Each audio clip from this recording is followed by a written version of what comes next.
What's up, guys? How's everybody doing today? What's up, Morgan, Mir, Sim, 11? Thank you very much for the grats, man. How you doing, Salty? What's going on, everybody? Alright. Oh, I forgot today was FRR. Haha! Sim with the super chat says stream starting soon. Bro, Sim, thank you very much, man. I really appreciate it, bro. What's up, Jester? How you doing, man? Guys, I totally forgot today was FRR. Yeah, sorry for the late start, Mears. I was trying to start an hour and a half ago. I wasn't able to get it going this, because it's early for me being on West Coast USA. So thanks for stopping in, and hopefully you have a great night. And don't forget to subscribe to XG Live so you can watch the repost of the VOD. What's up, Frank? How you doing, man? Yeah, Sam, I didn't comment on it because I knew that was the intention. I was like, alright, we'll let that one go.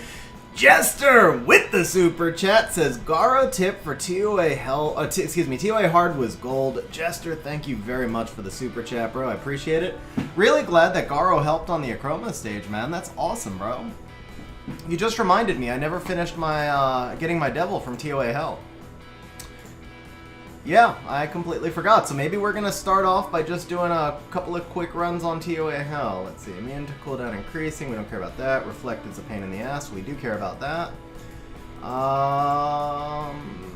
Yeah, because I don't want to spend a lot of time on this. So we're going to go ahead and jump through on this one. We'll do 1 star on the next stage. All I really care about usually is just the devil. If I'm really bored one month, I might go to 15 to get the LD scroll, but that's about it.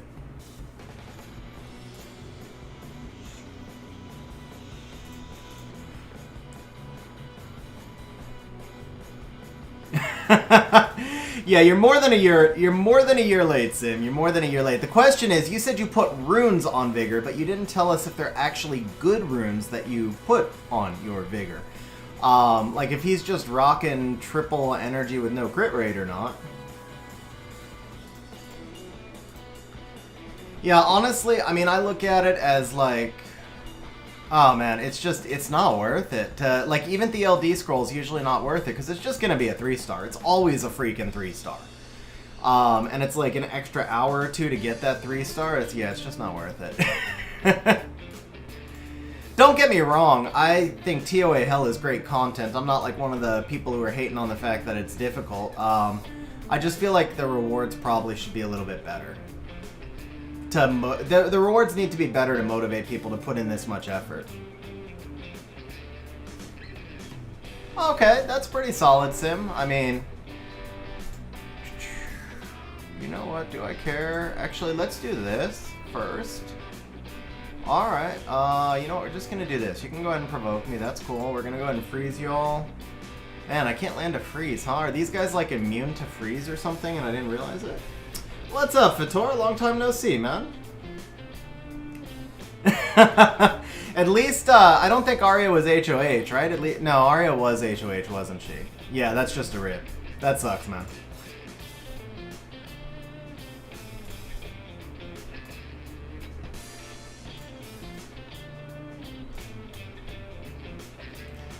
I mean, a devil is legit. Honestly, King B, like, a devil is legit. The rest, oh, I forgot, these are the reflector dudes.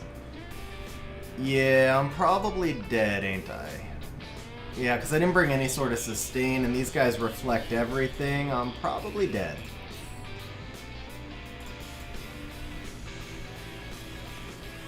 Okay, yeah. We are gonna need to change up. Actually, I'm lazy, man. I mean, I could bring in some sustain, but that makes it even longer. Let's just... Oh, actually, that doesn't change anything, right? No, so we gotta change you to... Do I want Vigor? Do I want, like, passive? Actually, let's just do Felleria. That will be, like, refreshing shields and gives me some cleanse, so I can get rid of those provokes as well. So I think Felleria works here, and that should be good.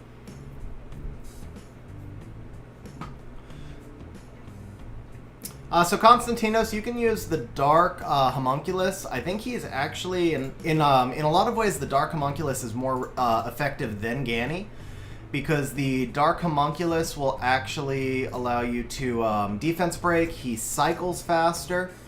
And the Ganny cooldown increasing a lot of the time is not all that beneficial. So, because like a lot of the stages are immune to cooldown increasing effects. So, I think Dark Homunculus is actually better for this stage. I have the Light Homunculus built, so I use Ganny. I mean, don't get me wrong, Ganny's also great, but I do think the Dark Homie is better. Got the Necro team I asked you about working today. 95% win rate in B12. Bro, no, Salty, if you're 95% in B12, that's more than enough. You should definitely be running, you should be running B12 at this point. There's no reason not to be running B12 at 95%. So Constantinos, for counterattack stages, if you have Tiana, you'll be fine. If you don't, now that's a kind of must-need monster. You can just use other strippers like Iris or any... Iris is good because she gives sustain. Other strippers are good because they give 100% heal. You can also use Wadam, but obviously now I'm talking mostly, again, about pretty niche monsters. There's a lot of options to get through it, but most of them are not nearly as good as Tiana. Yeah, that's the best of all worlds in the Rift stage, Sim. Like, that's how I got all the top scores in Rifts, was Ganny into Dark Homunculus, I think.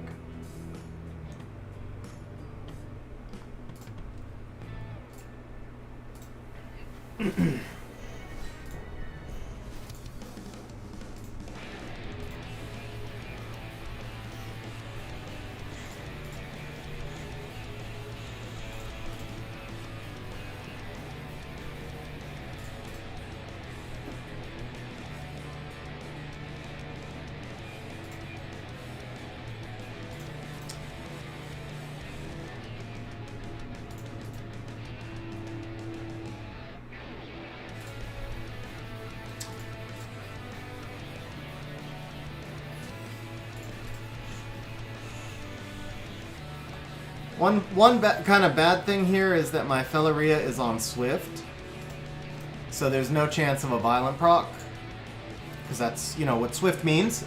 Yeah, that's kind of obvious, right? Yeah, but it makes her not ideal for TOA Hell. At some point, maybe I should just move her over. I don't use her enough, so I just never really prioritize putting better runes on her. She's an amazing monster, too. It's just, yeah, I just wind up not using her that much.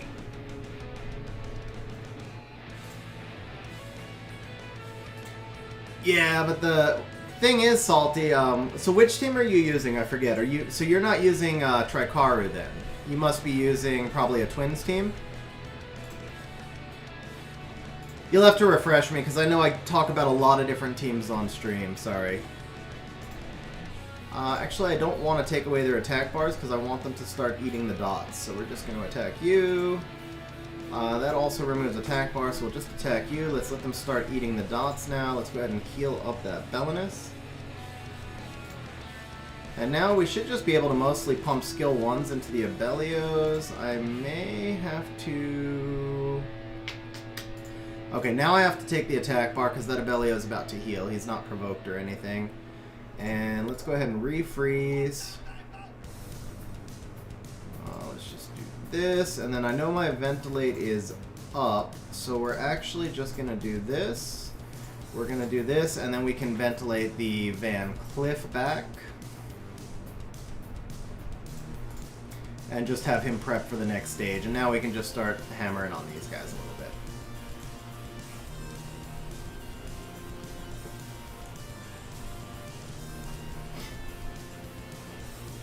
Yeah, so the thing is, Sim, like I said, I don't use her that much, and she actually does need relatively high rune quality. But the Vio is, for her, the Vio is all about turn cycling, because refreshing the shield doesn't actually do anything. So I feel like monsters like Lulu or Shushu, for example, who are basically using the same runes, tend to be more important. Oh, I forgot, no cooldown increasing effect, so I'm going to have to deal with these Samants, aren't I? Okay. The Bubs too, but the Samants are actually the bigger immediate concern. Because I don't think I can kill this girl fast enough to avoid killing some of the other stuff. I'm going to do this. Let's take away those attack bars. I can probably control the buffs. What's up, Leander? How you doing, man? Yeah, we'll be starting Special League as soon as I'm just like basically giving it about 15 minutes for people to find the stream, but we're going to be starting the Special League pretty soon. So I only have 16 wings left. I did some wings after reset because I forgot I was streaming today. But we only need like 40 points, I think, to make G3.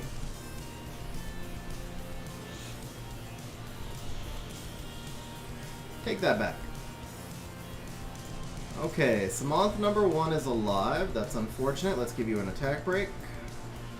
We can't actually reset the Samanth, so there's no point in targeting him. Let's go back here. Now, can I stun? Nice! Stuns! Oh! The Despair stun making life easy, so now I don't have to go into the Samanth with the buff, or with the Van Cliff. What's up, Mario? How you doing, man?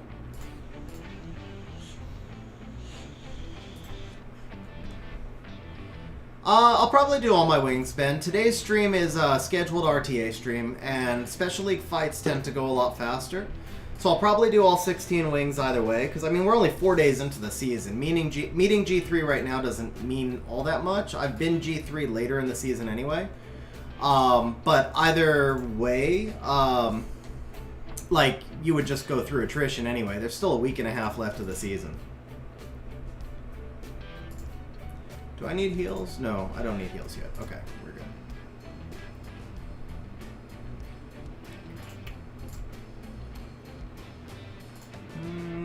Let's do this.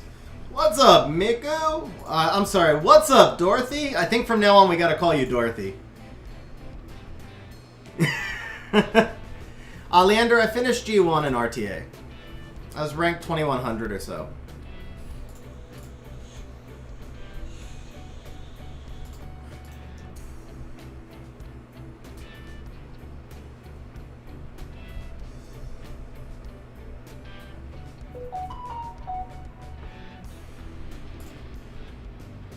Yeah, but I mean, see, to be fair, I don't use Molly almost anywhere either. I mean, well, obviously I used Molly in RTA last season, but it was almost like I was playing 3v4, but using Molly allowed me to play a 3v4 I wanted to play instead of the control 4v basically nothing, like where they just ran me over. But yeah, I don't use Molly outside of RTA pretty much at all. I just think there's always better options.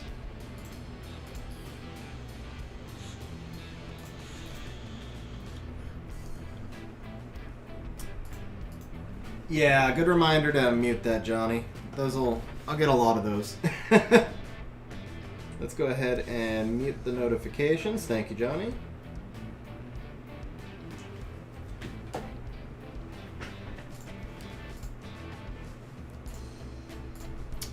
Alright, immune to inability. We're not going to play with either of those, so we're just going straight in 1 star on this one. Screw that.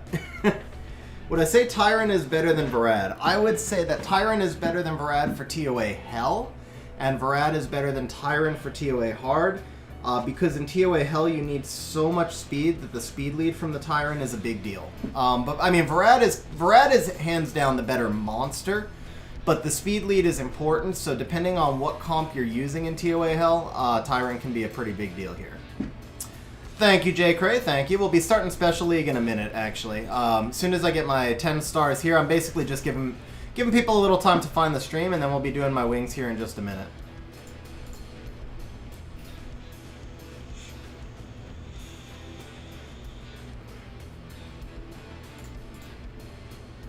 I mean, she did fine there in Swift.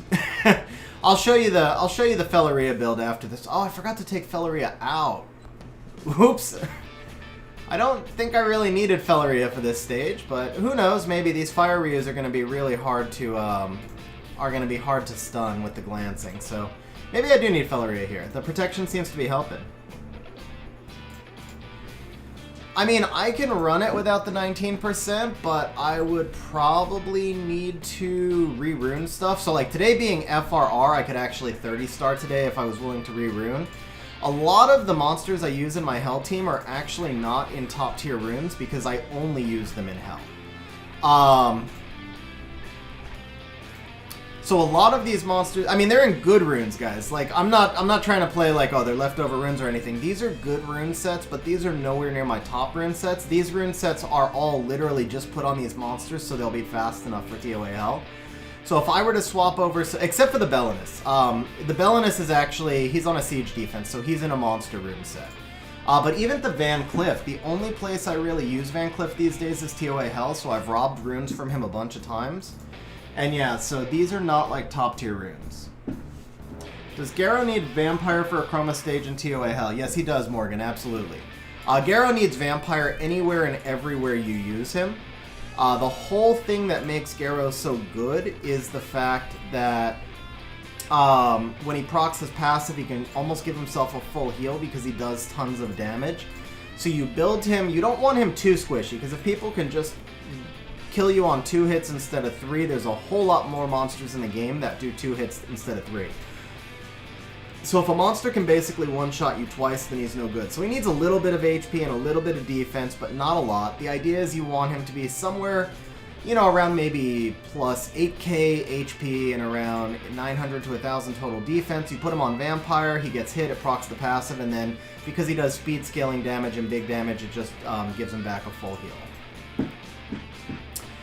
Mixray, I mean, I think it's awesome for Sean B that he got Gianna. I'm not gonna lie, I'm pretty salty because my LD5 luck has not been the same. I mean, congratulations to Sean B though. That's awesome for him. I think Sean B is definitely going to be competing more consistently for G2, even with the Yoga nerf.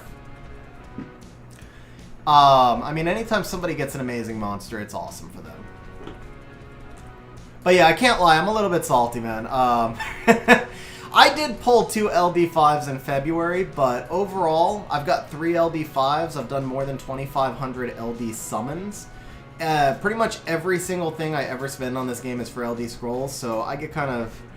I'm happy for him and salty for myself at the same time, you could say. Especially because I really struggle to use any of my LD5s. Like, I use Van Cliff and TOA Hell. I really can't find anywhere that I can use Pontos. I know he's a good LD5, but he just doesn't fit my playstyle. And Beelzebub literally cannot be used anywhere outside of RTA, and in the reset meta, he's a dead pick in RTA. So, it's challenging sometimes.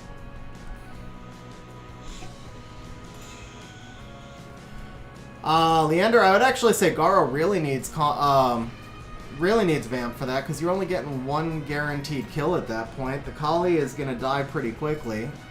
Even a 2, I mean, I guess a 2A Kali doesn't die as quickly, but yeah, I think Vamp is even more important for that type of comp.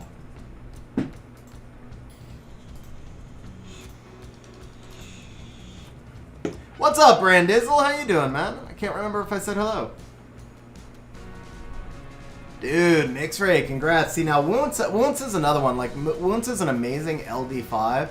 If I got Wounsa, I think it would force me to change my playstyle a little bit because she's just a little too easy to fit. Excuse me, the Pioneers always look like females to me. He's just a little too easy to fit into too many different comps, so I would have to probably just play Fast Bio. I still wouldn't go to Swift. I just don't like playing Swift. Not that I like the RNG of Bio either, but I don't like the whole concept of, you know, turn 1, put everything as fast as you can, and either I kill you in turn 1 or the match is over and I lose. That doesn't fit my style. But yeah, I would probably play Wounsa. You say that now, Sim. You say that now, and then when you finally get an LD5 and realize that you can't use it anywhere, it is so much of a worse feeling, I promise you. I would rather, well, okay, no. So with Van Cliff, I'm glad I have him because I can use him. And with Pontos, I'm glad I have him because he's good and eventually I'm going to find a way to use him. But like when I just had Beelzebub, I would so much rather have never summoned him than have had a monster that I couldn't use anywhere. It felt 100 times worse. Because then you feel like, hey, I finally got the only LD5 I'm ever going to get, and the game has just decided that instead of having no LD5s, you're just going to have one that you literally cannot use anywhere in the game. It's a much worse feeling.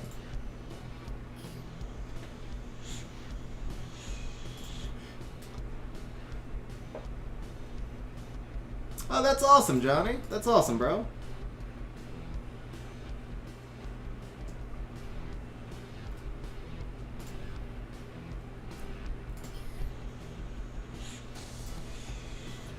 See, here you, yeah, so I get that because you don't have bruisers. I will tell you, Laura can be used in swifter builds as well. Laura is actually really, really good. Like, now for me, Laura fits me perfectly. If I pulled a Laura, I would literally use Laura in every single draft. And I think Laura would be, like, enough to actually push me up to consistent G2.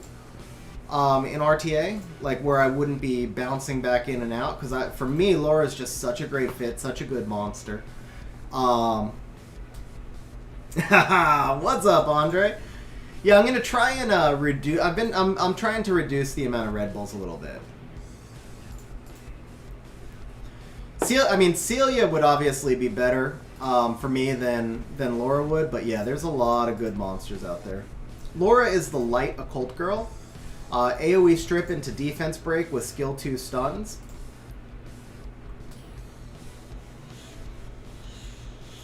For those of you jumping in for Special League, I'm really just waiting until, I'm just giving people a little bit of time to find the stream, and then we'll be starting the wings here pretty soon.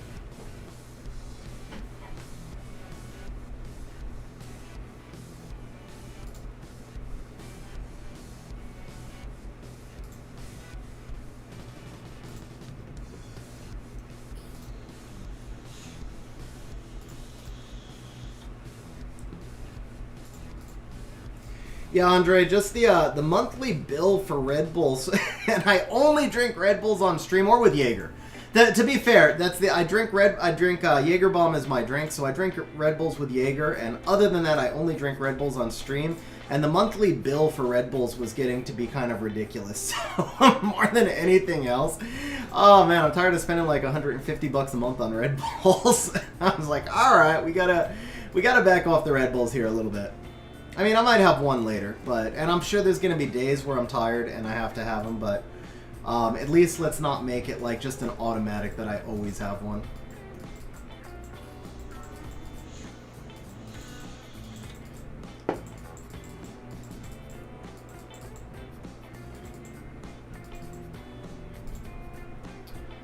Alright, so let's start with you.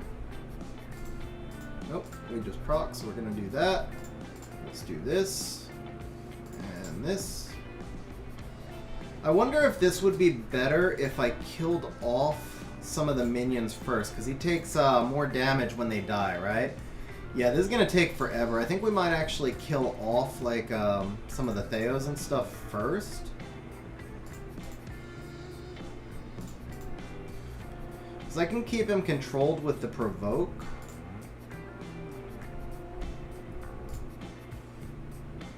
I will take his attack bar here, though.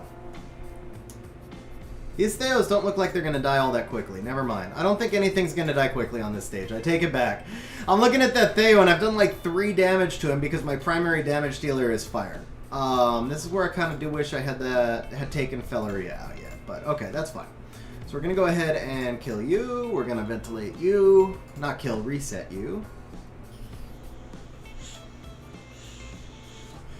Let's see. For Guild War, I would say Volantis and Chung Pung are about equal with different usages. For RTA, Volantis is miles better.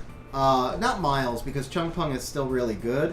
But the difference is that Volantis can be OP if he's the only stripper that you get through.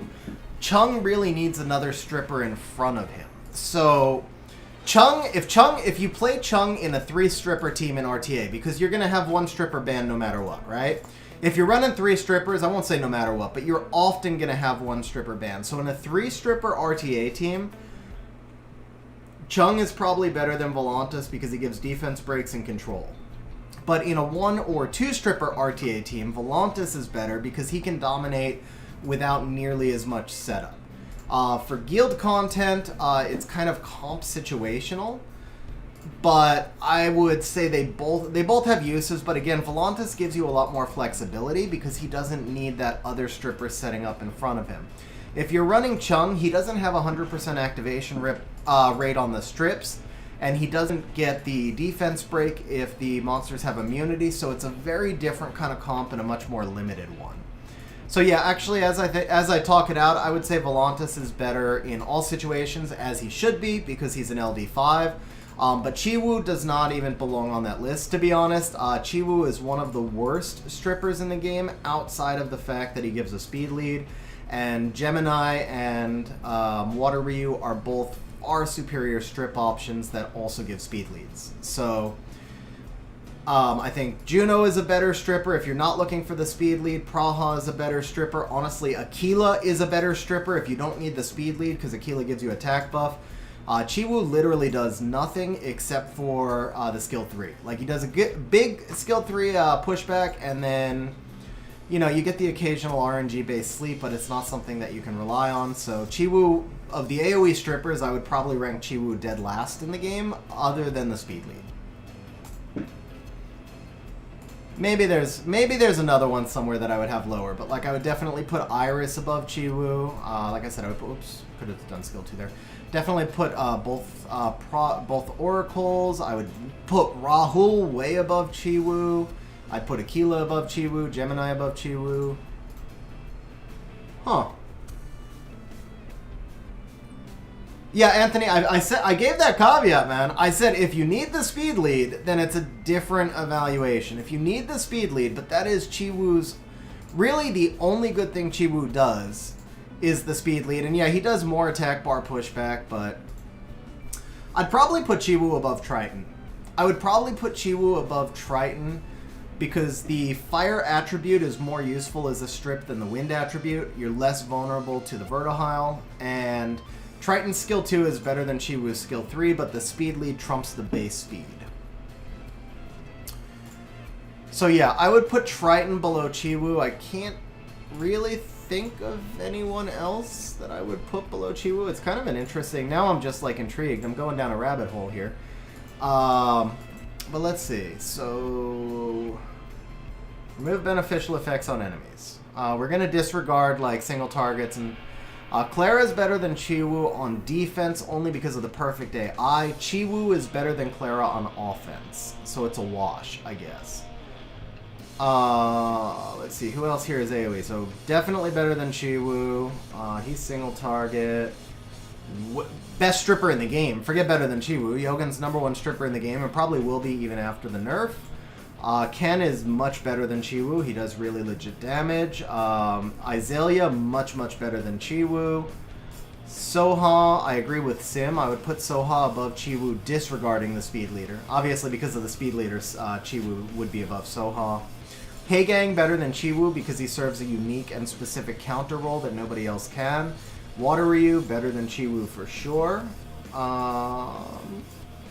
Who else here is AoE?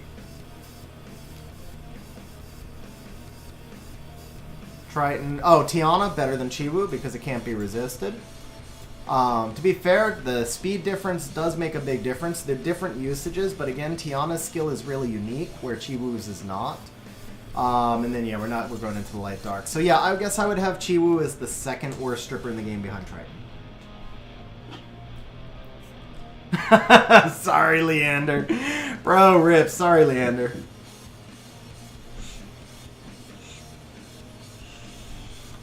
Alright guys, I think we let enough time go. We are going to start with Special Leagues. So, I'm currently ranked 242. I need probably more than the 39 points is going to be the minimum necessary. Whoops. Not League Reward. It should be under info, right? League rank. Oh, I was looking at it. Oh, duh. Okay. So what do we need? Oh, actually... yeah, we don't need... okay, all we need is 1,500 on the dot. 1,500 on the dot. Actually, we need 1,501 because I will be behind these guys in the list. So I'm going to need 1,501 to reach G3, so we only need 40 points. That means I need to win... I need to win 6 more than I lose out of these 16 wings. I'm going to give you guys a straight up or down. I think it's a little bit of a stretch. So to win 6 more than I lose, that means I have to go, what, 11-5. To go 11-5. So we're just going to do one bet. One straight up or down bet. Will XG make G3? No. Pays even money. Yes. Pays 2-1. Straight up or down bet, guys. Straight up or down bet. I'm leaving betting open until we start the second draft. I'll let you guys see the first fight, and then after we start the second draft, I'll be closing betting.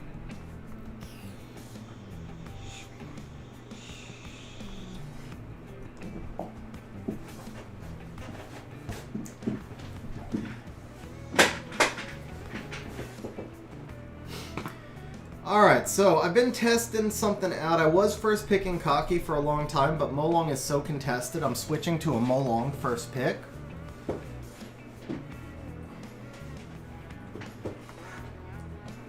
Salty, that's an easy fix. Put a shield set in the team and switch your Talia to HP artifacts.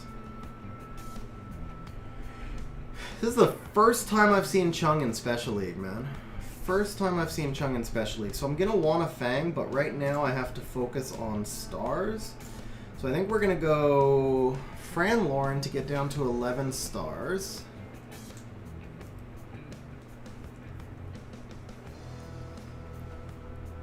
And then I'm leaning towards, see the problem, yeah, so if I go Triana Fang, now I think I might need the Ciara.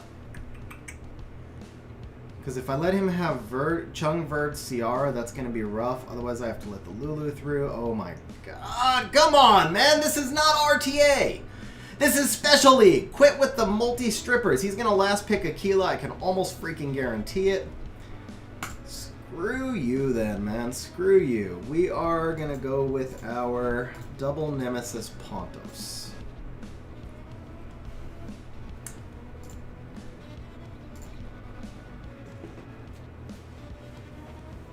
This was supposed to be my break from seeing freaking triple strippers.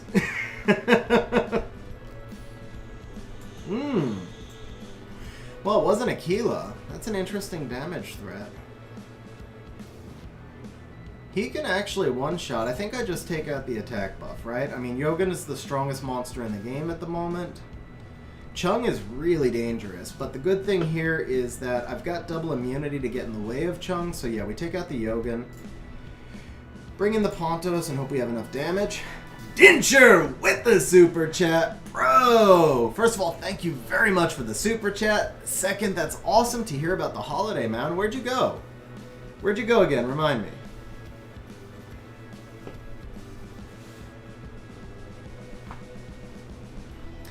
Rob, I would mostly agree with that.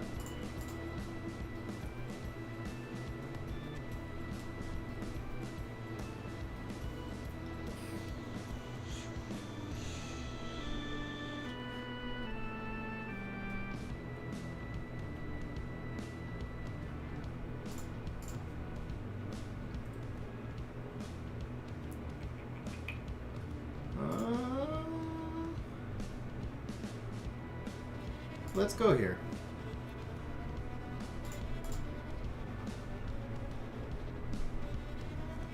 Ooh, that was nice.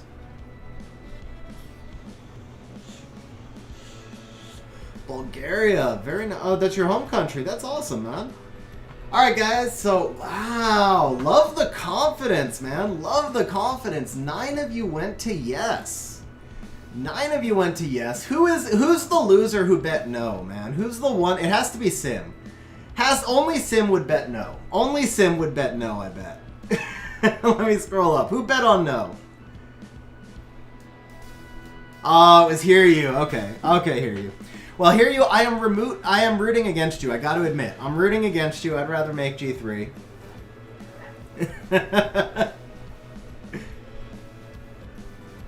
Ben Dalsim has some pretty legit damage with a good base speed, and he just got yet another buff. Ooh, okay, these Escher teams are a pain in the ass, man.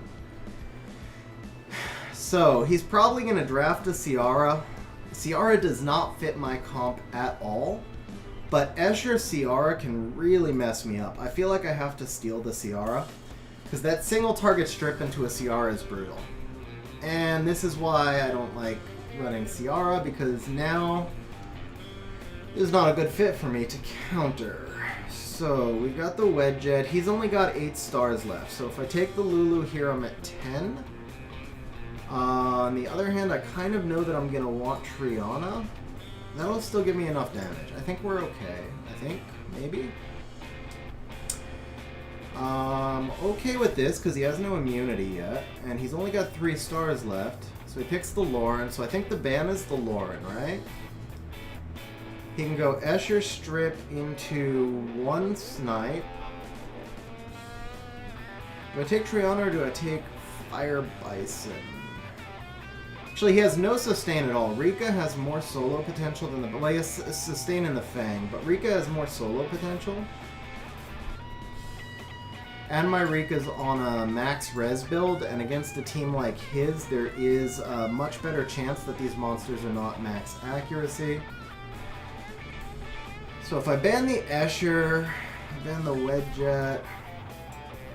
Wedjet's just gonna give... Wedjet gives me buffs for my Ethna to steal, because he's not gonna ban the Ethna. He's probably gonna ban the Rika, or one of the sustains. If I ban the Fang... Nah, Lauren's the ban. Any way you split it, Lauren's the ban. Take the Ethna lead. What's up, Solji? How you doing? I couldn't pull the Ethna up in time, but I will show you the Ethna on the next fight. So Martin, I actually got an email from somebody about a week ago who was working on an artifact manager. I played around with it a little. Oh, rip the proc, man! Rip the proc! That hurt.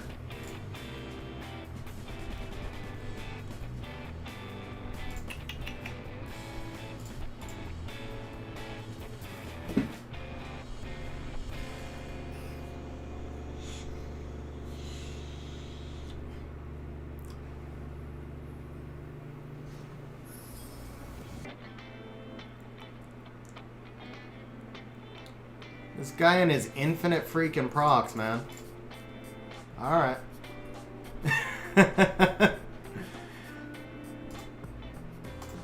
That should have been a different I mean, I can't say it should have been a different fight. I mean, it was one proc. It was the timing of the proc that hurts. Cocky doesn't proc there, it's a very different match. But I mean, procs are gonna happen. But yeah, it's like, so if the Wedjet procs, okay, who cares, you know? If the Fang procced, okay, who cared? But the Cocky proc right there killed me. What's up, Michael? How you doing, man? So Martin, yeah, I think there's a new artifact manager, Excel-based, under development.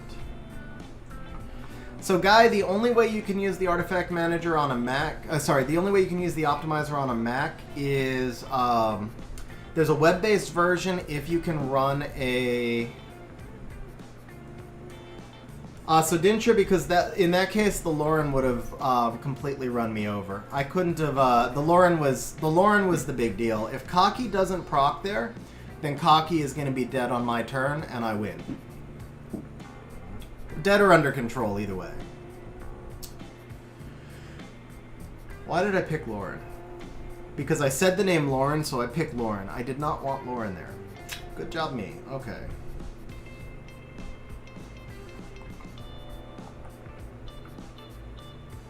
Alright, well, I know I want Ethna. There's the Ethna. I kind of want Fang, but I don't remember where he is. There he is, okay.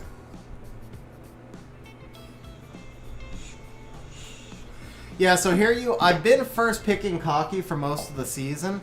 I'm experimenting right now with something a little bit different, but first picking Cocky, I mean, it really is just a Cocky league. Actually, no, Dincher, because the Lauren gets a strip into defense breaking control, so it guarantees him a snipe first turn, where with the Lauren gone, he's not guaranteed the snipe. Like, if the Cocky doesn't proc there, he doesn't get a snipe. With the Lauren, he has a guaranteed snipe. And the thing is, Lauren gets more dangerous the fewer monsters you have, because she can control more of your monsters.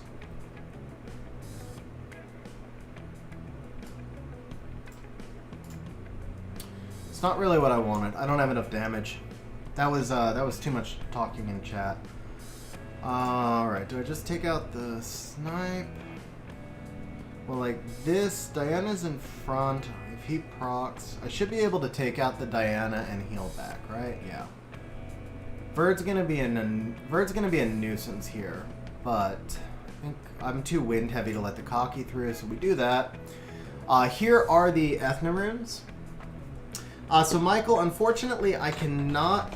I wish I could, but I really just can't help every single person who asks, because rerunning an account is a really big project. I do offer some paid services. I just dropped a link to my website in there. I am booked up for a couple of weeks, though. But you can jump over to the website and see the rates and see if it's something that you're interested in. Diego, remind me to show the Fang runes again next fight.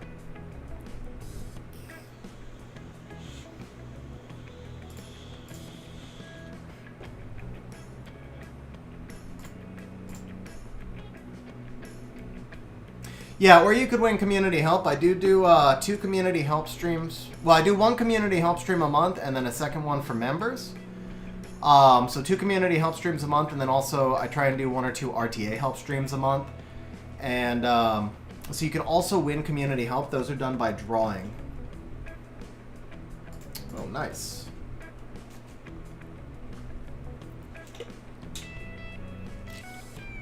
That was interesting speed tuning on his part right there. Okay, Lulu's in front, and I don't want this Diana to have immunity, so we're going to take the defense. Oh, we're going to take the kill. Nice. See, that's the same thing. Like, he could have the same gripe I had about that cocky, because that proc was huge right there. We got to keep you alive. And there's no point in doing that yet and risking a vert counter. Let's just go into you a little bit. Let's just fluff damage here, fluff damage there, fluff damage everywhere. Oh, now the defense break on win makes up for the proc. That was equal bits of RNG right there. Dude, if you kill me with a Lulu, I'm going to be pissed. Okay. Alright, everybody is ahead of the Verd. No, Fang's not ahead of the Verd. Let's do this. So at least we get the defense breaks up. And there's that counter I was worried about. Yeah, I'll show you the Fang after this. I'll show you the Fang after this.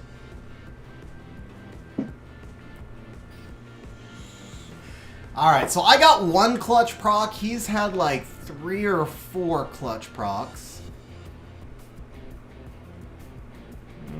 But Ethna should be up now. So of course I'll... Oh, okay. Come on, defense break. Thank you. Okay, there we go. And so everybody procs. Everybody gets clutch procs. That's the name of the game right here.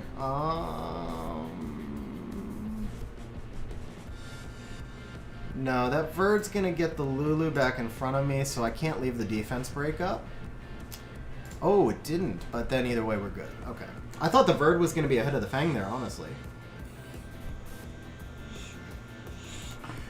So Michael can be Discord, it can be Zelle, it can be, not Discord, I'm sorry. I'm putting a link into Discord. So Michael, it can be done by Zelle, it can be done by PayPal, it can be done by Venmo. If you want to message me in Discord, I just dropped a link into chat and we can talk about it offline. Alright, so guys, which of the monsters did you want to see? I'll just do that in through here. So here is the Fang build. And Leander, you're going to like the artifacts here. Here is the Fang artifacts.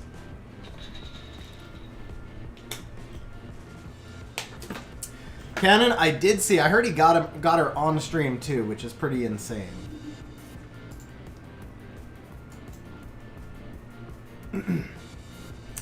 Let's see. Ethna. Here is the Ethna build. So you guys can see I run really slow, guys. I run really slow. And here are the Ethna artifacts. Yeah, Leander, he's got pretty good... Ethna's artifacts are pretty legit, too. 1.5% HP, 17 defense, with really solid stats. Xingzhe, so I don't use Xingzhe as much, but this is the Xingzhe build. So, for my team, I run... My goal is to try and push people into a turn 2 team in the draft. Turn 2 team monsters tend to be built with lower accuracy, at which point the resistance comes in a lot handier. Xingzhe's artifacts are kind of mediocre, just some damage reduction stuff, a little bit of extra accuracy.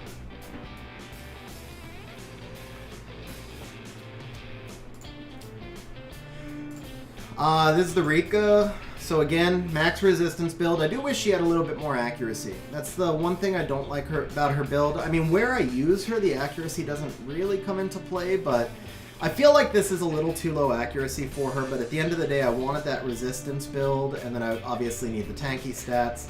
I had an artifact with skill 2 accuracy, but the skill 3 accuracy is kind of what you care about more. But yeah, so there you go. So she's 70 accuracy on the stuns, but the problem is the stuns aren't 100 activation. This is my Spectra. So on occasion, I will use the Spectra if the opponent is going with the Gemini, Shimite, Light Chun-Li cleave. I can drop a Ciara Spectra in at the end, so the Ciara is actually on double revenge.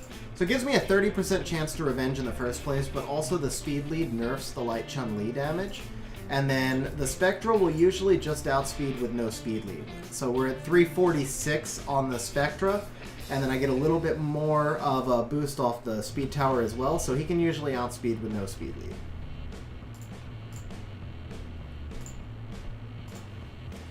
And guys, for all of those of you who wonder why can't I play turn 1, I can. I just hate it. I got a 346 Spectra, damn it.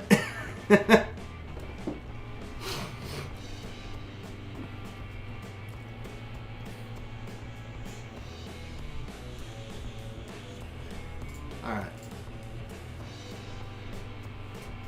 See, I knew that was coming. Now I can't let him have the Fuki, so it forces me into the Fuki. I will take the Triana here.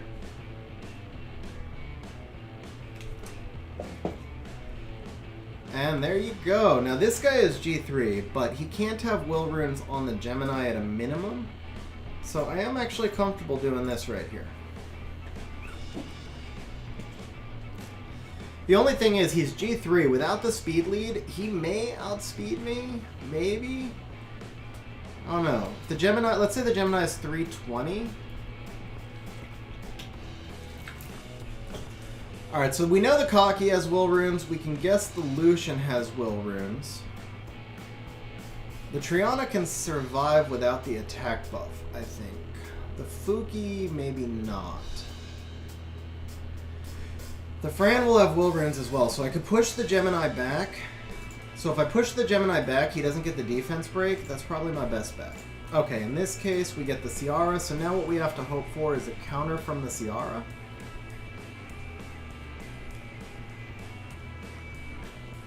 Oh, so I would have outsped the Gemini then, because that's a 341 combat. Well, 341 with the speed lead. I would have definitely outsped the Gemini, which is why he banned the Spectra. Okay. So that's going to help a little bit.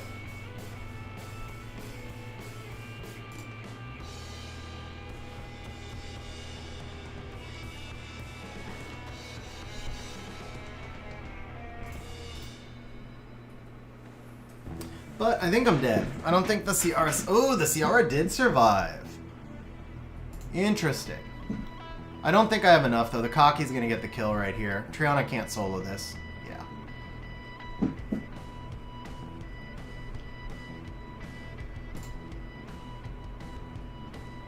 Yeah, Triana can't beat the Kaki. I could potentially kill the Shimite. No. Either way.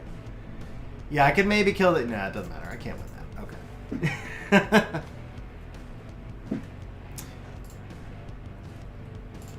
See, if I knew that was Cabrera, if I could read the names, I would have set up to counter a little bit differently. I definitely would not have had a freaking Lulu in there.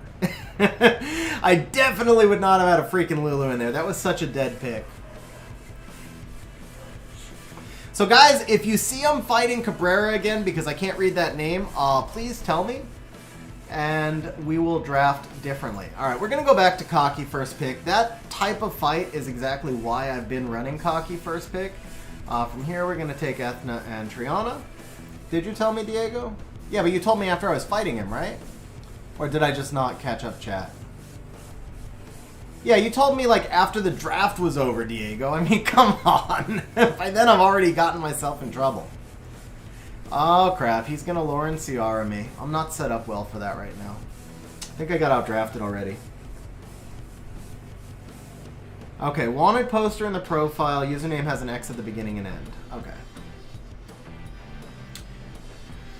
So is he gonna last pick Ralk or Lauren? He can last pick either of them, and I'm kind of screwed, aren't I? He's already beaten me on the draft. There is not a lot I can do here. If I take Ciara, I can't take the Lulu. I can take the Shushu, though. But Ciara doesn't actually help me here. I think we go Fang and Shushu.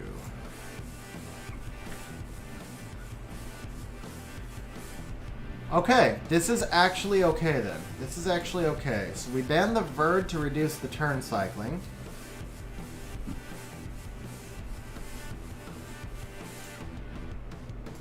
Perfect. We have a chance. We have a chance. Diego, there is always that 15-second... there's always that 15-second stream lag, so it's possible I just didn't see it. You may have actually sent it right out, and I just didn't see it until after. Yeah. And I run my streams on the lowest delay available, but there's still too much delay. Go ahead, Juno, do it. Do it. I dare you. Do it. Do it. Do it. Thank you.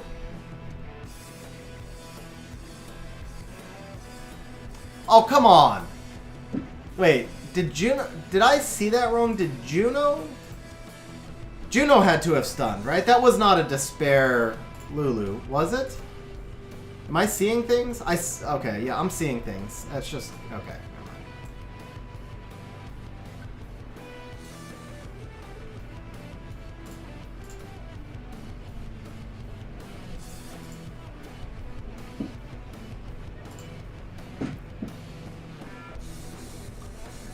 Okay, yeah, it's because I'm reading chat at the same time. I swear, I was like, I didn't see Kaki get stunned by Juno, and I was like, did freaking Lulu just stun me? It's because I'm reading chat. Okay, we are climbing, guys. We are climbing, though. We're up to 196, so we're climbing slowly. It's back and forth. It's competitive. But we've climbed 10 points so far. So, Guy, you do have to download Swex in order to get your JSON. Technically, if someone else gave you the JSON, you wouldn't need it. But I am going to drop a link into chat for you.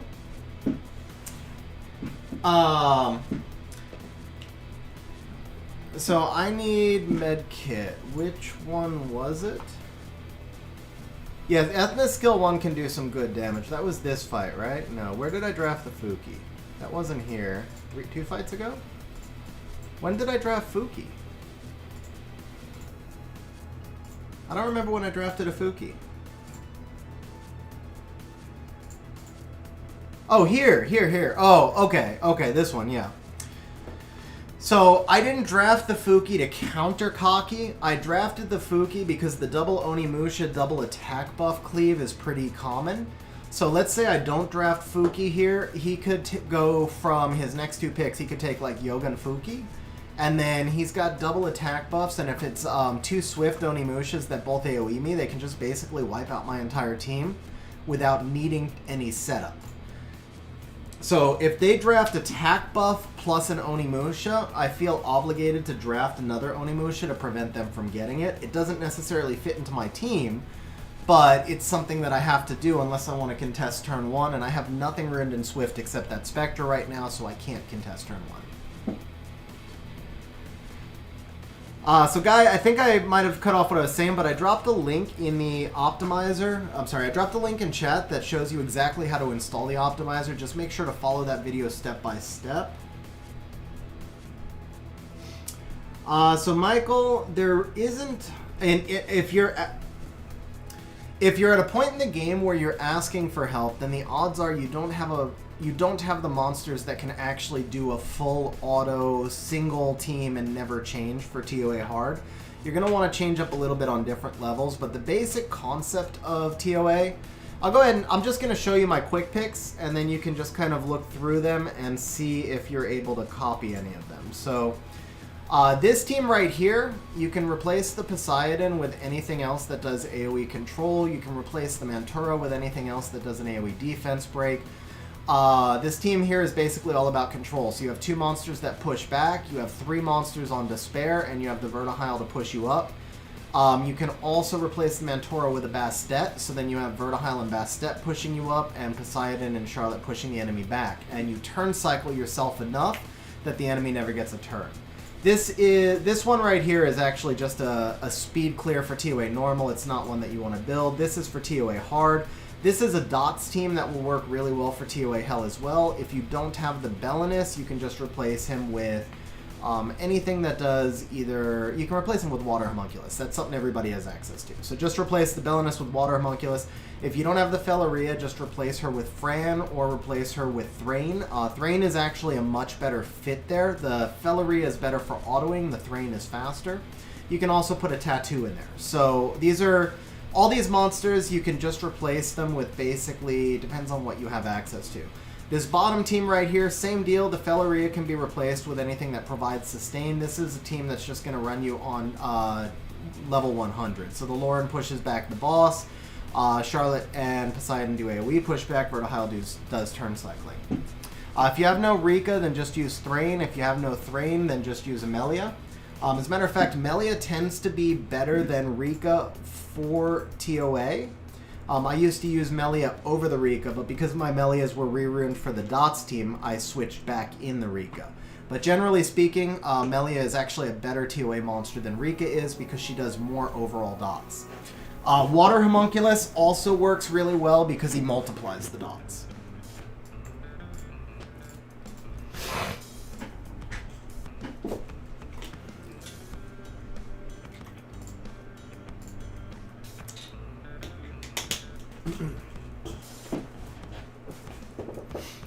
A lot of high defense percent substat to spare runes. Who are the best monsters for those?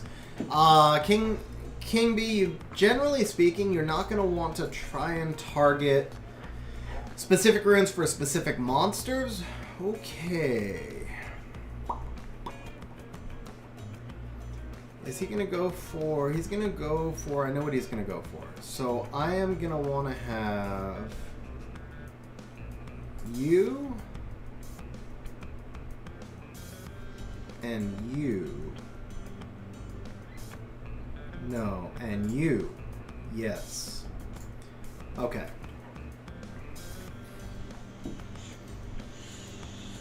Jesus, anything that has AoE pushback will be fine.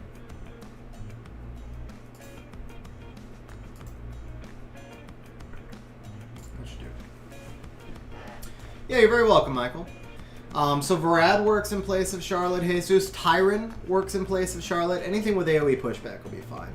Okay, so the monk tells me he's probably going to ban the Poseidon, which means that I will get the Spectra through. The Hungyung at level 35. I think the Escher is the ban here. We take away the primary strip. Light Chun-Li is down. No, you know what? It's the attack buff. Let's not be stupid.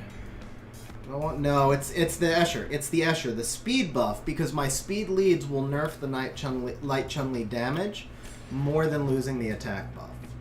She's not going to do nearly as much damage because there's no attack break. She's going to proc the Nemesis on my Pontos, and then it should be GG.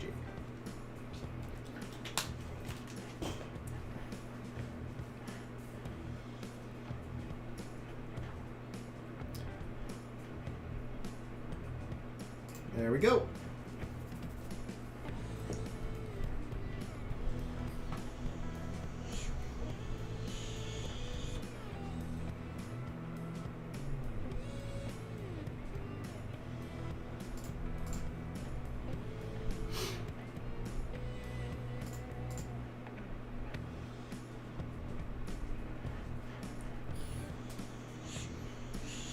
See, guys, I almost messed that ban up. If the Light Chun-Li has the speed buff, then I run the risk of her killing my Pontos because of the speed differential, but the attack buff with less speed differential is not enough. Yeah, Cherry. I haven't gotten to use him very much. That was maybe the first time I've actually used him in that situation. It worked like a charm. Worked like a charm.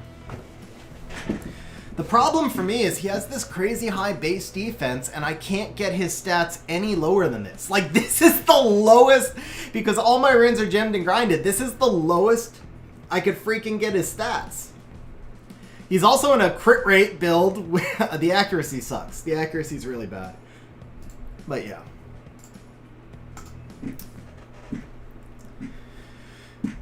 So he's max resistance, Cherry, but Water Ryu will usually wind up getting the strip and pushback. I tried him in RTA on Nemesis last season, and it pretty much never worked.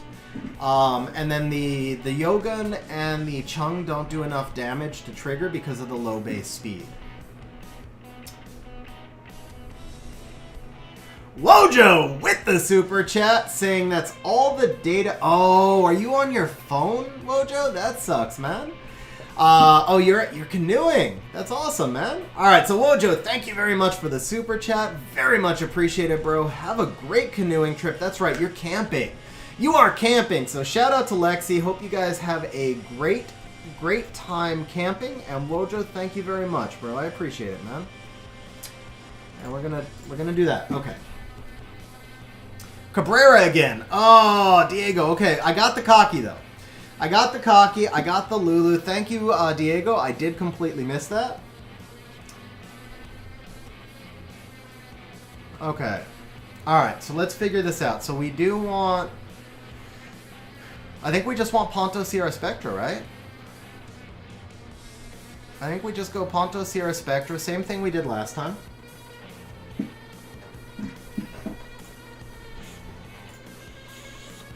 Wait.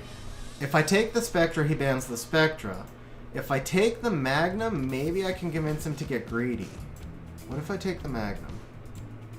I also could take the Antares to YOLO it. I think it doesn't matter, right? The only 4-star I could pick that he lets through here is the Molly. Would I rather have Molly or the comp that I have? I'd rather have the comp that I have. Let him ban this out. We ban this out. Or do we ban this? That's Amduat. That's not Wedget. That's Amduat. Yeah, he's going to outspeed... Oh, no Spectra. He's full will. Thank you for telling me that, Cherry. He banned Spectra last time. Actually, the Gemini is not will no matter what. The Gemini is not will no matter what. You know what? Screw that. Take out the... take out the attack buff. Maybe Gemini misses something. Oh, I got outdrafted so hard! Oh, I got outdrafted so hard. Why did I take Magnum, guys? Alright. Props to Cabrera, man. He just outdrafted the hell out of me. Just outdrafted the hell out of me. I never even considered that he would let the Magnum through.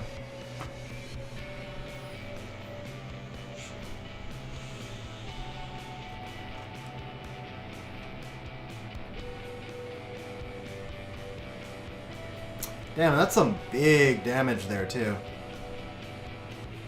And she triple glances, okay.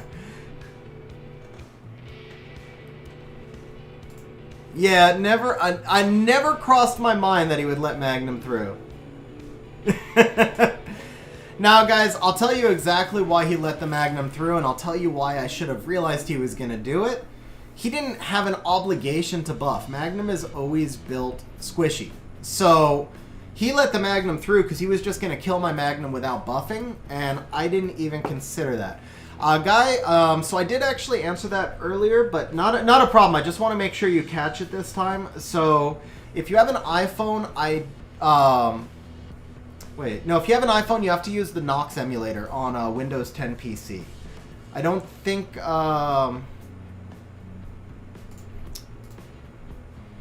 yeah, I don't think you... so I know you can do it with an iPhone, but I don't know how.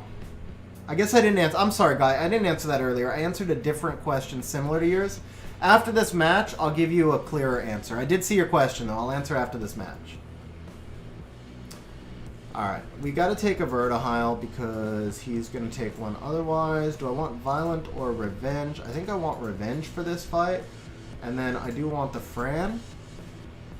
Crashy, I have used Mumu. I'm not currently using Mumu. Guys, why did I not rune a Tetra? I'm stupid. Could I gamble and just use an unruined Tetra as a Force Man? I don't think I can.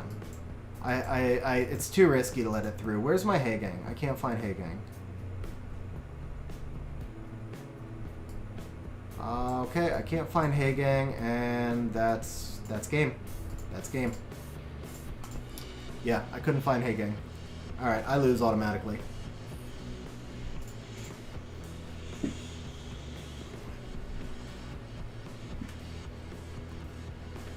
Yeah, it didn't matter, Cherry. I timed out. I started looking for the monster way too late. I couldn't find the monster, and it was over at that point.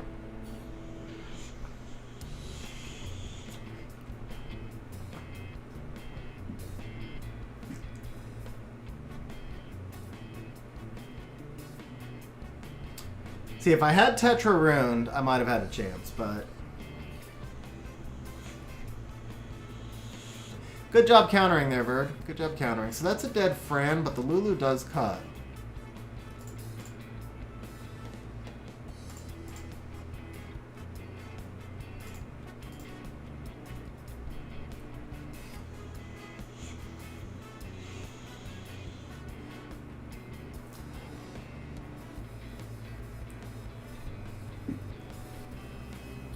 Good job countering, Verd. Love that I chose the Revenge Verd. That was the right choice.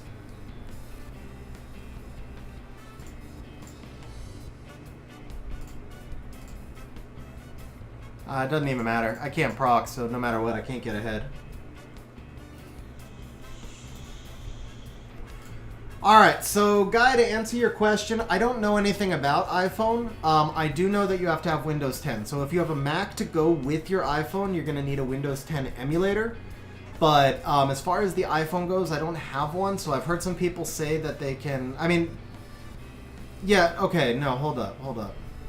Alright, now that I can concentrate... I'm sorry. So Guy, it works... the optimizer works through a proxy. So if you're on your iPhone... you can still connect to the proxy. So you're still fine. I think what was kind of confusing me is you were saying, do I need to download? But the thing is, you don't download anything onto your phone either way. So it doesn't actually matter. You're going to set the proxy up through the Wi-Fi connection on your phone. What it is you have to have a Windows 10 PC or a Windows 10 emulator on your PC because your actual data, the data from the game, is captured on your PC, not on your phone. So the phone you have doesn't matter, but the PC you have does matter. There we go. Coherent answer, finally. Alright, let's go back to trying to climb, guys. And let me find where that Hey Gang is also, so if I look for him again, I don't panic out. I still don't see him. Does anybody see my Hey Gang?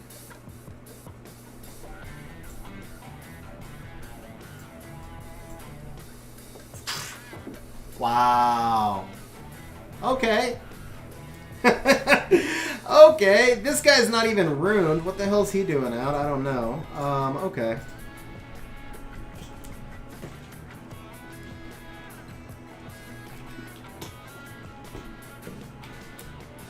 Alright.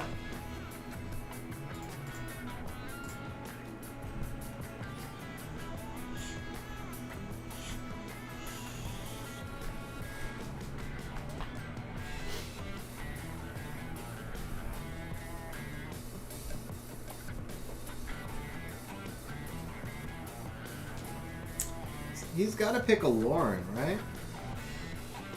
Now he goes with the chilling for the strip. So at this point, I feel like it's almost a mandatory ban. Is Alicia tanky enough? She's kind of squishy. But he's got no immunity. I do think Alicia could be useful here, and then maybe like you. Okay.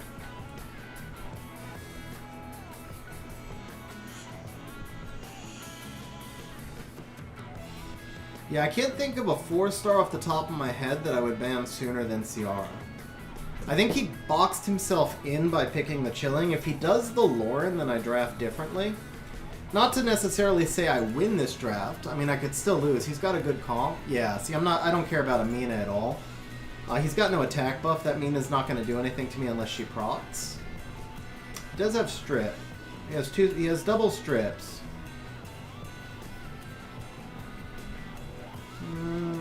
I think I take the speed lead.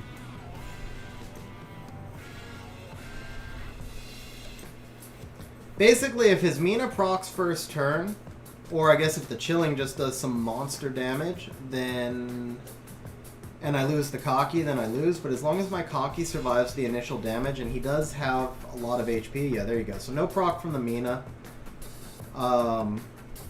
He's not going to get a turn, so unless the Lucian kills me... Oh, that's some big damage from the Escher, though. I said Lucian, I obviously meant chilling. That's some big damage from the Escher. Oh, we survived. Okay. Alright. You know what? I can't even risk the control right now. He's too low. Let's go straight into you. Okay, that was good. Okay. Yeah, we'll get control next turn. Unfortunately, this does mean the chilling is going to get to steal some debuffs, but it was more important to get healthy.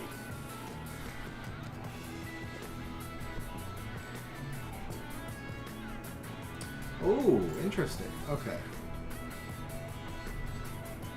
You know what? Let's sleep you.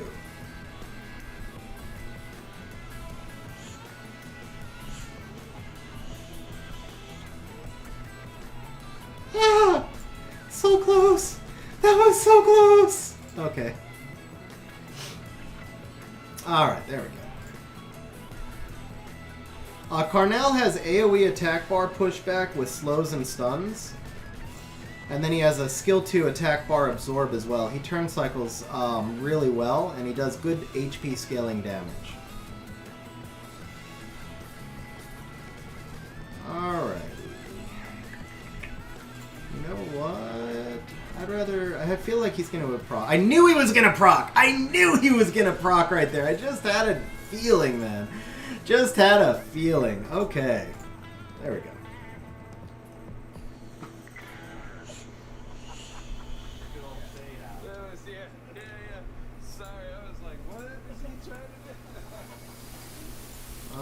You go away because you're not under immunity. We'll do this.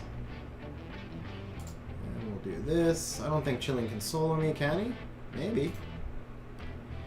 He can't steal buffs, so he can't heal, so I'm not going to buff my cocky and let him heal more. Okay, well, I'll just let him counter. Why not? You can heal that way instead, bro. It's all good.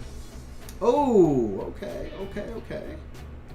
You go away, and we'll take some... Yeah, there we go.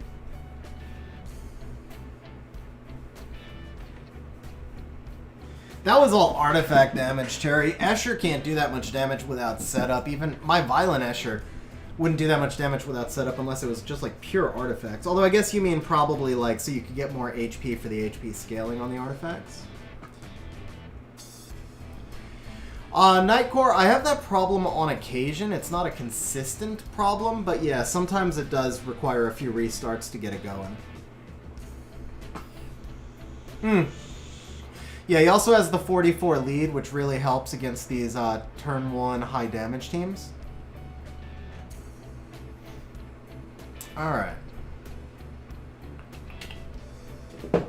See, this one's always so tough because Ciara does not fit my team, and letting him have Ciara makes her a force ban. I feel like I have to go Ciara here, but if I go Ciara, then I have to take Fran, which locks me into 8 stars already. He's going to take the Lulu, which will force me to the Shushu, who's not quite as good.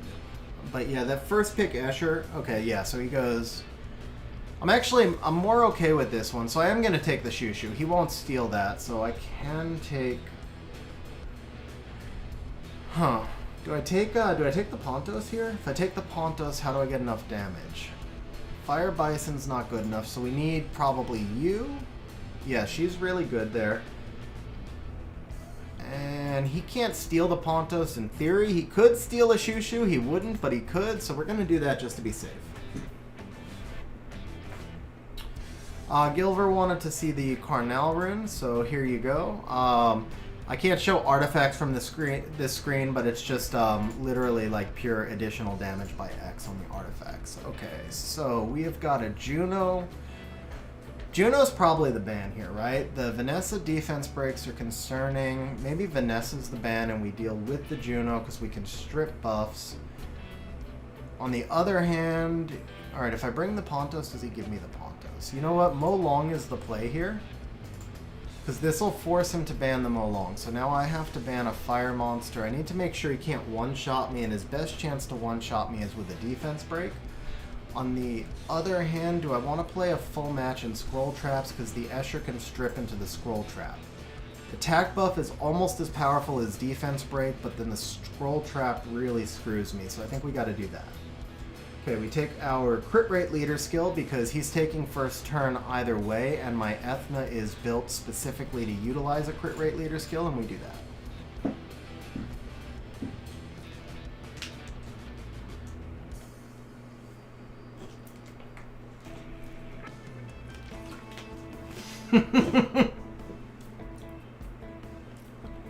I'll catch up on chat after this fight, guys. This is a pretty close draft.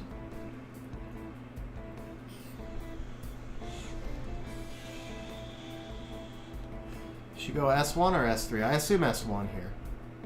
Okay. Oh, what am I talking about? The can I turn cycle in front? I can. Unless the Juno's on revenge. If the Juno's on revenge, I'm screwed. Otherwise, I can turn cycle out of this defense break. Okay, I missed some crits, but it doesn't matter because we can just do that. Now, we did literally 0 damage to anybody. That is not a good thing. Man, she did like no freaking damage. I mean, none. Nada. Yep. Oh, good counter though, Ciara. Good counter. But the Shushu got stunned. That's not good. That's not good. Bad Shushu. Bad Shushu. Why are you stunned? Alright, let's take this Escher down for a minute.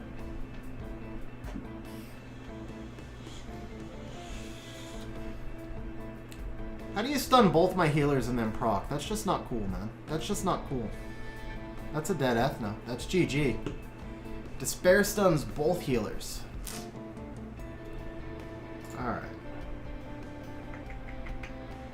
I can turn cycle in front. Yeah, there's no point in me bombing the Vanessa because the Lulu would just heal the Vanessa. Let's turn cycle now, because Escher's S2, I think, is back up. No, that's game. That's game. Yeah, those stuns were... Those despair stuns, man. Those despair stuns wrecked me.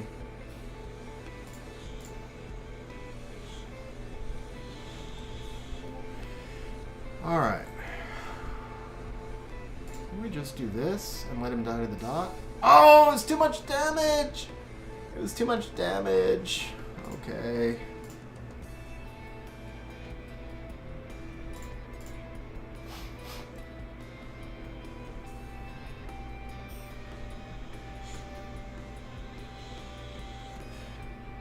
Really? When did they buff Despair to 90% stun, man? Okay. I don't know about that one. I felt like that was a 50-50 on the draft. I really did. I still feel like that was a 50-50 on the draft, but those stuns were pretty toxic. Julio, it's just a lot of back and forth right now. I am not really managing to push. I think I'm actually down a couple points right now. I'm not going to make G3 today, it looks like. Yes, so whoever asked, I definitely do think they should buff crafting rates, but I think they should make it more expensive also. I think they should buff the drops for crafting symbols in the B12s and 11s. They should make it cost a lot more to craft a rune, but then give you a guaranteed 6-star. King B, Joltan is the single best Lauren counter in the game, so I would definitely consider using Joltan to counter Lauren in PvP. Salty, I kind of agree with you there. Okay, so we're going Tyron, which means we're going to be looking at double strippers, which means we're going to probably want to get into Ponto's Spectra. We're also going to want some opportunities to cleanse. I feel like Veligil could wind up being a good pick here. But for right now, we're going to take Diana. He might pull the Antares, but that's okay.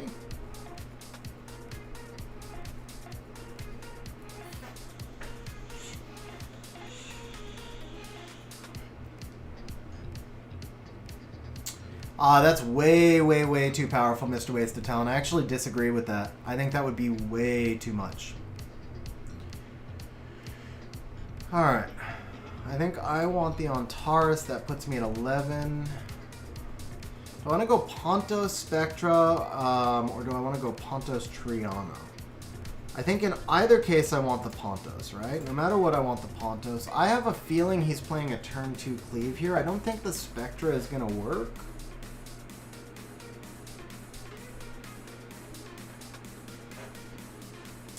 Oh, that's a good turn cycler right there. I agree. I've said many times, I think the B12s never should have happened. I think the B12s were too powerful, but why take a bad problem and make it worse?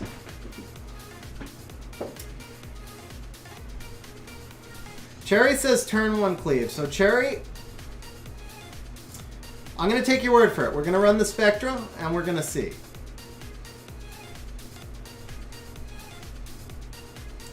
Okay, I don't have to worry about the Tyran. It's either Chung or Lucia. I mean, he's pretty strong too, but yeah, it's got to be the Chung, right? Okay. Let me do this.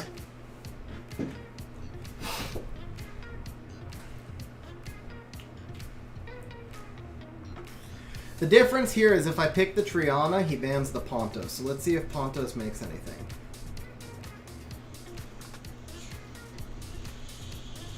Makes anything happen, I should say.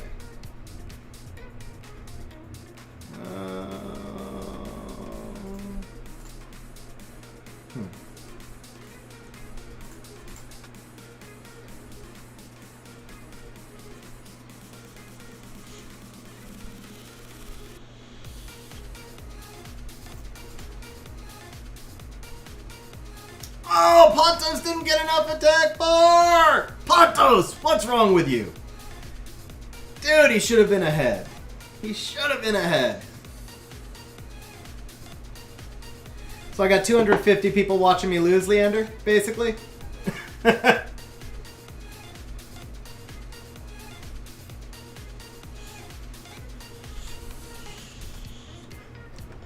I mean, to be fair, Antares could have gotten at least one proc, you know? Or one stun, rather.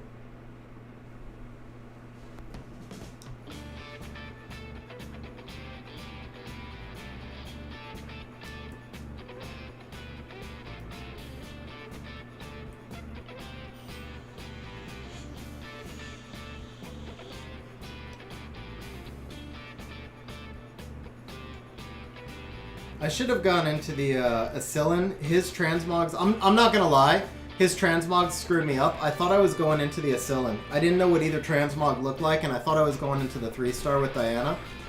Not gonna lie, I really just targeted the wrong monster because I didn't know what either of those transmogs looked like.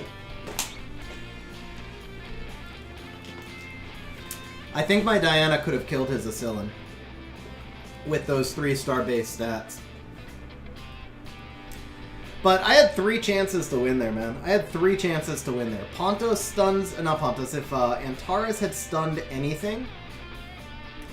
If... yeah,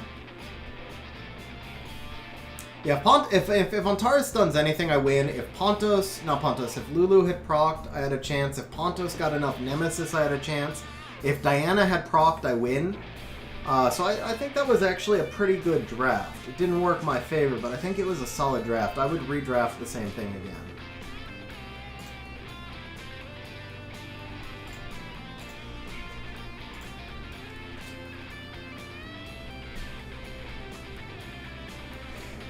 Alright, so here we go, Pontos. Ah, not you, you.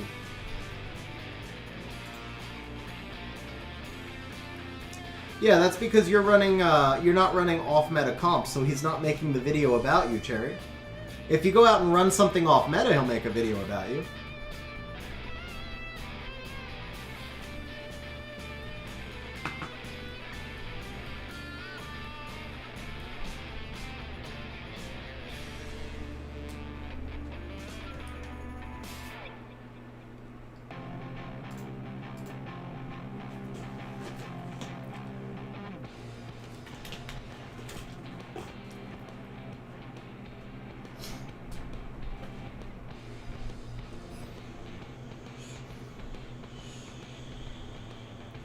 Gave me the Spectra. Okay. Does that mean he's full will? Or does that mean he can outspeed? Let's see. I mean, I did give him the 33 lead. Nope.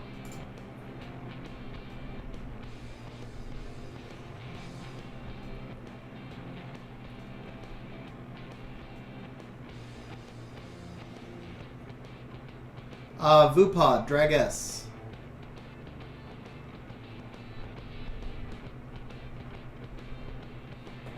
Oh, I missed the pushback, huh? But that's okay. We got it. Yeah, we'll do this.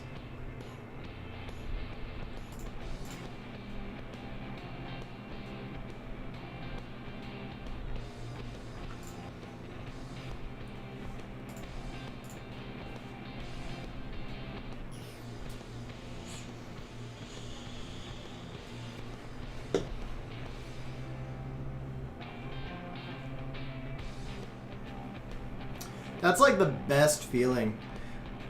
I love when they go into the into the Triana and they can't kill it. Of course, I don't like when they do that with a freaking Mina. Come on. Well, I get the crit too. I guess that's fair.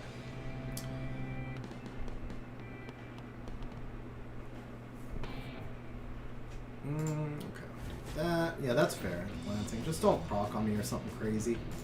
Okay, yeah. We're good. Kali's the bigger danger. Nice. Okay. What's up, Patty? How you doing, man?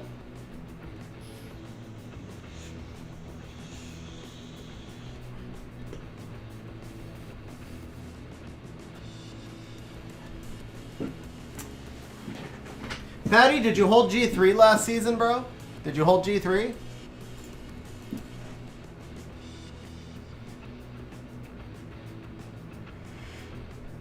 Constantinos, I mean, he had a 33 speed lead, like a 315 would outspeed my Spectra. Somewhere around there, 315-ish.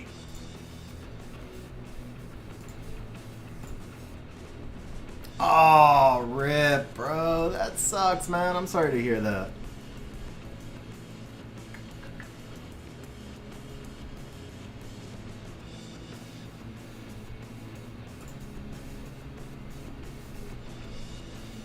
I should have taken Triana, not Lauren. I don't need all these 5 stars. I don't actually have a use for them.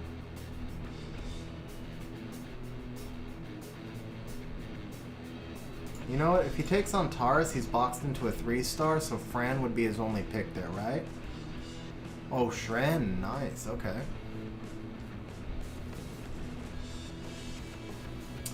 Cinnamon Toast Crunch is the best cereal, Salty. Duke, we're still very early in Special League. Still very early. Can he kill me with Icarus, Shren, and no attack buff? He does get the Escher damage as well. He can probably snipe something, but if I do this, then I get the comp that I want. Right? If I do this, I get the comp I want. And if I ban the Pater, then Fire Bison runs free.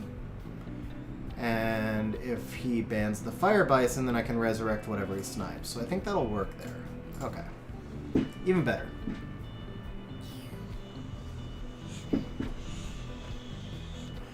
I think it's going to take him all 3. I think he's going to need the Shren, the Molong, and the... I think he's going to need the Shren, the Molong, and the Icarus to get a snipe.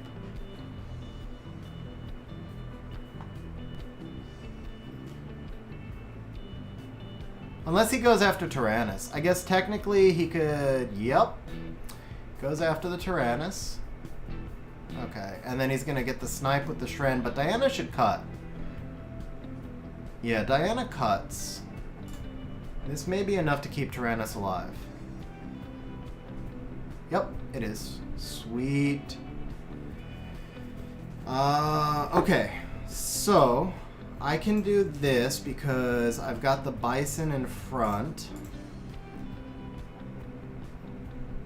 And then we can do this.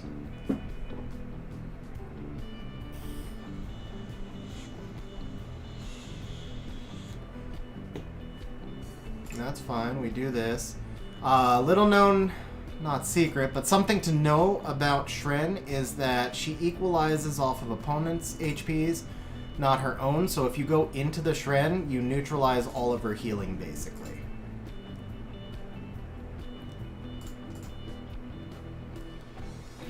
And we do this. Stun would have been nice, but it wasn't necessary. We got control now.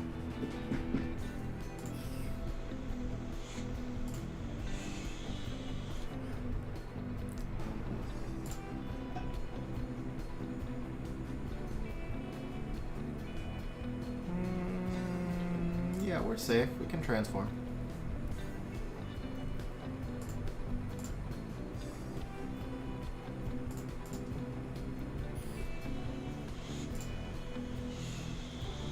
I feel really good about this draft. I feel like this was drafted exactly right. I think I won that one on the draft.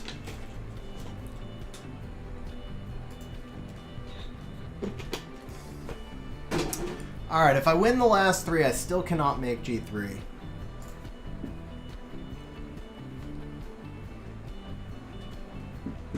Yeah, Cherry, the Tyrannus. I think literally any pick other than Tyrannus, and I probably lose that. I think Tyrannus was like the pick. Alright. I know he likes to ban the Lauren, which means he's scared of it. And this time he's gonna ban the Tyrannus, right? So I think I stick with the same Lauren pick. He's the one who's got to change his draft. Yeah, he's gonna steal the Fire Bison.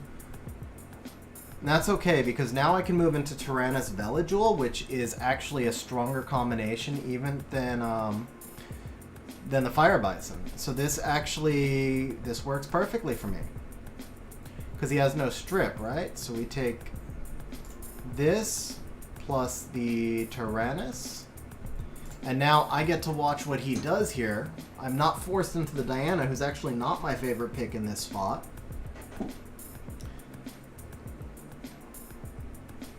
I don't see him pulling Pater at this point because I don't have the Fire Bison, so I don't have to contend with the Pater. Is he going to pull a Shushu or a Taeon? Taeon, or Konomiya, same shit. Okay, so do I care about him having an attack buffed? Not super. He'll get one snipe, but here's what we do. We take the Beelzebub, we ban the Icarus, gets rid of his primary sustain. I don't really have anything to worry about the cleanses from. And I've got at least one immunity buffer. I take out the Cocky, and I don't think he has enough damage to kill me.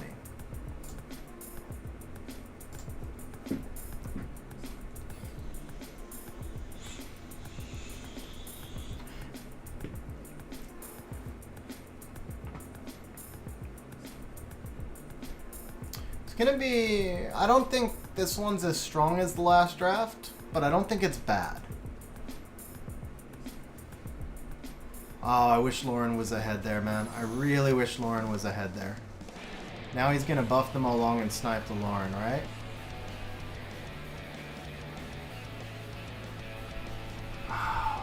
Is there any point in pushing him back? Yes, there is, actually. Yes, there is, because we can do this.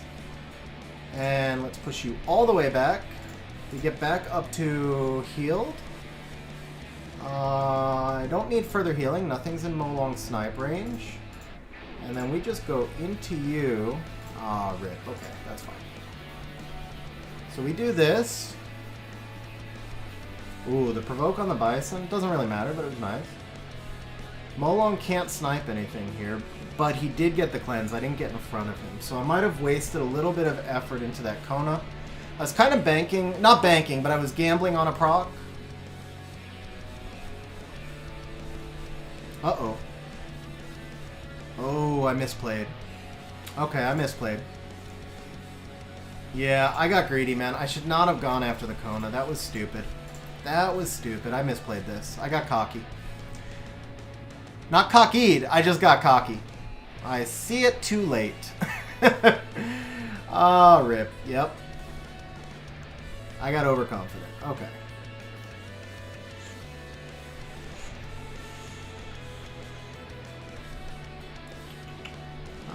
We're ahead, but I'm not guaranteed to kill him, and I have to kill him in order to survive. I also have to cleanse this provoke in order to kill him. So we're gonna do... Oh, no, we're not. Fire Bison could proc back to S3. We have to do this first. He's already got cleanse back, but that's fine. I'm ahead of the Cocky, which is what matters. Ooh, never mind. We do this. Okay. Let's put the immunity back on her. Let's get rid of the Cocky.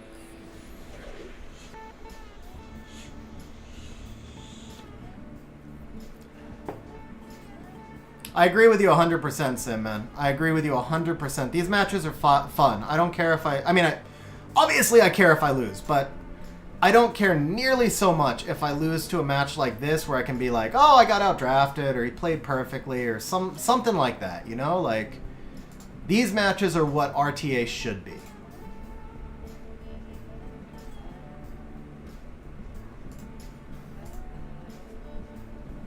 I still can, yeah. Definitely still can, Hazel.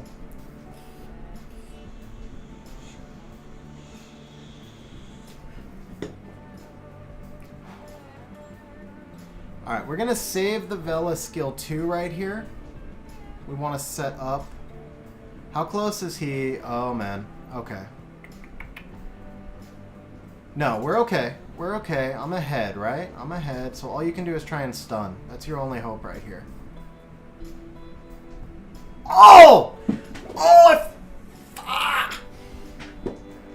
I'm so stupid.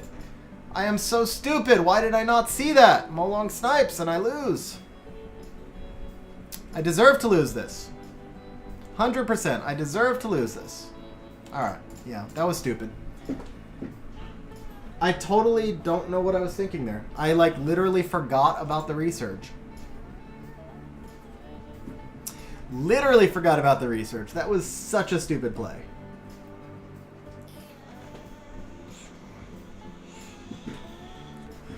Yeah, the thing is, Cherry, is you like never see him, because I don't use him, and you never see him outside of Special League. It's a misplay I probably won't make again. That's how you get better at this game, is by making misplays, because once you get burned, you know, fool me once, shame on you. No, fool me once, shame, yeah, fool me once, shame on you, fool me twice, shame on me, right? I won't do that again, but oh man, I didn't even see it coming. Like, I totally forgot about the research. I did not even see that coming. 100% deserve to lose that.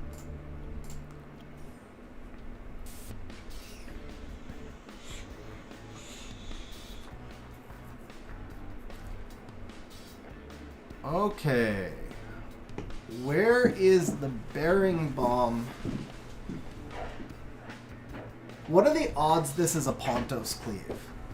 First pick, Silence. He's clearly got Yogin, but what is... So Yogin would be 12 stars. Pontos needs a Fran, and then he doesn't have enough damage, right? You know what? Let's do this, and then we still need the Lulu. I think we're going to go with the Revenge Bird here, so I actually have 2 Revengers. And I may even rock out a Molly. After this fight, even though I've only got 1 wing left, after this fight I'm going to go ruin freaking Tetra, because this is like the 5th time I've wanted Tetra. Can't take Verd. That's not good. Guy, yes, Savannah is better than Bernard for Lumina. Okay, so we need water here. I think Annabelle could actually be the play here. And maybe a Lucia, maybe Vigor. Who gives me more? In this case, the Vigor gives me... No. Lucia! Whew. Yeah, I need the skill 1s because of the freaking silence. Alright. Attack bar pushback with massive turn cycling. Do I just take this and try to get clear? No, I can't let him have the defense break. No matter what, you can't let him have the defense break. I do think I lose this draft. I think I lost this on the draft. He's got too much control. It's a really good team. You know, so there's one scheduled community help for today, and after that it's just going to be RTA versus viewers. It's not specifically a community help stream. Alright, we are going to detonate here. Reduce the turn cycling. Whoa! What happened to that bird? Anybody tell me what happened to that bird, guys? I still may not actually have enough here, but if Annabelle is able to proc out, then it's over. She got a good chance. She's on Violent plus the 30% innate.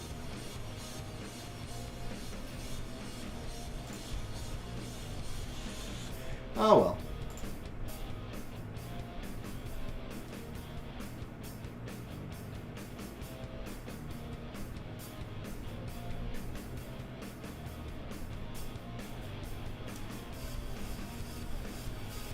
Okay, Max Res Annabelle doing work. Max Res Annabelle doing more work.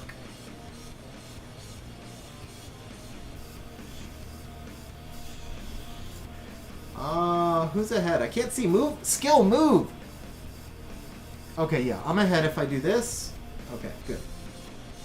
Oh, even better. Well, actually, there's no... It'd be stupid to sleep because I can just do this. Yeah. There we go.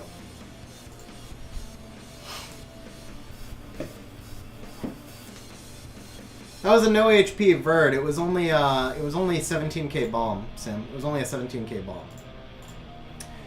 All right, let's freaking Even though that draft worked, Tetra would have been such a better pick there, and I keep forgetting to ruin her, so let's go ahead and ruin the Tetra, even though we only have one wing left. Guys, I feel like I threw 2 matches. The Konamiya play was just like one of the dumbest. Oh, it was so stupid, man. I'll be kicking myself over that for days.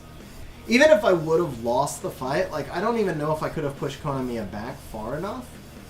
But it's just such a stupid play I made. Like, defense break meant nothing on the Fire Bison, and then he just gets the resurge into control. It was just an idiotic play. I'm gonna be kicking myself. Whoops! I'm gonna be kicking myself for that one for a while. We got 3 scrolls. Let's see. Any love? Nah, didn't think so.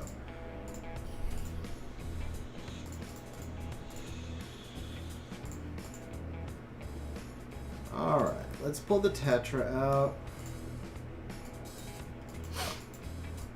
Nice thing about running so slow, I only have to get her to somewhere around 240, and she'll be in front of everyone who matters.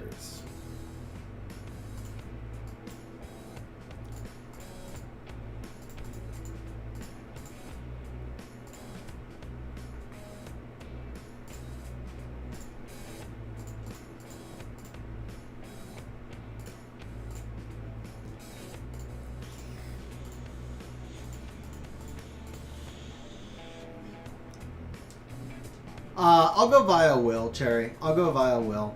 There's too much pushback, so the Nemesis works as a Nemesis trap, and it works if the fight goes down to 1-on-1, but I don't feel it has as much function as just a max resistance with Will. I mean, don't get me wrong, max resistance doesn't work all that great against all the strip either, but I still think it's... like, via Will max res gives you a better chance than Nemesis, unless I just did her as a Nemesis trap. Which wouldn't be the worst thing in the world, but because I'm going to be using her to counter Gianna's as well, if she's on Nemesis and... if she's on Nemesis and the... like, the other monsters on my team start proccing, then the bombs are going to go off anyway. So I feel like she has to be on Violent.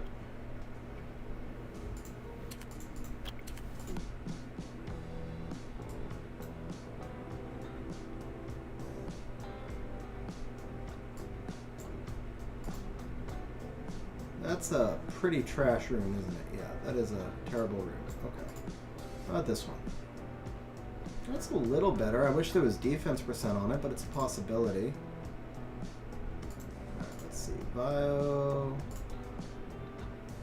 Crit damage doesn't do a lot, but it's actually more HP. We lose 3 speed, but we want the accuracy, and the crit damage doesn't do much because I want to have crit rate on her. What about this one? Now this is a little. This is a much better rune. Yeah, this is a much better rune. Do I have an HP grind right now? Whoops, wrong one. Yeah, I do have an HP grind now. Okay, that's good. Maybe I'll get a 6. What's up, Yuno? Maybe not. That's still a better rune for her, though. Okay.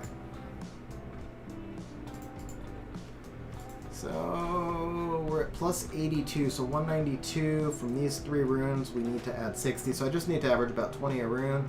We don't need the attack there. Speed, defense, HP, resistance. That's kind of perfect for what we're looking for. That's going to be lower, right? Yeah, it's just all stat reductions except for the attack. She doesn't need this one. Boost, but we lose HP. Again, we don't need the attack, and we do want the accuracy.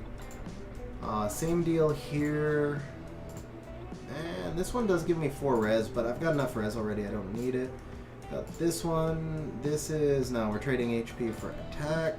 That's just crit damage. How about this one? Trading HP for attack.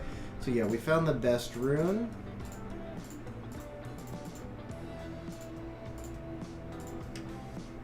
That one's not grinded.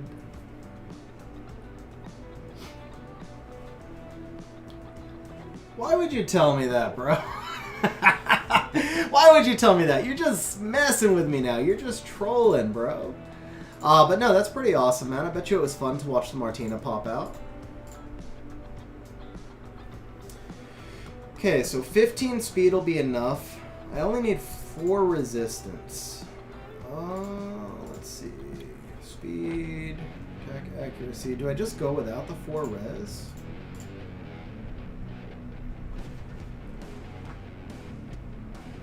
Do I just let her go at 96? Can I gem? Oh, I can regem this. Do I have a legend? I got 1. I don't know if I want to use my last one. Here. About here. I could change the accuracy to res. Then it's overkill, and I don't want to go much lower than 27 I don't have a grind for this either, do I? No. And I'm not putting that legend there. Let's see. I missed will runes, huh? I'm missing a will rune. I guess that changes things anyway. Crit rate accuracy. Crit damage, crit rate, defense flat. Come on, none of these have like just an innate resistance or something? Alright, drop the HP flat, change it to HP percent. Inside what's equipped. Just need like a, you know what, I could use this one. It's not such a bad rune, but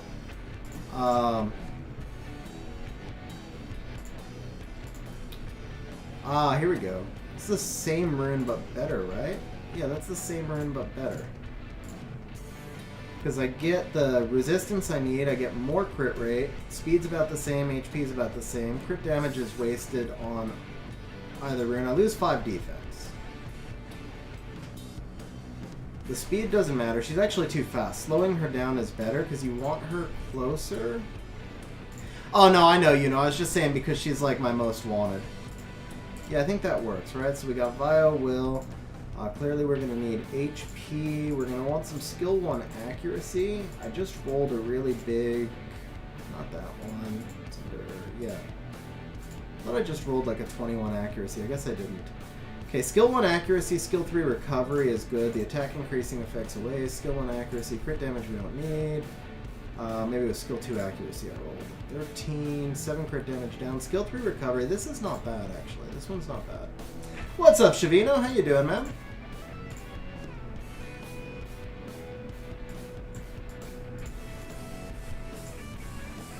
Damage from wind. Some additional damage. Just no, it's okay.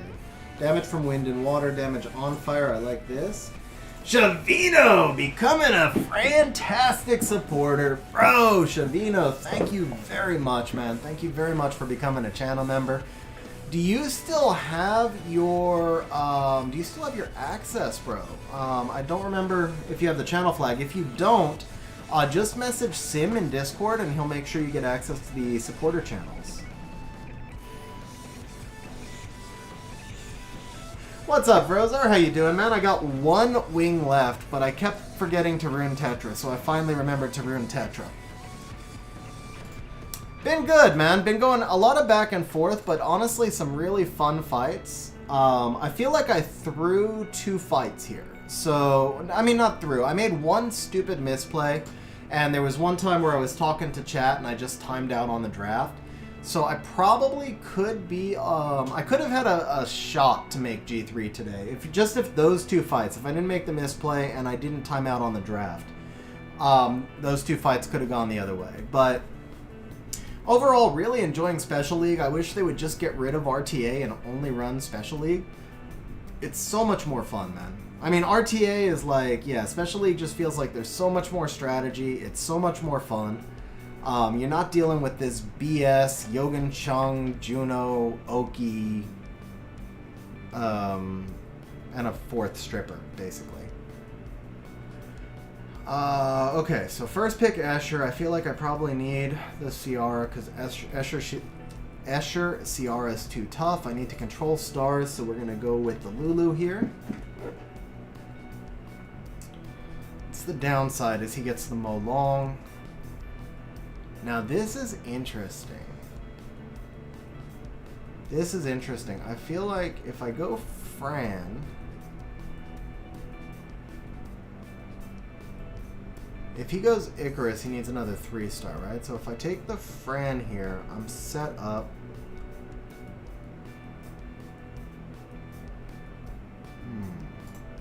Okay.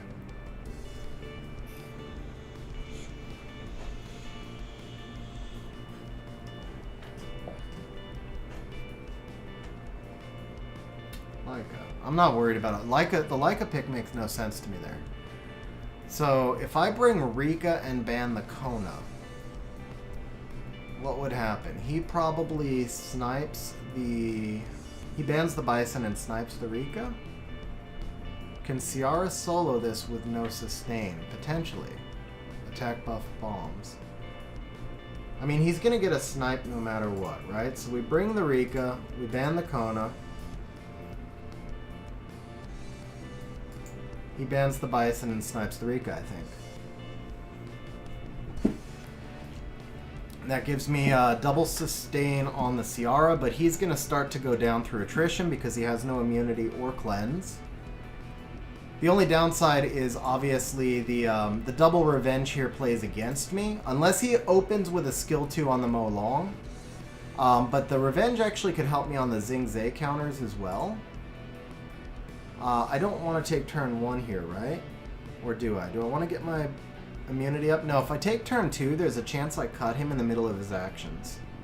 I'd rather take... I mean, I'm not going to take turn 2. The Mo Long is slow. But the Escher, if the Escher goes in front and I'm able to cut in between, or even better, if I can cut in between the Mo Long and the Leica, then he doesn't get the snipe either. Depends on his speed tuning. Yeah, the Leica's super slow and the Escher's fast. He's going to get Mo Long into Xing Zhe, and then he's going to proc, so he gets the snipe. Yeah. Does he kill? Does he have enough to kill? He does. And that was not what I intended, unfortunately.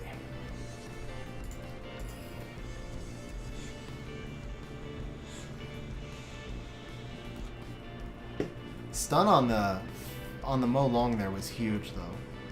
Dude, how many turns is this Xing Zhe gonna take, though? Seriously. this Xing Ze's gone like 7 times, man! What the hell? Oh, man. Alright. No, he went 5? I think I mean, because he got 1 on the counter, and then he got skill 2 into a turn cycle, into a skill... Oh, man, he went so many times. He just went so many times. Mine doesn't. I got the Guardian Skin Monkey. Mine doesn't get free turns like that.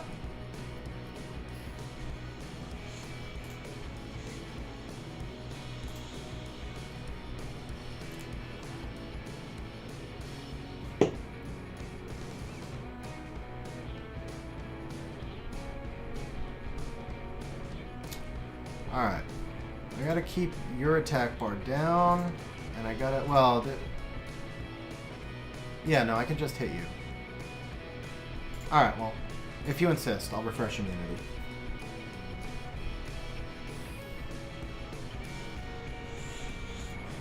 Dude, maybe he does get free procs. I don't know, man. Yeah, I knew he was going to do that. And then the Escher gets the kill, and it's GG, right? Freaking proc city, man.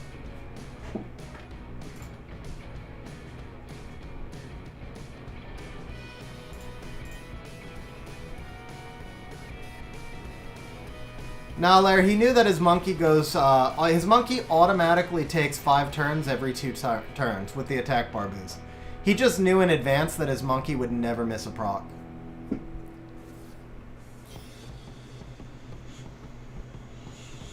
That's the first proc the monkey didn't get.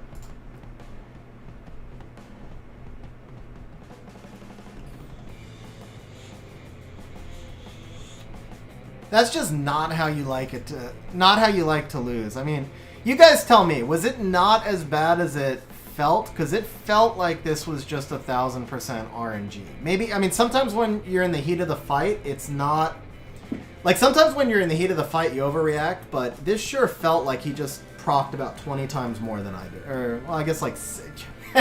Yeah, I mean... This felt like it was pure RNG. You guys tell me if I'm just overreacting. I don't know.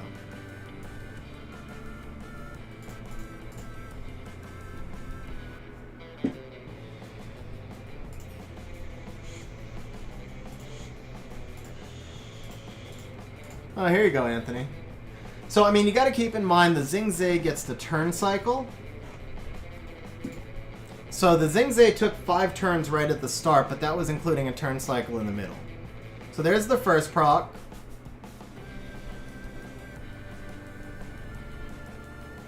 There's a counter, and another turn, and another turn, and another turn. So that's 5. But, I mean, that included a turn cycle and 2 35% counters. But the counters are supposed to be 35%. I think I got a proc there, but it was kind of a meaningless proc. I probably should have gone into the monkey there. I don't know. There's another proc. Here's another proc. Here's another proc.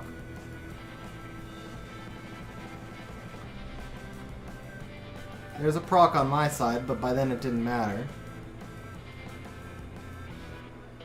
There's another proc for me, but another one that didn't matter. Another proc for him. Yeah, he definitely way out-proc'd me, but he also out-proc'd me on the ones that mattered. And then those 2 35% counters at the beginning as well made it look worse than it was, I think. But that was still pretty rough RNG.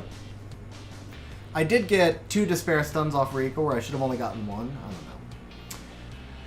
know. Alright, let's see here. So, for today's stream,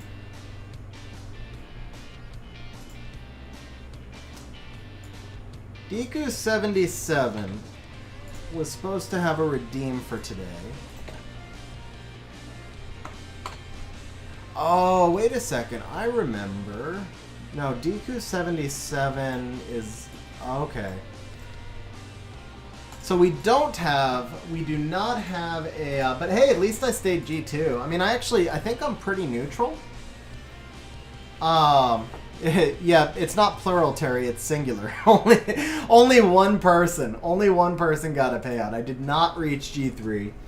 But at least I stayed like neutral through 16 wings. I mean, I held in the top 250. If this was normal RTA, this would still be G3 range. Normal RTA is top 300, so I can't be unhappy with it. I still think there are 2 fights I should have won, so I should probably be about 1480, which would like 14. Well, yeah, you lose 7 versus win 7, so I should probably be like 1488. How would I rune Savannah for Lunia? So the thing is, I would rune Savannah for your siege defense and use her in Lunia. At which point you want her Violent Will with at least 2000 attack, at least 250 speed, at least 70 crit rate, at least 30 accuracy.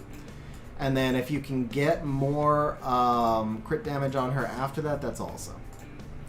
Alright guys, so yeah, we're going to do some so you guys ask me on a lot of streams, the RTA specific streams like this are the ones where we do replay redemptions. So we are going to turn on some replay redemptions. Let me go ahead and reset this. Redeem, replay. It's going to be 3,000 points.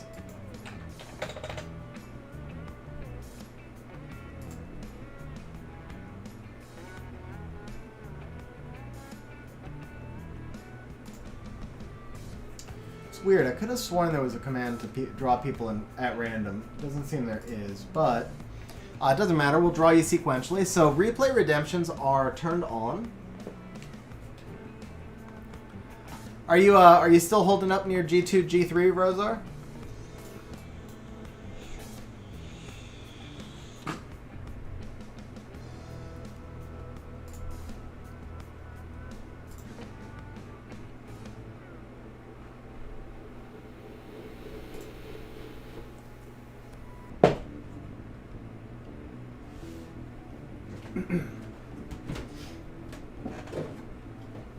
Alright guys, I said I was cutting down, but I didn't say I was quitting.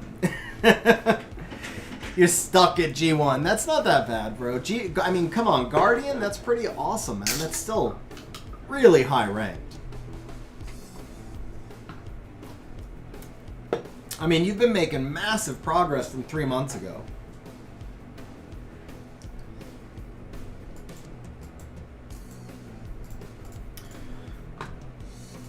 Alright, so nobody's actually gone in for the replays yet. It's turned on, right? Yeah. So guys, if you want to redeem a replay, you just do an exclamation point RTA.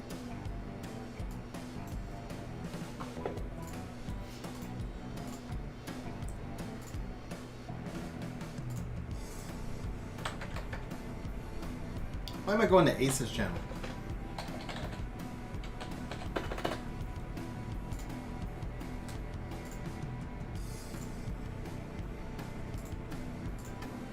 What's up, Hugh? How you doing, man?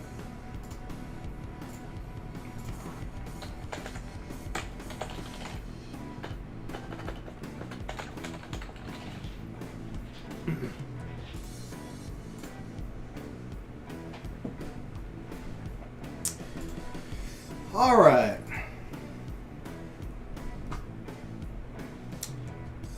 Should be coming in 4.5 hours, Rosar.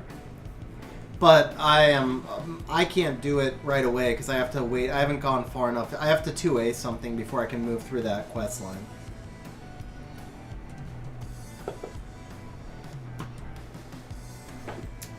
So I thought you said you wanted to redeem a replay. I guess not.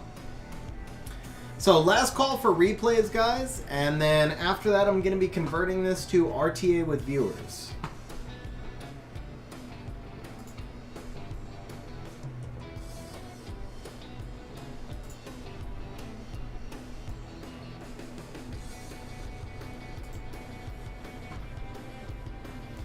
Okay, so we're going to be doing RTA with viewers instead. Terry, it was !RTA. I'll just take the points from you, and you can share it in 8895.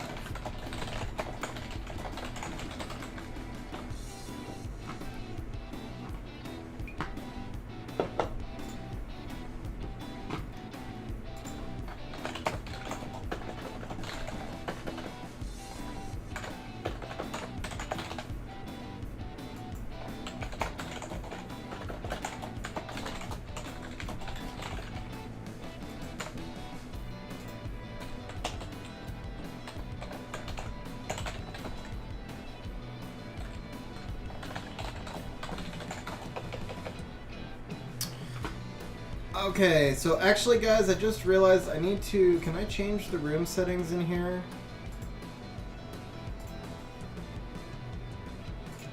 This should have been a Special League room. I was going to do this as a Special League. Alright, guys, so it'll just be Special League rules. I'm not going to change the room since a bunch of you are in already. It'll just be Special League rules, though. Keep in mind, you're doing 20 stars.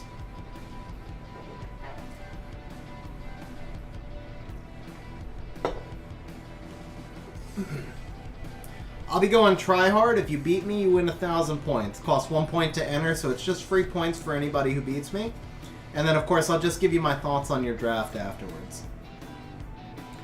Alright, so we have got a replay from Terry. So this is going to be a Special League replay, guys, against somebody who apparently owns Narsha but is not using her in RTA. So Terry opens up first pick Rakuni. This is very interesting. Gives Terry a lot of flexibility. Does not really show what he's doing because it could also be a Swift Rakuni. I have not seen Swift Rakuni. Sorry, I have not seen Rakuni very much in Special League, but I like this first pick strategy. That's a really interesting first pick strategy. It causes your opponent to have a lot of opportunities to make mistakes. So Navna comes back with the Fran and the Miho. I gotta say, I'm not necessarily a fan of early picking Miho in the Onimusha League. Miho is very rarely going to be useful in this league, but when she is, she's got to be a last pick into an opponent who's running basically like Diana and Vertihile in the same team, and not running any Onis or only running one Oni that you can ban.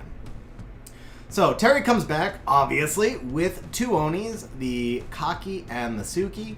The opponent comes back with Laika and Triana. So I got to admit, Navna's draft is still not making a lot of sense. Laika into two multi-hitters and a Resurger is kind of odd.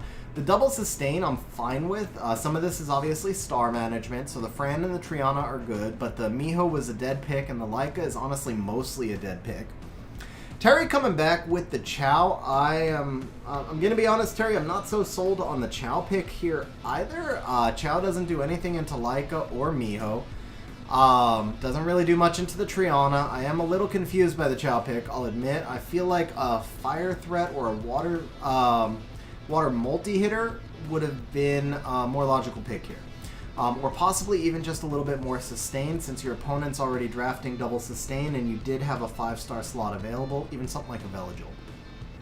Okay, Navna comes back with the Mookwool, which this does change things a little bit, other than the fact that it's obviously just an auto ban. You just ban the Mookwool and you're not worried about that Miho at all with the double Onis.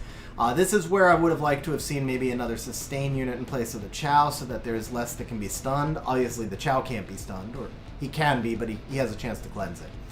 So from here, and of course Terry finished with the Kinky. So from here, if I'm Navna, I'm actually a lot more worried about the Kaki than the Kinky. Even before Kinky's nerf, I would have been more worried about the Kaki because Miho gets better as the fight goes along, and Kaki does the most damage at the start of the fight. Kaki's going to do the most damage on this team. So I think if I'm Navna, I ban the Kaki, or he might ban the Raccoony because the Raccoony is the primary source of sustain.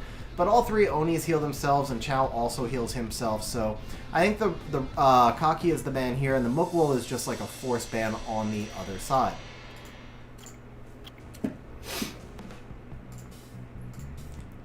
By the way, thank you. You know, I saw your message. I will change that setting when I get in.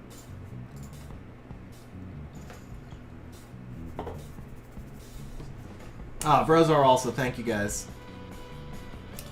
Alright, so it is Kaki, but Terry lets the Mookwool through. Goes ahead and bans the Triana, going for the fast kill instead. Mookwool gets a little bit of glancing. Raccoony clears it up. Terry's going straight into the Miho while the opponent is actually going into the Suki right now. Raccoony providing some sustain. I am on no wonder, man. I was like, I cannot even speak this fast. What's going on here?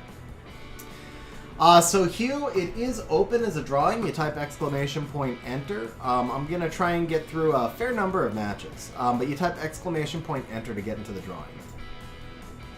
Alright, let's try this again on normal speed. That was like insane. I just can't speak that fast. Alright, so we have the Kaki and the Triana bans.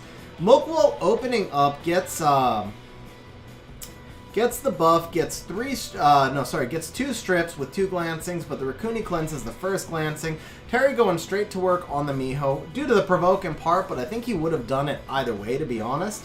Kinky going with the AoE, the Fran healing that Miho back up. Never mind, Terry's actually going into the Leica now with the Chow. Navna is working on the Suki, identifying Suki as the primary threat. Suki is pretty close to dead right now, may die to the next turn Leica gets. Is Suki ahead of Leica? It does not look like he is. We're getting a little bit of pushback here on the Raccoony, but not quite enough, giving the speed buff to the Suki, which allows Suki to get 1 skill 2 off before he dies, doing some huge AoE damage right there. And actually Suki managing to heal enough off that skill 2 to keep himself alive. Kinky landing the defense break, killing the Miho, allows the opponent to put the threat state on the Leica, but we do get a counter from the Kinky into the Mookwool. Leica, deciding that passives are overrated, chooses not to counter Suki while he's almost dead, allowing Terry to put more damage into the Mookwool. AoE from the Kinky right there, providing death to Mookwool. The additional turn to the Kinky going into the Fran, leaving it Leica versus the world. With multiple multi-hitters, Navna quits out. What's up, Ladris? How you doing, man?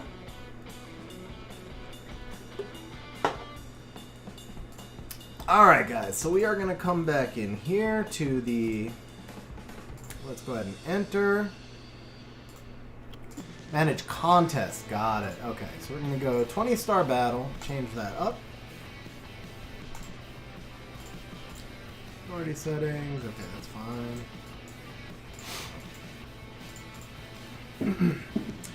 Alright guys, so here we go. First contest is going to be against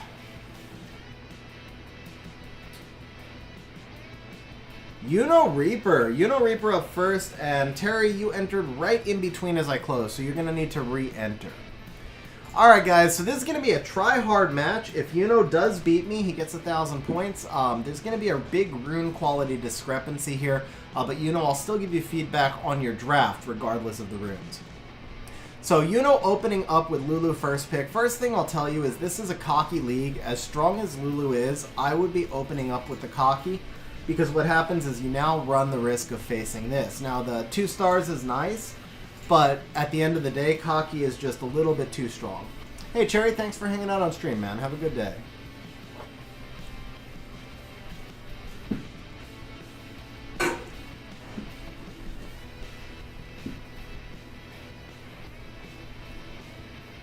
Bro, congrats, Jester.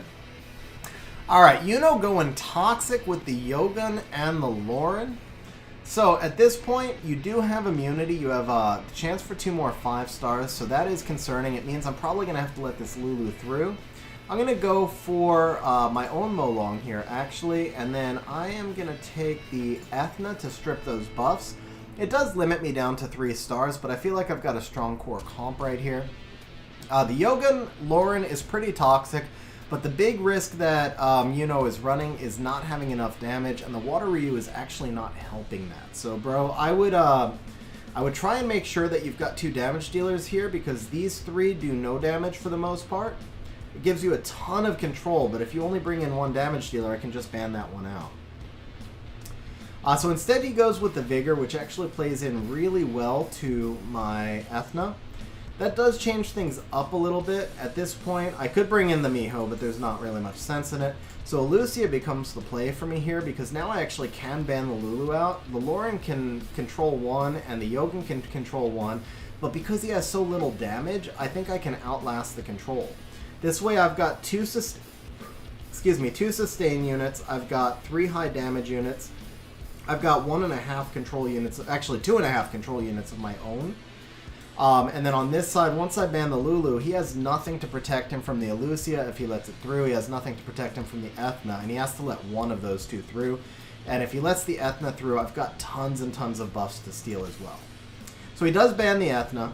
I'm going to take the HP lead. So here he's going to get the, presumably the Water Ryu is going to go ahead. So the Water Ryu will get a bunch of strips. He will get 1 Scroll Trap with the Yogun. But we'll have to see if he has enough damage from the Vigor, because the Vigor is basically providing all of his damage. And the Vigor is going to have to kill my sustain units before I'm able to break out of the cycle of control.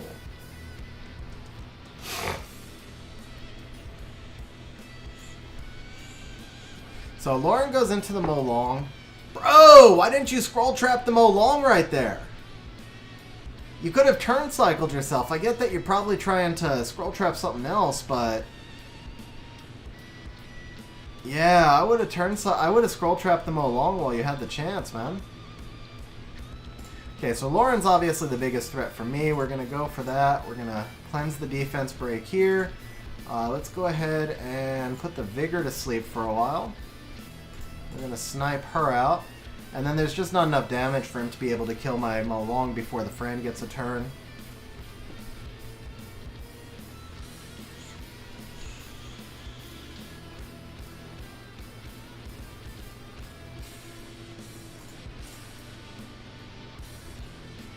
And from here we'll go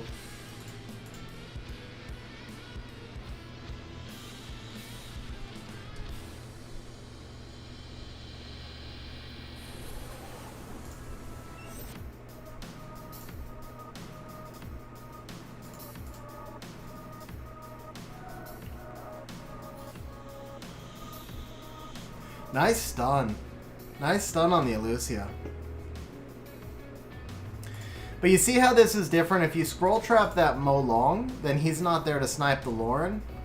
I didn't get the defense break with the Cocky, so your Lauren would have been alive 1 turn longer. You could have stripped and just controlled my Elucia with your Lauren while the Molong was in the scroll trap. And because my Molong is going to be in a slower build even than the Elucia, he would have been in the scroll trap potentially 1 turn longer.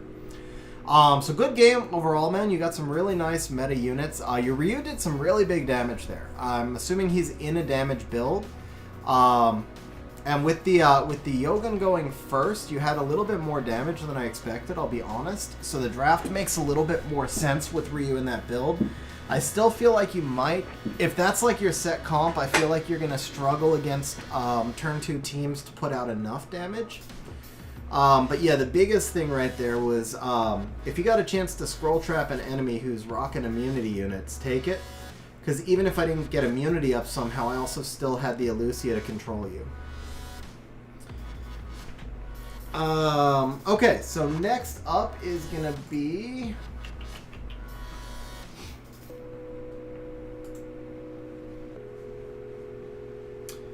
Vrozar. Vrozar is up.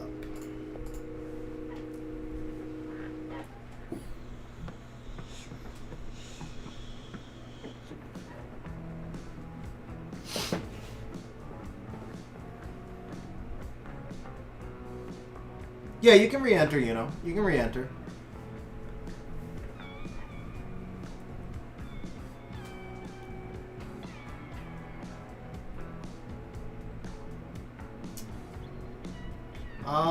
Vrozar, did you challenge me? I don't know if Vrozar went AFK.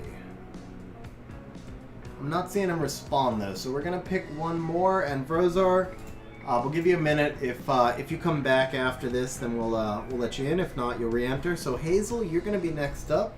I don't know your in-game name. Oh, there's Vrozar. Okay, so Hazel, you'll be up after Vrozar. Actually, I'm gonna start picking one person ahead, so you guys have a chance to come to the room anyway. Okay, Hazel, you're Phoenix. Perfect.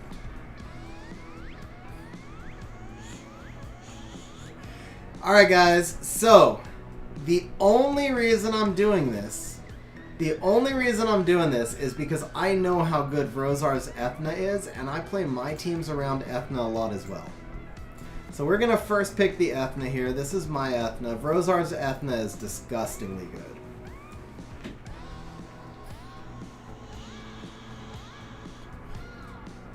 Okay, so Vrozar taking the Fuki, and I know I'm going to be facing Fuki and Suki together, right? Since I know I'm facing Fuki and Suki together, I'm probably going to want to try and control one of them. I'm also probably going to let your Lulu through. So it feels like this is a good opportunity to pull out the Lauren.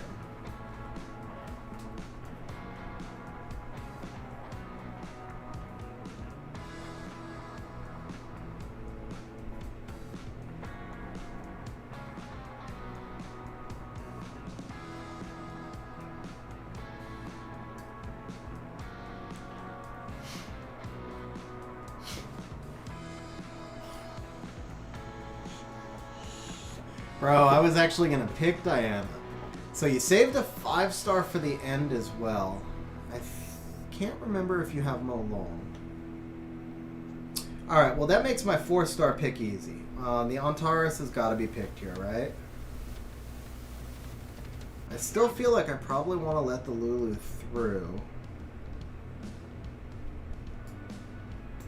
I think Fang works here. Yeah. I like that pivot on the Diana, bro. It was a nice pivot.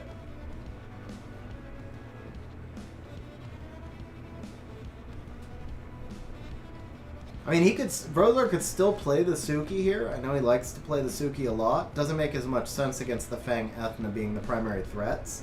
Which means he actually kind of pushed me... He pushed me to drop the wind early, so there you go. There's the Kali. Kali's a nice play here. It's a really nice draft. Alright, so Vrozar plays turn 2. Kali invincibility. I've got 2 options to strip the Kali. So I think we leave the Kali alone. And I think we try to get an early snipe of the Diana and then let the Kali snipe. We're basically going to trade 1 for 1.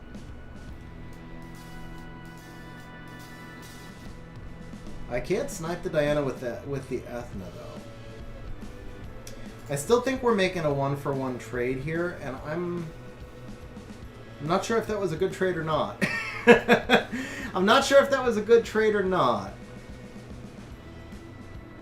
So Solacuna, the nerf to his S3 from a couple seasons ago, it is noticeable, but there's also Lulu. So the big thing with that. Alright, first of all, let's force you to decide with your Diana now. The big thing with that is that he's going for it, guys. He goes for it. And are you serious? Are you in front of my Lauren? How can you be in front of the Lauren? She was full.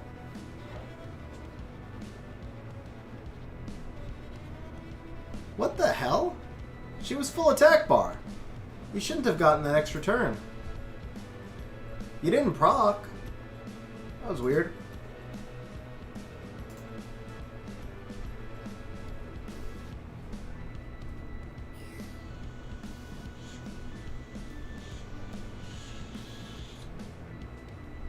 Well, good game, bro. Good game. I must have misread the attack bars. I must have misread the attack bars because you didn't proc. Lauren should have been over 100% though. Yeah, Solakuna. So Escher is better with the strip, but it's actually more about the Lulu preventing Vigor from getting the defense breaks because Lulu is in almost every match and only counts as 2 stars. Alright, good game there, Brozar. No, Duke, so when Diana transforms, her attack bar goes to 100%. My Lauren should have been over 100%. I use that play a lot. Generally speaking, I try and push the Diana up early because Diana's usually run really slow, right? No, but yeah, see the thing, I mean, so if your Diana's 103, I mean, my Lauren is still going to be... Yeah, but it's not about being slow, because once she transforms into human form, she spends her attack bar, and then she gains back 25% per crit. So your Diana would have been at 100% attack bar, but my Lauren was already full and would have taken a tick when your Diana transformed, or rather when your Diana went. So my Lauren should have been at like 107, 108. No, so Lauren's attack bar was like just a hair under, but when the Diana transformed to human form, it would have pushed me over 100. And then the Diana still had to take a second turn to attack again. So my Lauren should have been at like 113-ish. And the speed buff should not have been enough to make up the 113. I use that play a lot. And I pretty much never get cut. So I don't know. Like I would say I probably use that play like 5 times a day. Like intentionally pushing the Diana up and trying to force the shield, or just forcing them to go YOLO and get cut. That was, but yeah, I don't know. Something happened there. I read something wrong, clearly. But the speed buff shouldn't make any difference, because, I mean, I use that against Eschers all the time, like an Escher Diana team, and it's pretty consistent.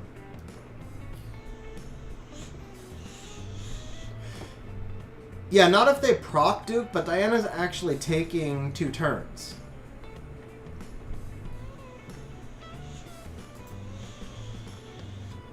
No, you didn't proc. You didn't proc, but even so, let's say I don't know. I read something wrong. I mean, obviously you didn't proc, and the mechanic works, so obviously I did something wrong there. The weird thing for me is just that I use that play a lot, and I don't remember getting cut before. Yeah, I don't know. I don't have an answer for that one, at least not on stream. Insta turns don't increase attack bar, so I guess you wouldn't have gotten. Yeah, but even then, whoops, is that right? No.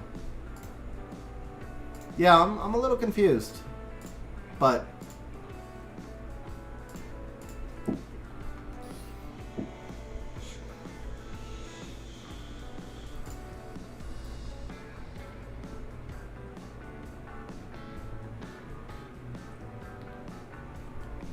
Alright, so Diana goes up here. Lauren just ticked right there. When Diana took her turn, Lauren ticked over 100. So Lauren's already over 100. I mean, I guess it's just the speed buff. I guess because Diana's normally run slower than plus 103. That's gotta be it. You must have just gotten ahead, but you could actually see the Lauren tick when Diana took her turn.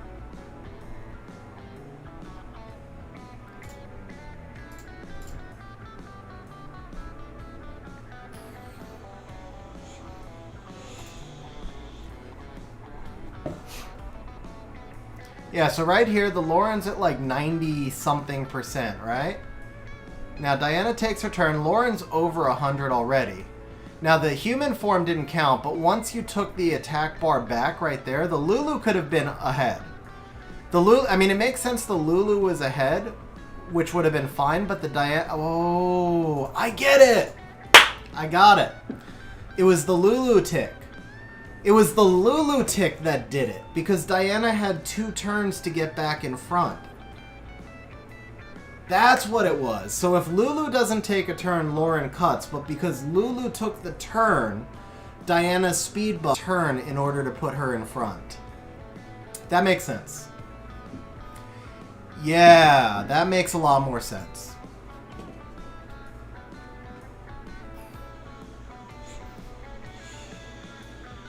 Right, and Lulu should have been ahead of Lauren because I don't know if the Lulu's faster, but the speed buff already put the Lulu in front of Lauren for sure.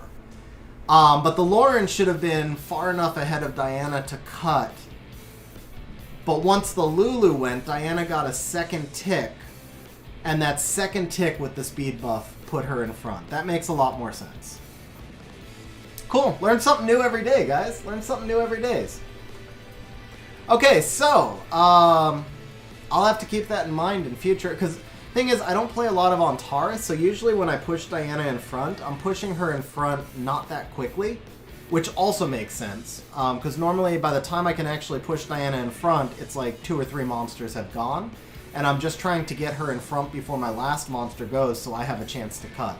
So that also makes sense, like, just don't push Diana in front that quickly, when there's a speed buff. Alright, so Hazel, you are up next. You may have to come back to the room, Hazel. I'm sorry, Phoenix. No, Hazel is Phoenix, so Phoenix is here.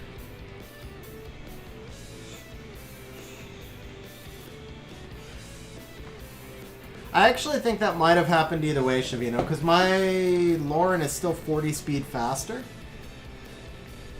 Yeah, I mean, it was a legit win, Brozar. It was a legit win, not to take anything away from it. I was just confused by what happened. So obviously it was still a legit win, and it was a really strong draft on your part as well. Yeah, I wasn't trying to take anything away from that either way. I was just confused as to how you got in front. Oh, if I was faster than the Lulu? No, because the Lulu had the speed buff. So I would have had to have been like probably 16 or 18 speed faster than the Lulu to stay in front. Is it one turn? No, I would have had to have been like 36 speed faster than the Lulu because there were 2 ticks after that as well. Yeah, I would have had to have been like 36 speed in front of that Lulu in order to have been in front of it. And even then, if I was in front of it, then it's my Lauren would have had to have been that much faster. Because if I had another monster act in front of Lauren, then Lulu would have had another speed buff tick. So Lauren would have to be my fastest monster and would have to be like 36, 35 speed faster or something like that. Speed buff is 30% of total speed, Shavino. It's 30% of total speed. Now, the speed buff obviously doesn't come into play until the attack bars have been brought up to the speed of the speed buffer, which is one reason why if you can get your speed buffer up to a certain key number, usually like 287 or 356 combat speed, you can cut off more of the opponent's attack bars and get a bigger advantage. I don't know if Rosar was on the 6-tick mark or not. I know he wasn't on 5. Okay, so you've got 4 stars left. We're playing a Savannah here.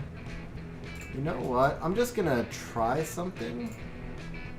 That was the wrong play. Okay, not what I meant to do, but that's okay.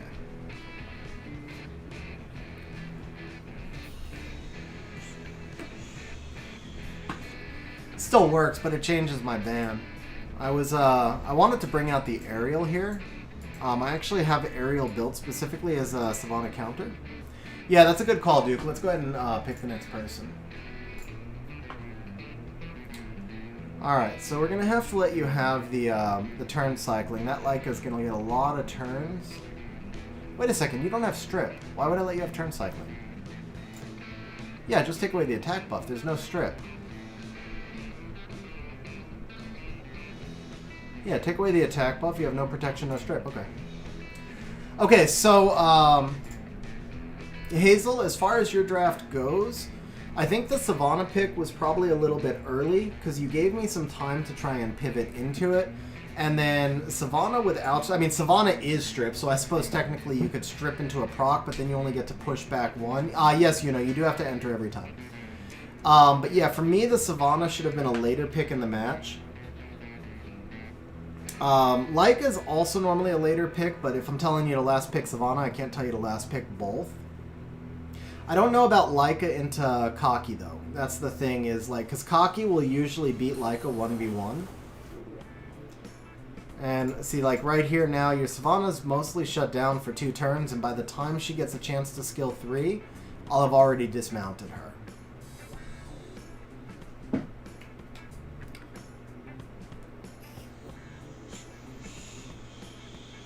I also would have gone into the Triana there, because you have to get through this Triana anyway, and you would have had a better attribute advantage. Even if the Kaki seems more dangerous, the Triana was still the play there, just because you really didn't have a chance to do anything to the Kaki. Like, best case scenario is you strip the Kaki against attribute disadvantage and proc, and do an AoE, and still don't glance, and get the defense break, and then you still can't kill me with your Laika because I have the Triana passive on the field. So even if everything went your way, the Kaki play wasn't going to help you. Triana was the play there.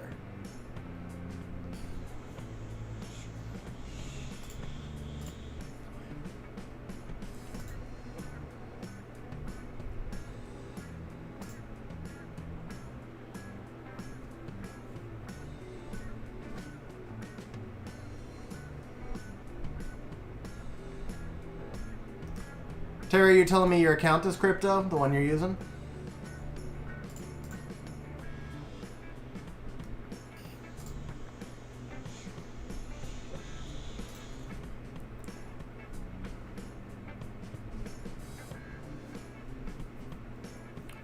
So I'll be honest, Phoenix, there was clearly a rune quality difference there, which always makes it hard to judge the outcomes. I don't know if in that same draft, things could have been a little bit different, but I do think that the early pick Savannah puts you at a pretty big disadvantage. You want to use Savannah when I don't have immunity, when I don't have defense scaling units, or when you have attack buff. There's a lot of places where she can be good, but by picking her early, you let me set up for it a little bit. And then at the same time, like, my draft influenced your final pick, which then came back around and allowed me to ban your attack buff, knowing that if I play slow turn 2, your Savannah was never going to get a turn to AoE on me.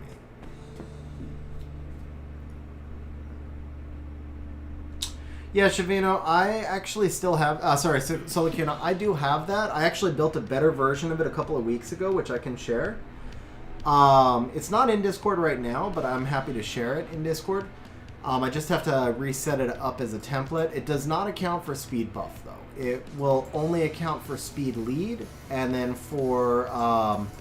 it accounts for all your units in speed lead, but it does not account for speed buff. The formulas for that would be a little bit more complicated than... I mean, I guess I could figure them out in Excel, but it would be a long process for me.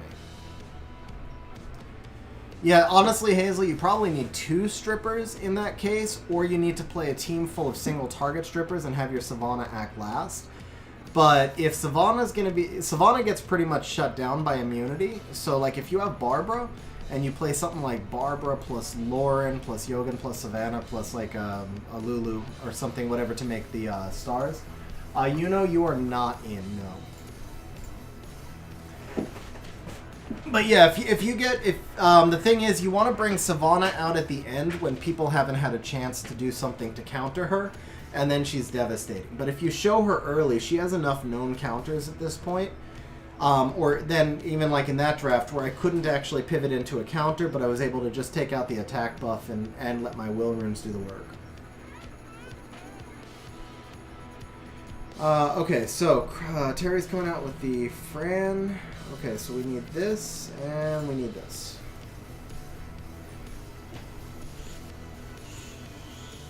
Can't remember if this is the Dark Oni account. I don't know the difference between the accounts. I'm wondering if I'm going to be seeing a Dark Oni. Okay, so we've got a... Wait, is that Lumericia? No, that's Tyron, right? Yeah, that's Tyron. Okay. So we've got Tyron. We have no Strip. You have Strip into attack buff bomb. If I ban out the Lauren, though, then I'm probably going to have to let an AoE stripper through. So I think we go Pontos Spectra. If I do that and you ban the Spectra... No, if I do this... Okay, yeah. I think we can go Pontos Spectra here.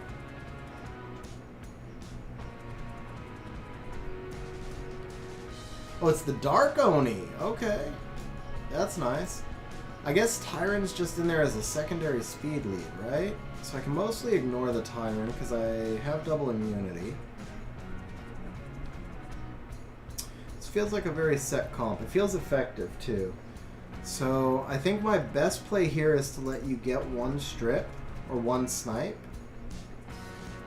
Oh, never mind. What? I'm being stupid. No, no, no! I clicked on the Dark Oni! The Dark Oni here was the ban, by the way, guys. I literally clicked and it just didn't flip over. So Dark Oni is the proper ban here. For what it's worth. The Pontos ban, I think I would have, if I were you, I ban either the Kaki or the Ethna because I only had 2 damage dealers and you were set up to get 1 snipe no matter what. So if you ban one of my damage dealers, then you're going to get the second snipe. And obviously there's just a speed rune issue here.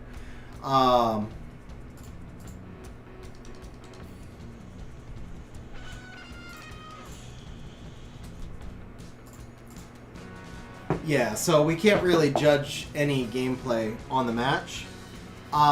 Hugh, no, you're still in the drawing. But, so for what it's worth, I screwed up. The Dark Oni was the correct ban, but I will say this. You forcing me into 2 supports plus a Spectra actually won the draft. I do think you beat me in the draft. I think I beat you in the ban stage, but I think you beat me in the draft. So if you just ban the Kaki or the Ethna, either one, and then snipe the other one, then,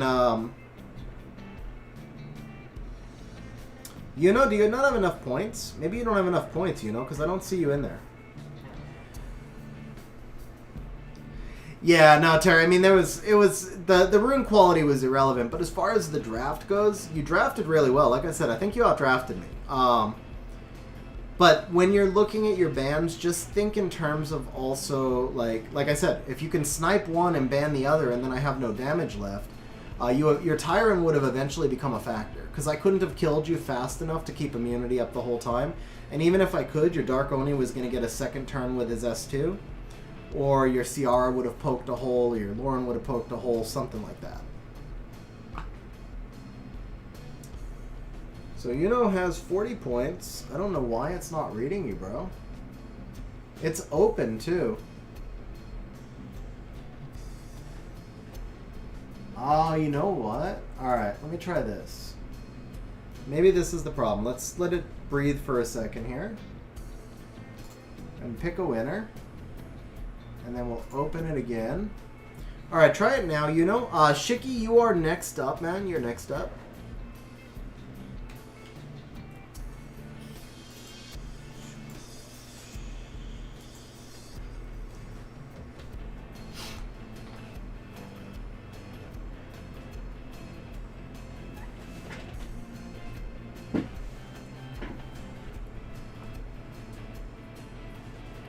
What's up, Coldheart? How you doing, man? Shiki, are you still here, sir? And then let me pick one ahead. I forgot to do that before, didn't I, Duke? Alright, I'll tell you what. No, I need to go through everybody before I cycle back to Yuno. So here's what we're going to do. Okay, so Shiki says I need to give up the slot. So it's Duke and Hugh are the last 2, and then I'm just going to reset this because I don't know why it's not letting you back in. So we'll go ahead.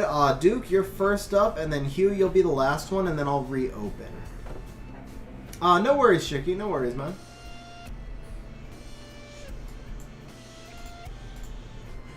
So Hugh, if you want to jump into the room, and then I'm just going to redo... Let's go ahead and reset this now. Ticket cost, max tickets, info... Block remove... Oh, okay. Found the problem. Okay, it's fixed now.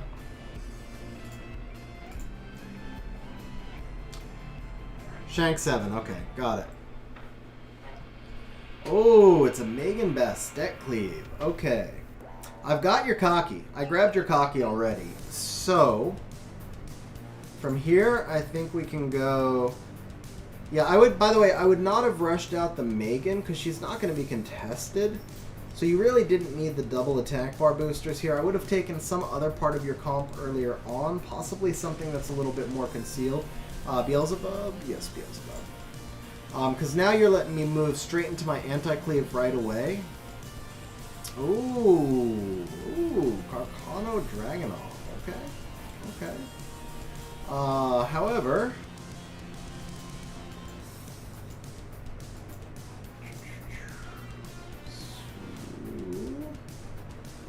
we need him and we need her. Dragonov got buffed, right? What's up, Ahmed? How you doing, man? Maintains hidden aim pose. Increases the damage. Ah, I like the Ralph pick there. Increases the chance for receiving. So he doesn't ignore that. Okay, so we just drop out the Ralph. Even if you kill my Triana, you'll have spent all your skills. The Magnum should be a force ban. If you let the Magnum through, then I snipe out the Carcano. Takes out the Miho. Okay.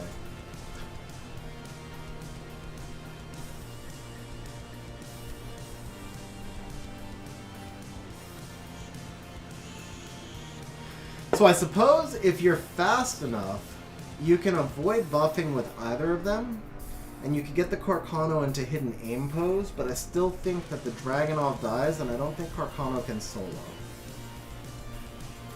The Carcano is fast, unfortunately. You did have to buff.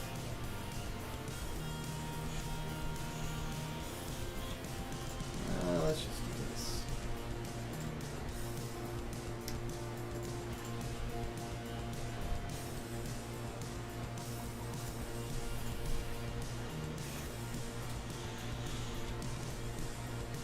Now, obviously, these matches are always a little bit hard to adjust due to rune quality, but I'll tell you right now, I would have gone Bastet Carcano, because that hides what you're doing so much better. Nobody would expect the double sniper cleave. I sure didn't. I think it was a really interesting cleave. But if you had gone Bastet Carcano, or honestly, if you had gone Carcano Dragonov, man, if you started Carcano Dragonov, I'd have no clue what was going on. It's so unorthodox. And that could have forced me into picking, like, let's say you go Carcano Dragonov and I counter with Lulu. Well, I guess I would have first picked, right? So I first pick Kaki no matter what. You go Carcano Dragonov, I would probably counter with something like Lulu Fran at that point because I don't know where you're going. And then I can't move into my full anti-cleave because I've already committed 3 units. And at that point, you probably wreck me. So, biggest thing I would say is work on obscuring your draft a little bit more because it's a really unique comp. I like the comp. I just think you gave it away a little bit too quickly. Alright guys, I'm going to take a quick restroom break. Ahmed, yes you can. I'll re-show how you enter the drawing. I will be right back, guys.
And we're back. Ahmed, actually, you may not have enough... No, it's only 1 point dinner. What am I talking about? I don't see you in. You have to do exclamation point enter 1.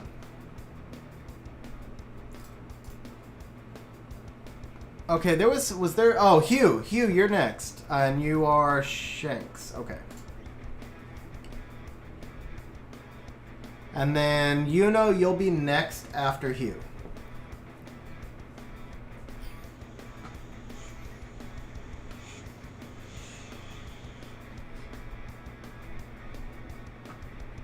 Okay, so first pick in the Kaki. This puts pressure on me to decide if I want to take the Fuki this early or not.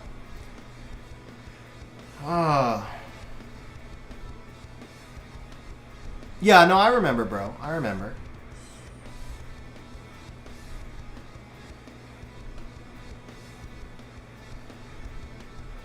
I don't really want to take the Fuki right here. We're just going to go with the Fran and we're going to go with the Fran and the Lulu. Shren Water Demon. Okay, I've faced this one a couple of times before. So, obviously we want to avoid AoEs. I've already taken the two primary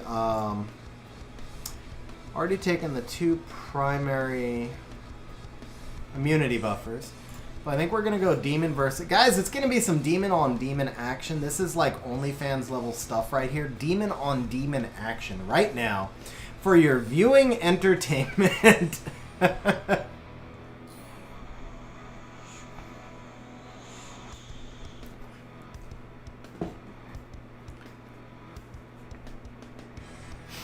So right there, I would avoid the, oh, there you go. I was going to say, I don't like Antares because that kind of forces you into banning the demon. So you've got two AoEs. I could go with, yeah, I think Diana's the play here, right? Diana's almost a force ban, and I feel like I win if you ban the Diana. Ladris, to be honest, Dark Demon is actually not that great in most cases because everything resets now, and if you reset the Dark Demon, he's almost an automatic loss. Actually, do I want to work around him? Let's take away your primary snipe. That's... because I've got immunity, so that's your primary damage. What's up, Daniel? How you doing, man? Oh, he lets the Diana through, too. Even better. So yeah, personally, if I were you, I do ban the Diana. I think the Diana is a much bigger threat. Obviously, you banned... yeah, I don't know. Yeah, if I were you, I would have banned the Diana. I think the Diana is a bigger threat to you at that point.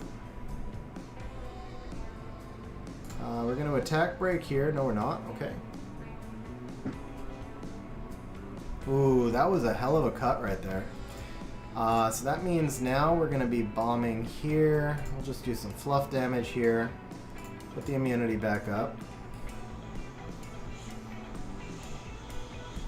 You can cut me here, so we're just going to shield.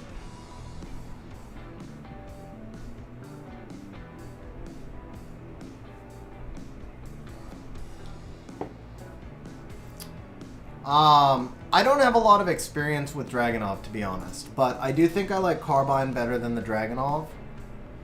But I think your comp is good, man. I think your comp is really unique.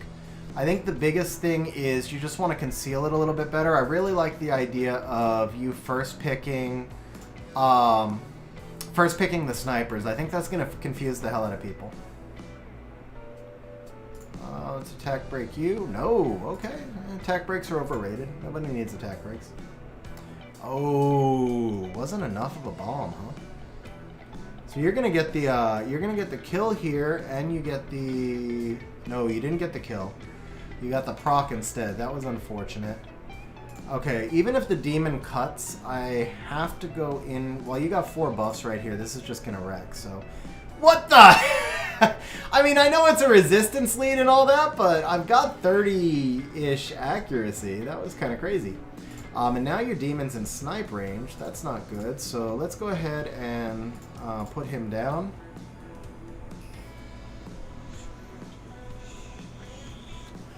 Yeah, I think the Diana has like 32 accuracy, even with the max res. But I will say this, Hugh, I really like your resistance builds. I think you built the team for synergy. I'm sure that the demon almost never gets banned. So if resistance is a lie, then how did your chilling resist me 4 times, bro? my Diana's like 32 accuracy or something. The resistance worked right there. But no, I do like your comp. I thought you had a really solid draft. I really don't have anything to give you different on the draft.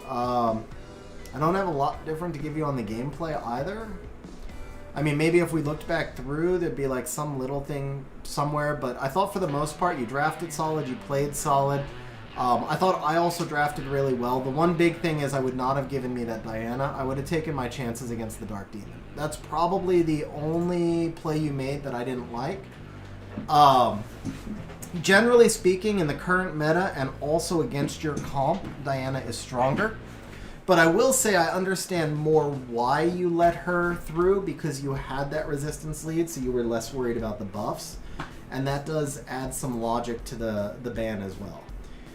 By letting her through with the resistance lead, you were able to use your AoEs with the Oni, which gave you a better shot where you could not have done that against the demon. So 50-50, man. I mean, 60-40. I still think that Diana's the ban, but I see the logic and I can't fault it. But yeah, nice comp, man. Nice use of the max resistance lead from the demon. I think you're C2, so you're obviously doing really well with it. I think it was a really solid comp. Okay, Juno, I like this open a little bit better right here. Yeah, the Carcano Triana doesn't tell me a whole lot about what you're trying to accomplish. Carcano obviously presents a unique threat. I can't let you have the attack buff, so I am just going to take double buffers here, even though it leaves me low stars. But I can't risk it. And I know you have Yogan. Okay, so Colleen is not the play here. Colleen's not going to do enough for you. Yogan's the pick here.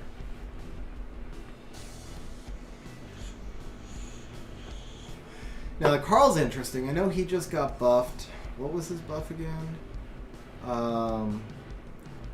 Ignores all damage reduction effects and everything that prevents death. Okay. So you've got no immunity. That kind of leads me into just doing this. I mean, you do have the immunity from the Triana, but you know what, Duke? I mean, I almost want him to. All right, yeah. So here, we're just not going to let the attack buff Carbine through. Worst case scenario, so the problem you run into, it's the same problem again, bro. You've got 3 non-damage dealers. You've got 2 attack buffers. The Colleen's completely redundant. And you might get a snipe with the Carl, but I don't think you have enough damage overall. Once I ban out that Carcano, you're too vulnerable. Like, yeah, Triana might clear some dots one time if she doesn't get stunned, but you're gonna have 2 monsters taking heavy dot damage. I've got a lot of artifact damage from the multi-hitters here, and then I've got a lot of sustain as well. So at this point, I think I think we just go ahead and take the attack buff. The Unruined Colleen hurts you here too, because not the Unruined, the No Will runes on the Colleen hurts you here too, so I can take some of her attack bar away.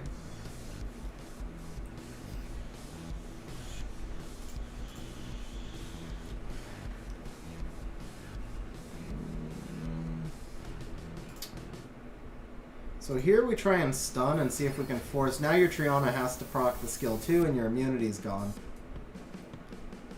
And again, I'm not trying to hammer you, you know. I'm really not. It feels like I'm being kind of a dick, honestly.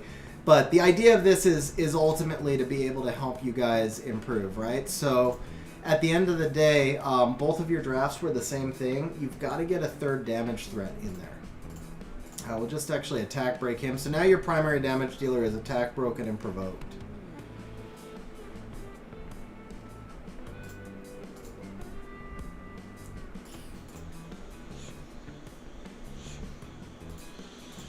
Bro, what's up with this Triana?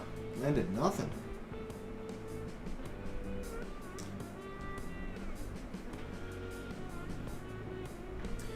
Also, even though I had the stun,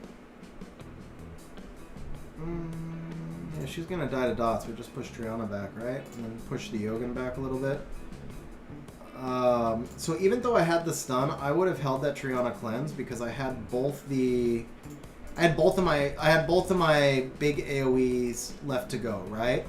So I kind of forced you to feel like you had to use the cleanse with the Triana, but you still should have held it and let me take in a turn.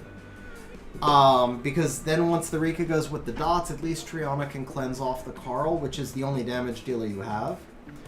I know the Carl died to the Fire Bison, but I'm just talking about strategically. Like, you needed to be able to protect that Carl, because once I killed the Carl, it was over, since you basically had 3 supports to go with the Carl. In place of the Colleen, something like a Lucia would give you a lot more utility, especially when you know you're playing the Yogan. Obviously, you normally use Fran in that spot, and I stole her from you. But something like the Elucia, or you could also go with like a really hard-hitting Mina to do some fluff damage and set up the Carl. Either of those would work really well. And then they both give you a lot more utility. Elucia can actually do really big damage in a damage build, but even if not, the control that Elucia provides would allow you to extend the fight and give you a chance to take down maybe my Rika while controlling the Fire Bison, for example. Yeah, I don't think Carl... I did lose to one Carl in G3, but for the most part, I don't think Carl's buff was enough.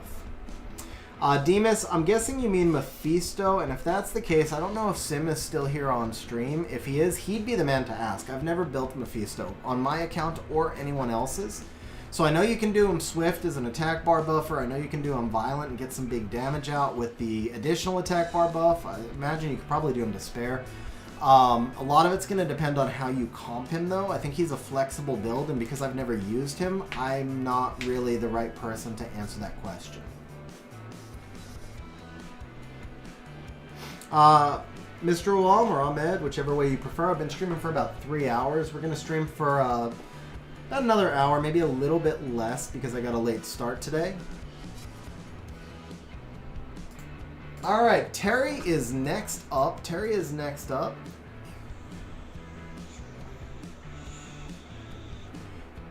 Yeah, so, you know, full fight is nice for dungeons. It's not going to help you enough in RTA, bro. It's not. Because you're really not playing turn 1 AoE there. I mean, at best, you could argue you're playing turn 1 with the Yogan, but Carl's only going to give you a single target snipe and you have no control. So even if Carl gets 1 kill for you and you're at 3v4, it feels like you're 3v4, but you have so many supports, you're really still fighting 1v3.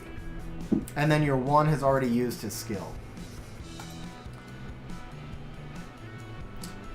So Euladris, actually, I probably should take that out of the description. That was somebody who redeemed in advance, and they rescheduled. And he told me he was rescheduling, and I forgot to pull it off the stream schedule until too late. So let me actually pull that out so I'm not misleading people. But yeah, in the description it said it had said we're doing a community. We're just going to say after that is community RTA, so it's not misleading. Okay, so we're looking at... Okay, the Suki Rakuni. I've got your... Okay, I've got your thing. I've got your thing. I've got your cocky, man. I got your cocky. Alright, I am going to go here, and then I feel like I want some control over this comp because that Rakuni can be deadly.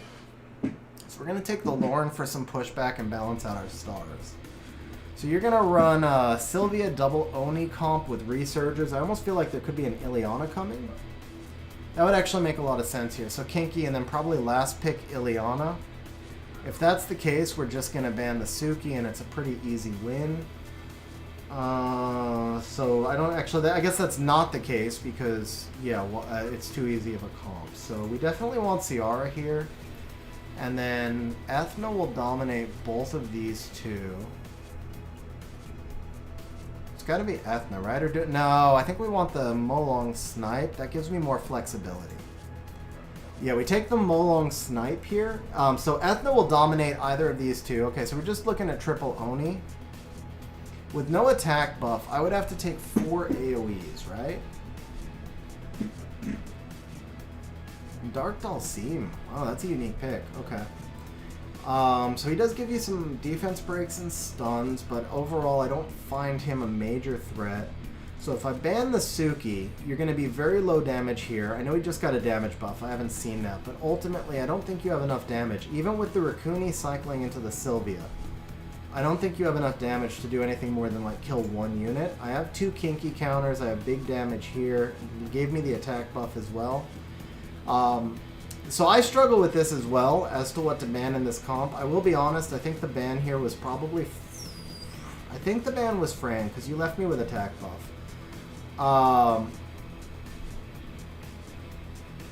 Yeah, I think the ban was Fran. Now, do I want a speed lead? He's got no leader skill, and he's got a lot of heavy damage. But I think I do want the speed lead here.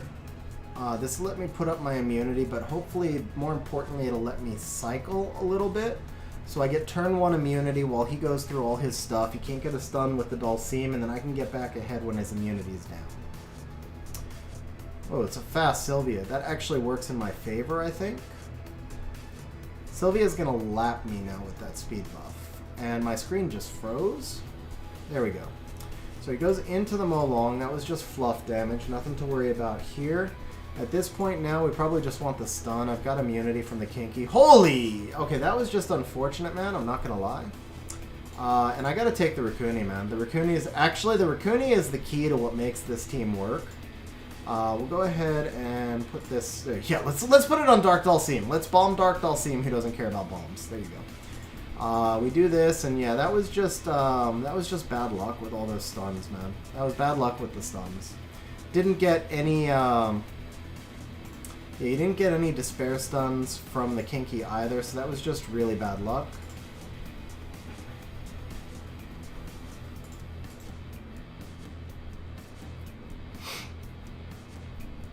It's an interesting comp. I gotta admit, I really don't like the Dark Dulcim pick at the end, though. The Dark Dulcim pick, he just didn't really present any threat to me. He allowed me to change what I would have banned. I'm not sure what else I would have picked at the end, but probably a Vertihile. Actually, yes. Definitely a Vertihile. Dude, yes. Yeah, Vertihile. Big Mac, I'll tell you what, bro. I will tell you what. Guys, check it out. Here it is. Here it is. I've been on the fence with this for a while, right? I'm thinking about Water Bison. I'm thinking about this. Big Mac... Right now, here you go, on stream. We're going to do this one time for you.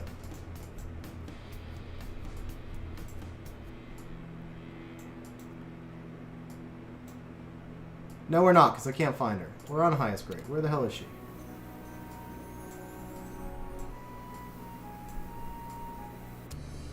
If anybody sees the Helena, let me know. She's gone into hiding. I've got a hiding Helena. There she is. Okay. This was like one of my first ever... This was one of my first ever Nat 5s. I actually did feed her a skill once, a dupe Helena. So we need 4 here. We need 3, 6... Oh god, so many skill ups. Okay, no, it's only 10. It's only 10. This doesn't have to be skilled up. Alright, I can live with 10, right? I can live with 10. Here it is, guys. This Helena on behalf of Big Mac. Oh, it hurts so much. It hurts so much. It really hurts so much. Oh, my poor devils. I never had devils in storage before. Not you. Okay. We need 3 and 5. Oh, I feel the pain.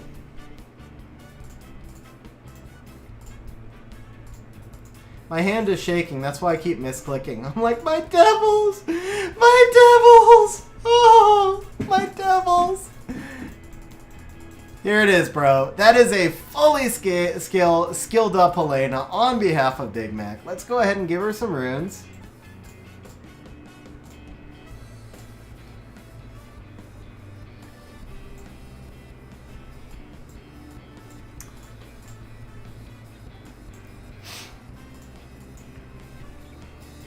Alright, so she needs max crit rate, right? It's gotta be... Wait, no.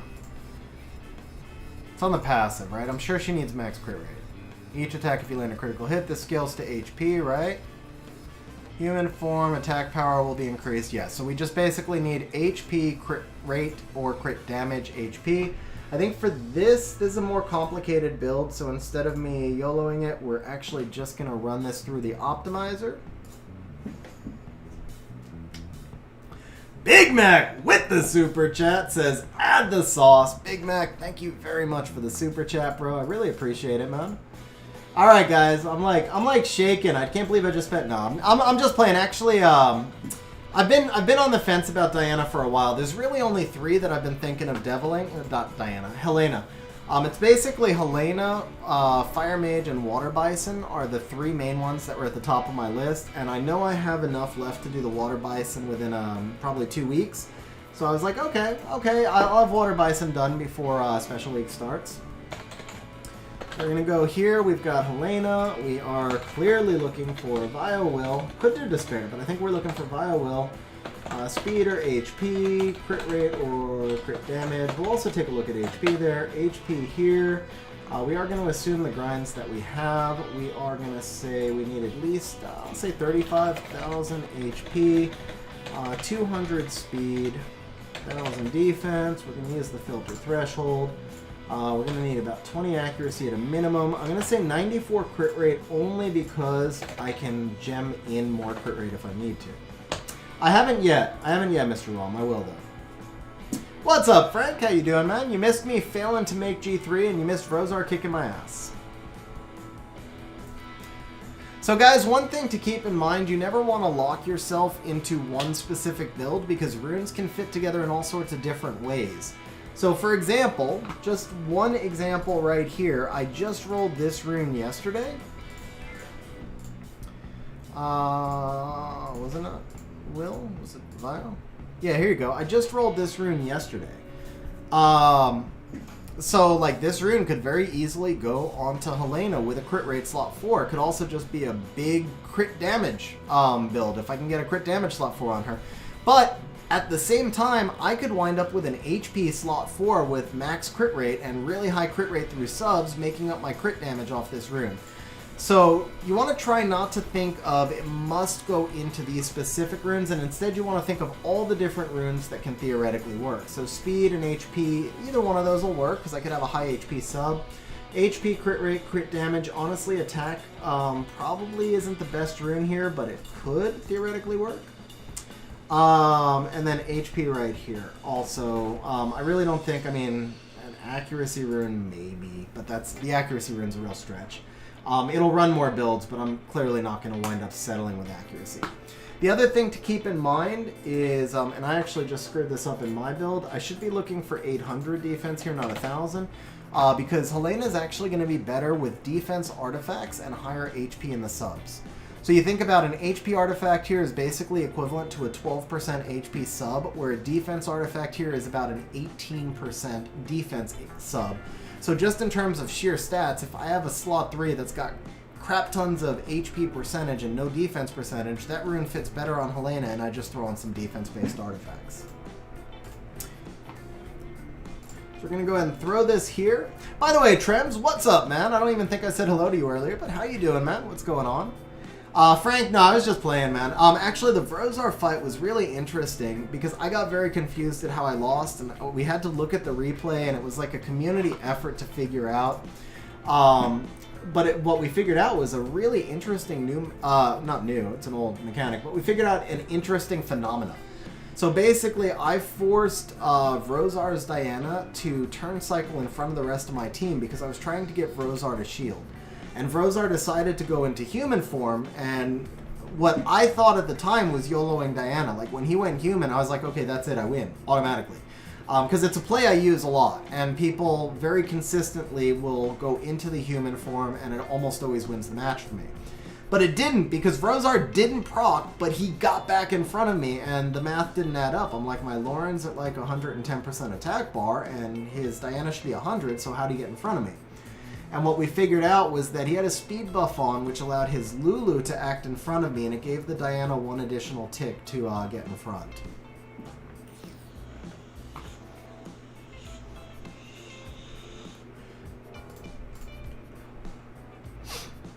So that was actually something that I will now have to pay attention to in the future when there is a speed buff in play, because speed buffs have been a lot more common the last couple of seasons between Vigor, Escher, and Yogan. You have to watch if you try and force the Diana ahead too soon and put them to the decision. Well, it wasn't the Lulu, it was the attack bars. So the Lulu taking a turn gave Diana a second tick to take advantage of the speed buff and cycle back in front of me, which was something I hadn't taken into consideration. Alright, that is a lot of builds. Can we reduce this a little bit? First of all, if it's going to be an RTA build, minimum 102. Let's go ahead and drop the accuracy because that was silly. Let's apply here. Okay, so let me take a quick look. I may not even have any viable speed runes that work for her. 25 HP and 11 crit damage. Okay, yeah. No, I do have some viable speed moves, so we'll keep that in. Right, Vile Will, no broken sets. Let's turn off the grinds, because that's extending the builds as well. See if we can run this a little faster.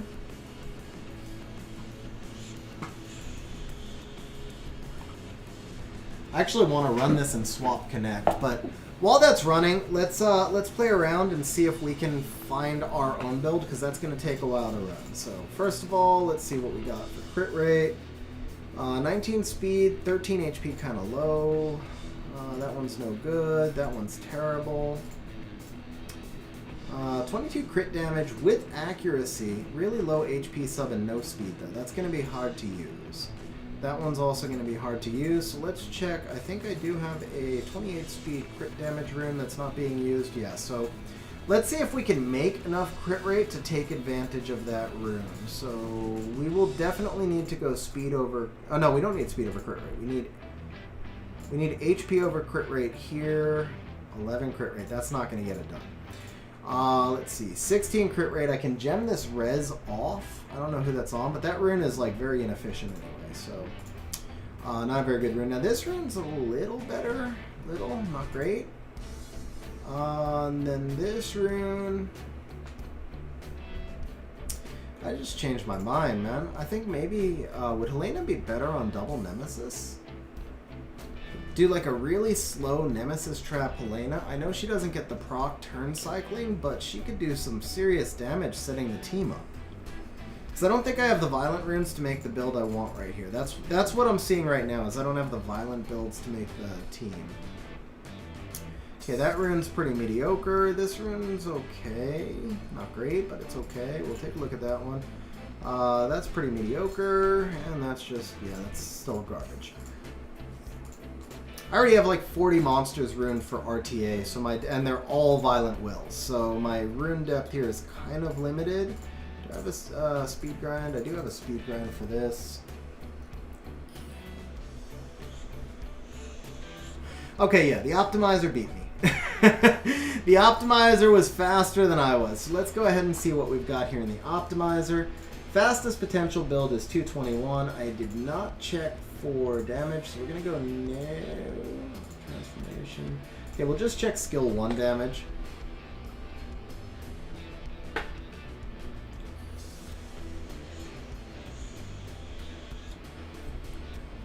Yeah, that's what I'm doing, Mr. Wall. I'm not looking at anything being used. But that's my point. I have 40 monsters ruined in Violent Will already, or maybe a little over 40, so there's definitely not a lot of great runes left. Okay, we're going to do this. We're going to apply. So highest damage build, 9236 at a 203. Fastest build, 8445 at a 221. Highest HP build, we can get 40k. Ooh, we can get okay, so we're going to bring this up to 204. Let's go ahead and apply that. Alright, I do see plenty of 100 crit rate builds on the list, so let's go ahead and narrow it down to 100. Yeah, you know, we can do a replay after I find the build. Okay, effective HP 217, damage 8500. So let's do that. 8500 and 215. Let's do that. Okay, there's only one build that makes it. So there you go. That is our build, guys. It wound up being HP crit rate HP. Let's go ahead and rune up this Diana. Or excuse me, this Helena. And then we're going to force her into a couple of fights. Actually, should we fight Big Max and snipe his Diana? That's the question. Okay, so we need 17 accuracy actually on this slot 1. We're going to take this one probably. Yeah, it's this one. We're going to take the slot 2 HP with 64 attack flat. The other will rune is going to be slot 3 with 26% defense. That's this one. And then we need a Vio 5 with 24% HP. Oh, I'm on will. Okay, there we go. So we take the Vio 5 with 24 HP. Eventually we get... Am I not sorted by HP? I'm not. That's why. There we go. Okay, so Helena is built. Whoa. Oh, I forgot to change the slot for us. Where'd my crit rate go? What happened? Yeah, we had that that one. Okay. So 21% defense. Here we go. Okay, Helena is built. Why so slow? It's supposed to be 204. Something's wrong here. Okay, 20 speed? No. We forgot to change the slot 6 also, because those were the two that we had done. Okay. There we go. Okay.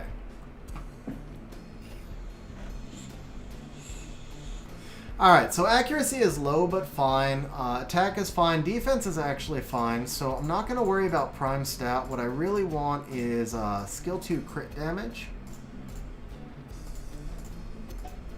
So she doesn't damage with skill 3. This really only has one functional sub-property. Still only one. This one's a little better, but not great.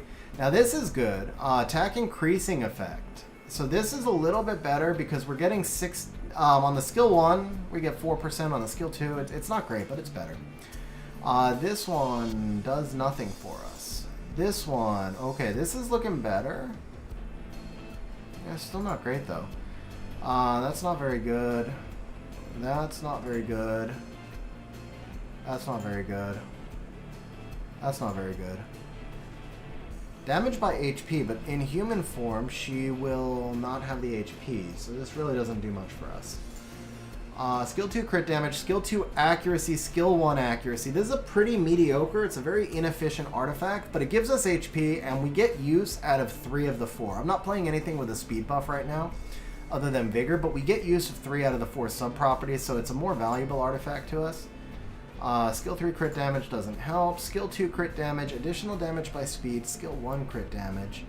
But she's pretty slow, so the speed doesn't actually help me there. And then this one can be rolled out, and just see if we could multi-roll into the skill 2 crit damage. So she's not a multi-hitter, Mr. Wom. I mean, she does an AoE hit, but she's not a multi-hitter. So the additional, and also, again, I've got 40 monsters ruined in front of her, and most of them are on additional damage artifacts, so the artifacts I have left are just not going to be, like, that great with the additional damage.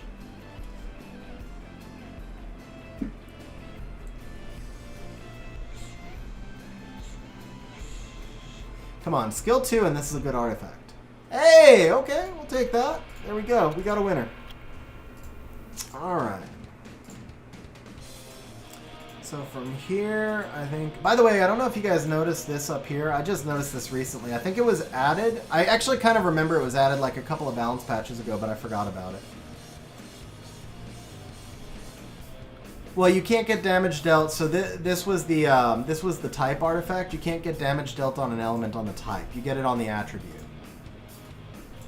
So like right now, I can look for damage dealt by wind, but for the type side, I couldn't.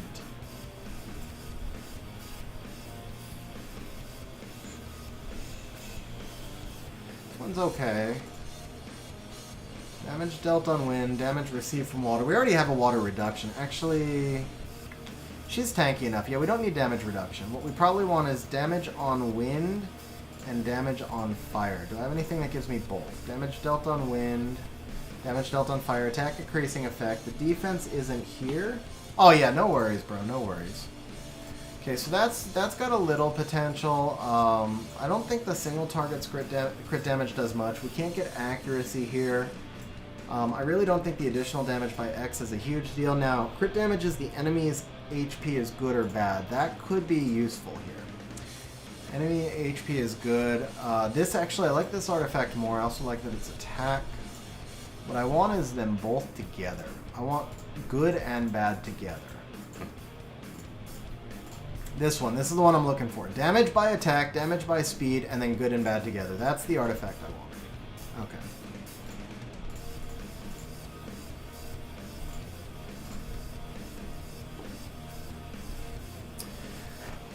So the thing is, I'm not likely to bring Helena into a resistance style team. I'm most likely to bring Helena into a team that's not going to be built. That, you know, like I'll bring Helena more into more teams that don't have a lot of resistance, so the accuracy then doesn't mean quite as much. But there you go. We'll take some accuracy anyway. That's perfect. I'm cool with that. I like the extra accuracy. It wasn't, yeah, that worked out perfect, actually. Okay, defense plus. That could be a... I wish I haven't farmed artifacts in so long. I've been struggling. I'm completely out. Skill 1 recovery does nothing for us, but neither does bomb damage. We get one more try, otherwise we just have to use a conversion stone. Defense increasing effect is better, but yeah, I think... do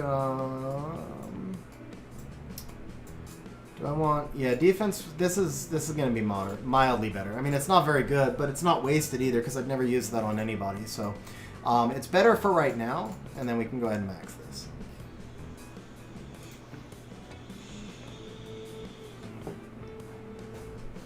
Alright, so Yuno, let's go ahead and take your 3,000 points. We'll look at your replay.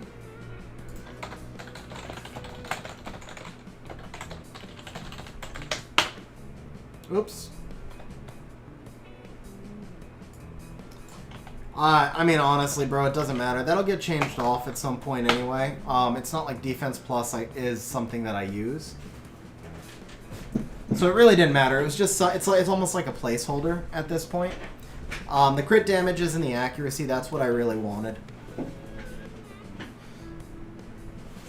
The other thing to keep in mind, too, is that when you're on a crit rate build, crit damage means a lot more than when you're on a crit damage build. Like, if your Lucian has 240 crit damage, an extra 15 or 20 matters because he's Lucian, so that's a bad example.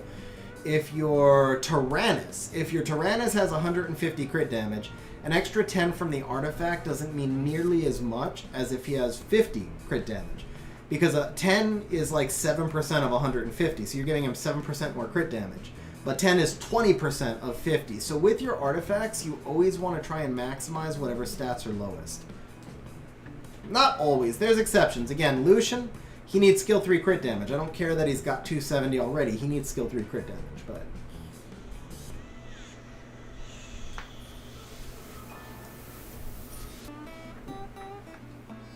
yeah, see, the problem with that is that by the time the fight is near the end, damage has scaled so much that I don't think the defense plus proportional really does much for him. The attack plus will help you because it lets you, I mean, that scales even more off of the scaling damage, right? But the defense plus doesn't really do as much for you.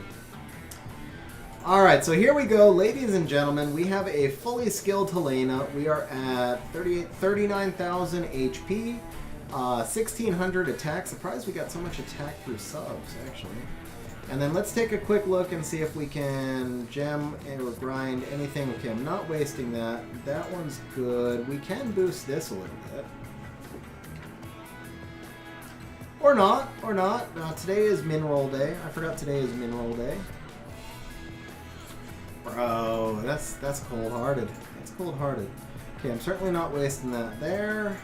Ah! Now this, yeah, this we can at least add one more speed. Never mind, I forgot. Today is Mineral Day. We cannot add one more speed, can we? Okay, we can add one more speed. This one, let's see here. This is a good enough rune that it's worth converting. Let's, do I have an HP? I do. Okay, so let's go all in on this one. Screw it. Don't be Mineral Day. Don't be, of course you're Mineral Day. Of course, so that was like a totally wasted gem. Nice. Alright, we got a little extra HP.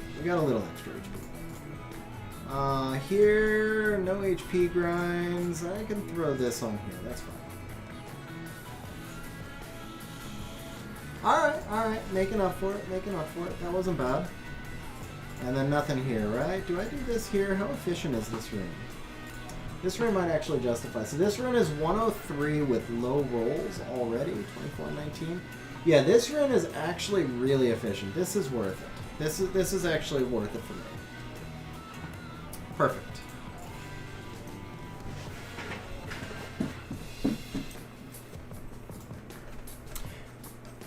Yeah, I don't care, man. I can run more raid. That's the whole point. That's what I preach all the time, is everything in this game is about raid. All of my fastest runes are already grinded at 4 or 5, and I don't play turn 1 anyway. So for me, it's more about getting as many stats as I can onto my best runes, and this is a really good rune. Yeah, I mean, like, I raided like 10 hours on Thursday, and I raided like 6 hours yesterday. I mean, yeah, no, that for me is definitely worth it. So I like this better. 107 is a lot closer in terms of speed tuning. We did get to just about 40k HP. We still got good attack. We got okay defense. We're on Violent Will. I think she's ready for the big leagues, guys. I am curious if I could move those runes onto here without too much disruption. I don't know. I mean, you saw like all the stuff I just burned. That was basically a day worth of raiding.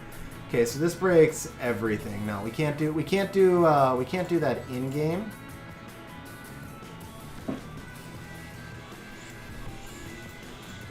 I got 16,000 crystals, Rosar, but that's enough, man. That's enough for right now. At the end of the day, though, raiding is so much more important than runes. I mean, runes matter, obviously, if you don't have runes to gem and grind. But what separates the top players from the bottom players is how much they've raided. Truly, the guys in G3 have raided 10 times more than me. The guys in G2 have raided probably about what I've raided. The guys in G1 and C3 have raided less than I've raided. Artifacts matter a lot. Monsters, in the current meta, monsters matter way more than they used to. But at the end of the day, if you want to advance in this game, it's all about how much you raid. Alright, so we have got a replay from Reaper. Did I take the points? I did. We have got a replay from Reaper and Minikyu.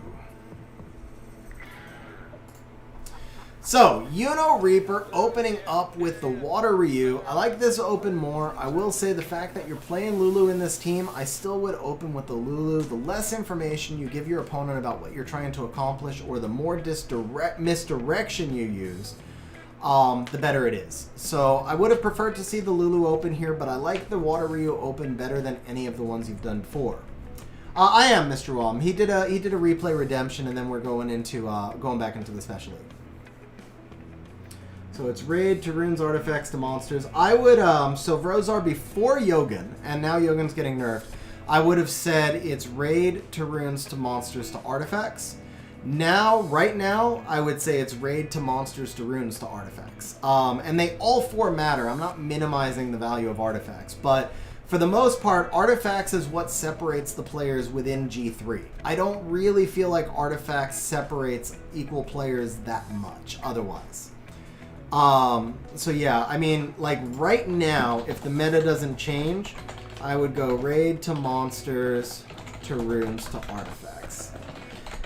Now, the irony of it here is the runes are the most important thing, but great runes without gems and grinds don't do any good for you. So it's the raid is supporting the runes. The runes are still the most important thing, but the raid is what you need to make your runes good. Is there an indicator as to when raiding becomes more important than rune farming? Yes, Tyler, actually there is. If you're using runes on monsters that you use that are not gemmed and grinded, then you're not raiding enough.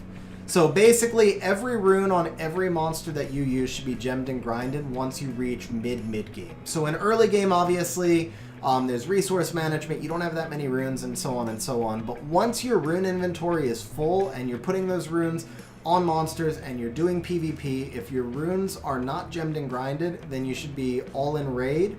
If you're using all runes that are gemmed and grinded, then you should be doing a balance, as Rosar said, between raid and rune farming. So Cherry, I mean, I can show you some replays of G3s who straight up just rocked me with Lauren Vertihile Fran comps, like just 5 seasons old meta, and just steamrolled me. The runes still do matter. The runes still do matter the most. I mean, I just got steamrolled by a free-to-play comp. Twice, actually. And there was nothing I could do and nothing I could think of that I could have drafted differently to have had a chance. Alright, so we've got Reaper opening up with the Water Ryu. I gave you my thoughts on that. Mini Ravioli coming back with the Ciara Chung. So this is straight up YOLO, dropping 10 stars in a 20-star league right off the first 2 picks.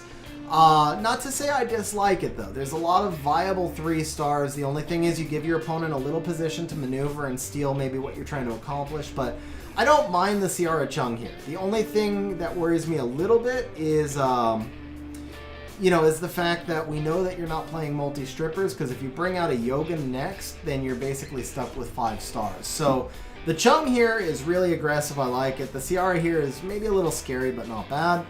Alright, so Yuno coming back with the Fran and the Lulu. Now this is interesting to me because I feel like this could be Yuno looking ahead, knowing that Mini Ravioli cannot run 3 strippers, especially since Yuno already has the Ryu, one of the meta strippers. So I don't have any problem really with the Fran and the Lulu pick here, but it does guarantee now that Yuno's pivots are going to be more limited because he's going to have to bring 2 damage dealers at the end, and he runs the risk of once again being in a situation where he doesn't have enough damage.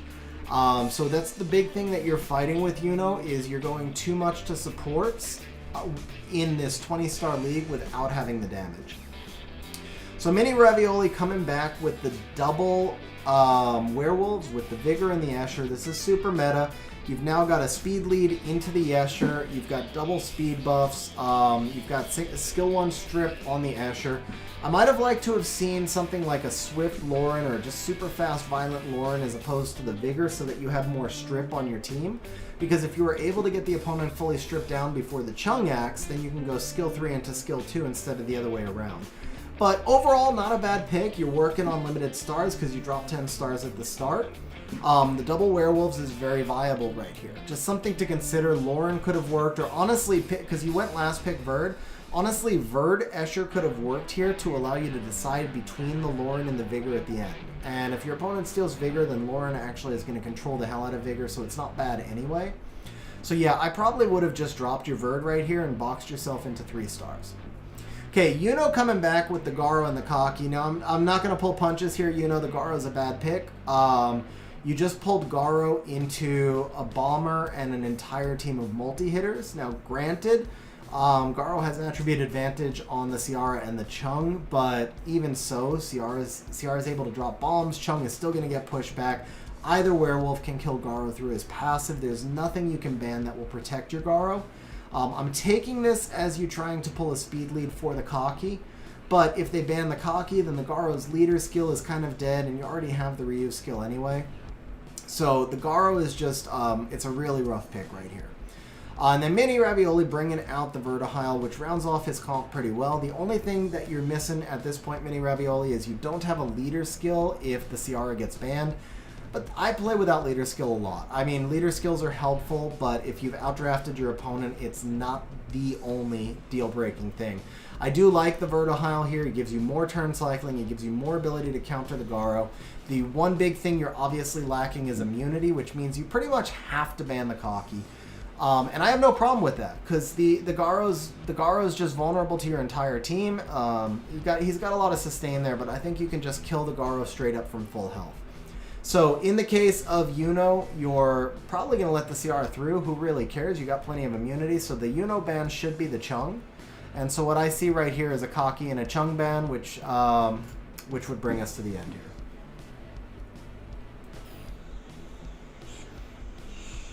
Even banning the Vigor doesn't help Cherry because the Escher can still just destroy the Garo. The Escher's 4 hits and scaling damage doesn't even need the defense break. And he could have last picked Lauren also to set the Escher up. So we wind up with the Kaki and the Ciara ban. He lets the Chung through, so you know definitely Ciara was the definitely Chung was the ban here. Chung just controls, he resets, and he would have only had 1 single target stripper if you had banned the Chung. Alright, so we got a clutch despair stun by the Ryu. We've got a controlled stun by the Garo into the Chung. We get our immunity up. And Mini Ravioli with the double speed buffs, lots of sustain. That Vertihile is attack broken, but we're pumping damage into him. The Vertihile is not countered yet. So we don't know if this is a Violent Will Vertihile, but it has 0 counters so far. Vigor does not activate. It was not a resistance. Vigor simply did not activate on the defense break. That is huge. The Chung was on cooldown with both skills and did not proc. Garo going into the Vertihile does not quite get the kill, but he does get the stun. Ryu getting the AoE pushback. Lulu almost gets the kill on the Vertihile, but not quite. Chung does not get the pushback on the Fran, I believe. Garo does manage to kill that Vertihile, reducing the turn cycling as immunity goes back up. And Mini Ravioli quitting out. Why? Bro, that fight was far from over. That fight was far from over. bro, that was not a time to quit. For Goodwill, that's fine, but bro, as soon as you kill his Garo, he has no damage, and you still had 2 monsters that can kill Garo. Like, Vertihile wasn't even his biggest threat. He just went to the Vertihile because he couldn't bring Garo into the Vigor. Because Vigor was the real threat to him. Yeah, that was an incomplete match, guys. Mini Ravioli, I actually, from when you quit, I still think you win. Like, not even that you had a chance. From where you quit, I actually still think you win. So you quit out way too soon. At least you're a 60-40, 60-40, 70-30 favorite to win from that point. Because as soon as the Garo goes down, Yuno can't kill you, and you still have double sustain to his double sustain. And you've got the Chung left.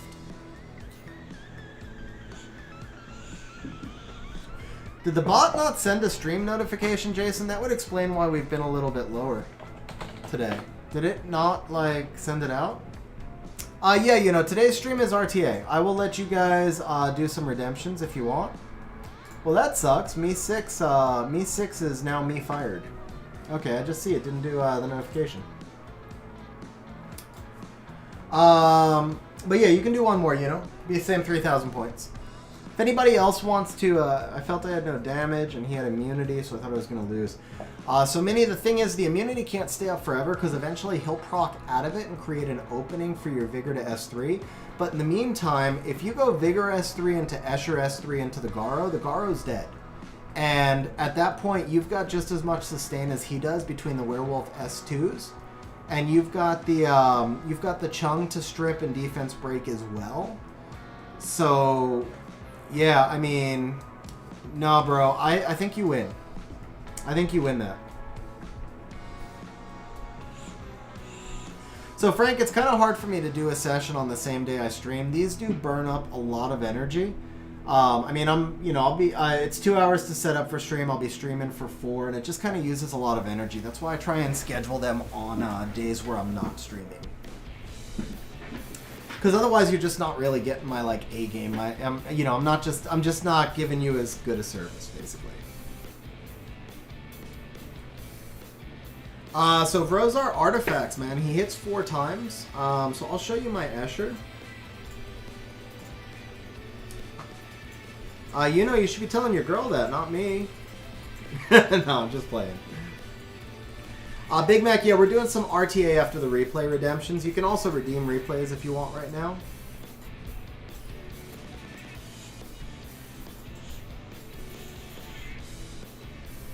So here's an example of an Escher I use on Siege Defense. So this is a crit damage one because he's slow. But, I mean, if you switch the crit damage into crit rate, you could speed him up with the same stats. He'd still do really big damage. In this case, I've got... this is actually kind of a different build, so it's not the best example. Honestly, what you really want is additional damage by X. So you want his artifacts to look like this. Like, if I was using that Escher on a crit rate build, his artifacts would look like this instead.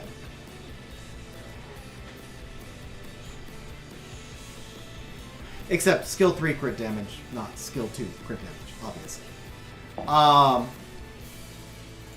But yeah, so Escher just does, because he does 4 low damage hits, when you do all the additional damage by X, it adds up to really high damage hits. And then you just put him on a crit rate instead. Alright, so we've got one more replay from Yuno. Do I have any mods on? I don't think I do. Oh, Jason's on, yeah. Jason, can you take 3,000 points from each of Yuno and Vrozar, please? Alright, so we've got Yuno Reaper going into the C3 Respected. Respected starting with first pick Lulu, very common in this season. Yuno coming back with the Cocky Lauren. So personally, I would have preferred Cocky Fran here, but I think the Cocky Lauren is fine. The reason I prefer the fan is because you don't want Respected to get both Fran and Lulu. That's going to force you into using 5-star immunity buffers if you need them, which is going to burn up your stars. So I like the Fran here just because the Fran is contested, and the Lauren is slightly less contested, especially when they first pick Lulu. But Yuno coming out with the Cocky Lauren, it's not a bad pick, I just think Fran's a better pick. Respected countering with the Suki and the Vertihile. So this is really dangerous into the Cocky because he now has the sustain for a long fight. I don't like the Suki pick this early here, but I'm not gonna hate on it. I feel like Suki has a lot of counters and he's better in the 4th or 5th pick slots. Maybe get you to commit to a little more fire first, but it's not terrible. So we do have the Vertihile Suki. We've got lots of turn cycling. We've got sustain. We've got skill 1 heal. He's got an overall really balanced comp right here. Coming back. Now he does pull the Fran. Nice, Rosar. So now we've got, he does pull the Fran, and he goes with the Yogan. So I got to admit, I don't like the Yogan pick at this point. Yogan, most OP monster in the game right now, still hasn't been nerfed. But you did pull a Yogan with a comp that's only going to have single strip, because you're not going to pull a second stripper. You have 0 damage. Once again, you're stuck in that area where you've got 3 monsters that do no damage, so it forces your last monster to be a damage dealer, limiting your ability to pivot. You're not going to be as likely to get scroll traps because he's got Lulu. He can bring a second immunity buffer out. He's very low stars at this point, so he could bring out a Velajul and Amelia, anything he wants. And then on top of that, the Yogan is going to be really, really weak to that Suki, and without double strips, you're not going to get to scroll trap. You have to start with your strip. And if he bans out your Fran, you've got no immunity. The Suki just wrecks you. So yeah, honestly, I think the Diana right here, much, much better pick. I know that the Diana becomes vulnerable to Antares at that point, so personally, I like Fang as the pick here, but if you don't have Fang, then Diana is okay as well. But I do think Ethna also would have been a good pick here. I know there's not a lot of stuff for Ethna to steal, but basically what you wanted here was a wind threat, not a fire threat. It brings a lot more balance to your comp, because then you've got double light, fire, wind. You also could even make a case for a water threat, like Molong, for example, would have been really good here. But Yogan was just not where I would go with that. Okay, so Respected comes out with the Triana and the Vigor, so this is also kind of an interesting pick for Respected. I think Vigor makes sense here. You've only got 1 immunity buffer. He already has the Lulu. You do have 5 stars left, but if you take a second immunity buffer, then he bans the Kaki, and you've literally got 0 damage. So he knows you're not going to pull the Vela or any other kind of immunity buffer, making Vigor a really good play here. I don't like the Triana pick on his part. I feel like he should have gone with something that provided more passive sustain or more damage. He's already got 2 sustains between... Vigor is a bruiser, but he's got sustain from 2 units between the Lulu and the Vigor. I think he can go more aggressive right here. And if he goes more aggressive right here, he can just kind of overwhelm you because of your lack of damage. So I don't think the Triana is the right play here. Alright, so coming back with the Diana. Now, I do like the Diana pick here. The Diana pick is really good. Yeah, so, every draft is different, and hindsight is 20/20, man. It's really easy for me to sit here and pick apart a draft when you're not doing the picks in 30 seconds. It's not live. I get to see the whole draft, right? So it's easy for me to pick apart a draft. But the idea here is also to give you guys some insight into how to draft better, or at least how I think drafting better would happen. So, like I said, it's not that I'm trying to be harsh or anything. It's just really, this is my feedback. And Juan, yeah, I do that a lot, man. So I get that. I get that. But yeah, we got the whole, for the whole stream watching, like when people see the drafts, I still got to give my feedback to say, I know you were soft picking there. I know you were soft picking, but yeah, so in this case, I'm really cool with these 4 picks. I would have rather Suki and Vigor be reversed, probably. Show the Vigor earlier because he's a different kind of threat, and he's a little bit of a different kind of counter that could set up the Suki. And then the Triana just go more aggressive. On Yuno's side, Yogan didn't really have a place in your draft, bro. Or if he did, then he needed to be first pick. Either way. The Diana pick here is great. I like the Diana pick a lot last pick. I think Diana's a force ban. The only problem is that once the Diana gets banned, it means you get to keep your Fran, which is good, but it also means that you have no damage, except for 1 fire monster into a bunch of water, which is really bad. So on your side, you probably have no choice but to ban the Suki, because if you win this fight, it's going to be a long fight, at which point Suki gets too strong. Unfortunately, banning the Suki gives him speed buff, Vertihile, Lulu, Triana, which means you're never going to kill anything. So yeah, I mean it's lose-lose though. I mean, to be honest, you lost on the draft when you picked the Yogan. There was nothing that could save it right here because he bans no matter what you pick.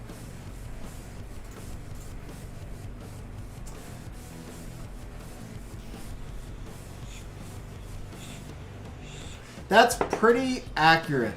That's pretty accurate, Sim. That's pretty accurate. Frozar, I caught your message. You didn't delete it in time, but we won't comment on it then. Alright, so Diana ban. Oh, bans the Lulu. Yeah, I would have banned the Suki, but Lulu's not the worst ban here. Honestly, I mean, you do have the Yogun. Lulu's not the worst ban. Lulu is not the worst ban. Alright, so we do have a proc from the Suki, defense breaking the Lauren. That Triana sleep is always just super, super frustrating. We do get the speed buff up on the AoE strip. Kaki doing some big damage. Vertihile gets the counter but misses the crits. Lauren procking out, gaining control of the Triana. Fran going into Vertihile for no discernible reason, triggering the counter and taking away the advantage that the Lauren proc had established. The Yogun scroll trapping the Triana even though she's almost dead, and Vigor going into the Lauren for more big damage. Kaki does manage to kill the Vertihile though. Fran now pushing back the Vigor a little bit. We do have an attack, a heal block on the Lauren, but the Vigor is now controlled. However, that Triana is back. She procs and cleanses everything, and all of a sudden this match has changed. Kaki going into the Triana does some fluff damage. Suki showing Kaki what real damage looks like as that Lauren dies. Vigor doing some fluff damage onto the Kaki. Yogan just waiting for his skill 3 to come up. Kaki gets the AoE, does manage to kill the Triana. Vigor healing back the Suki though. Suki is getting harder and harder with that hardship passive. Kaki back to full health now. Yogan manages to strip the Vigor but misses the Suki. Vigor missing the defense break on the Yogan, but Suki landing it. Kaki now takes out the Vigor, but Suki, guys, is fully stacked. We get the heal into the Yogan. It's 3v1. Kaki landing the defense break as Yuno, the underdog, comes ahead and wins.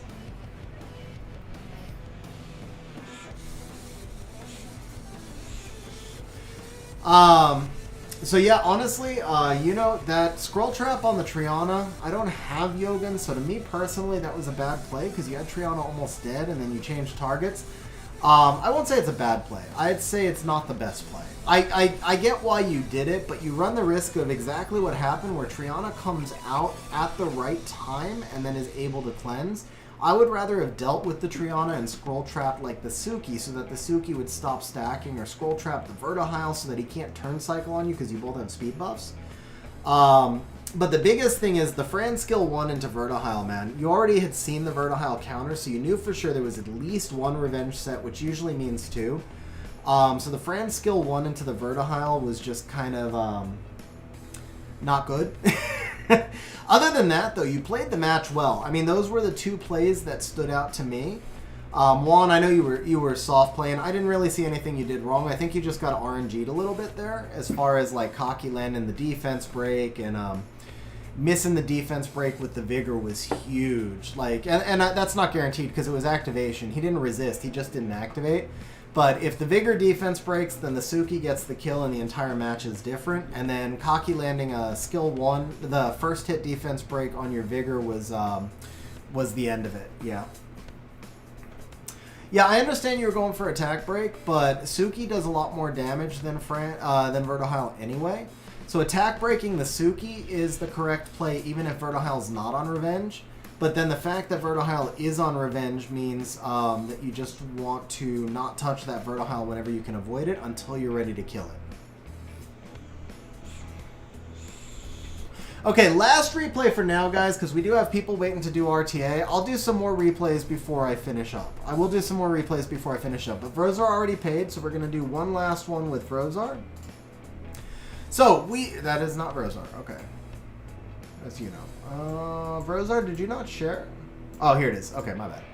Alright, so we got some Guardian action, guys. Frozar at 1428 going up against a player to be named later, who, if he wins this fight, will be G2. So it's Guardian on Guardian action. We have an Escher first pick, which has been kind of common in the Guardian levels. Frozar coming out full defense with the Lulu Triana. This is not a bad pick.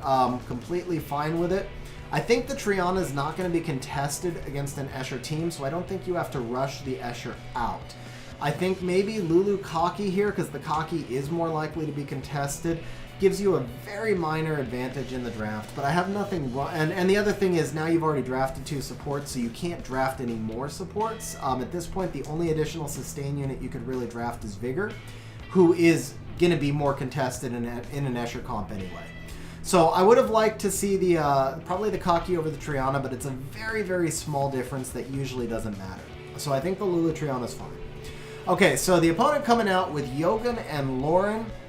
Now at this point, this is a more balanced comp because Escher is probably going to do big damage, and in Guardian level, a lot of those Laurens actually do pretty big damage as well, just from artifacts, but some of them I think are also on damage builds. I've seen some Laurens that are hitting for like 15k, it's insane.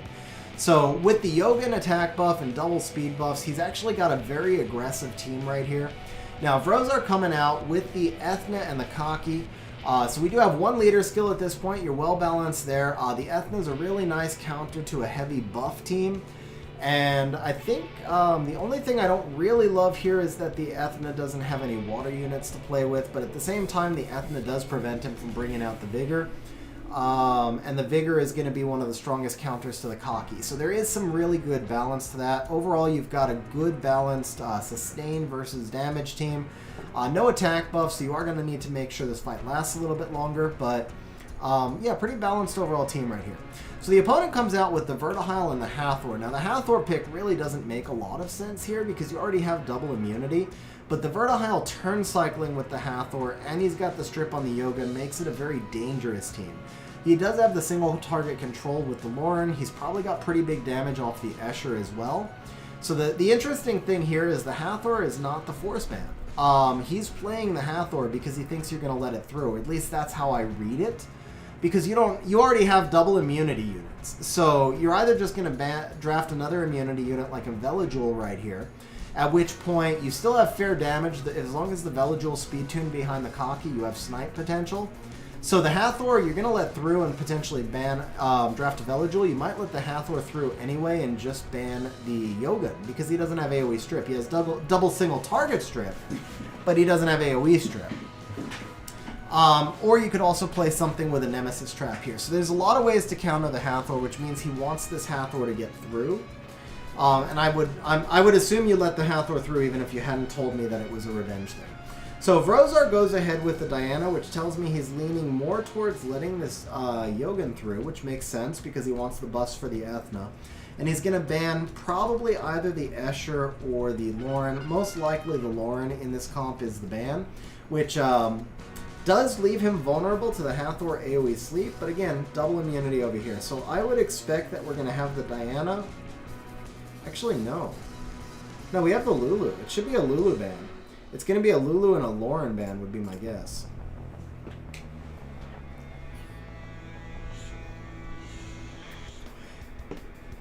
Yeah, you know, man, it was a very nice win, bro. It was a very nice win. Like I said, it's not that I'm trying to criticize. I'm just trying to help you guys see the other things that you can do as well.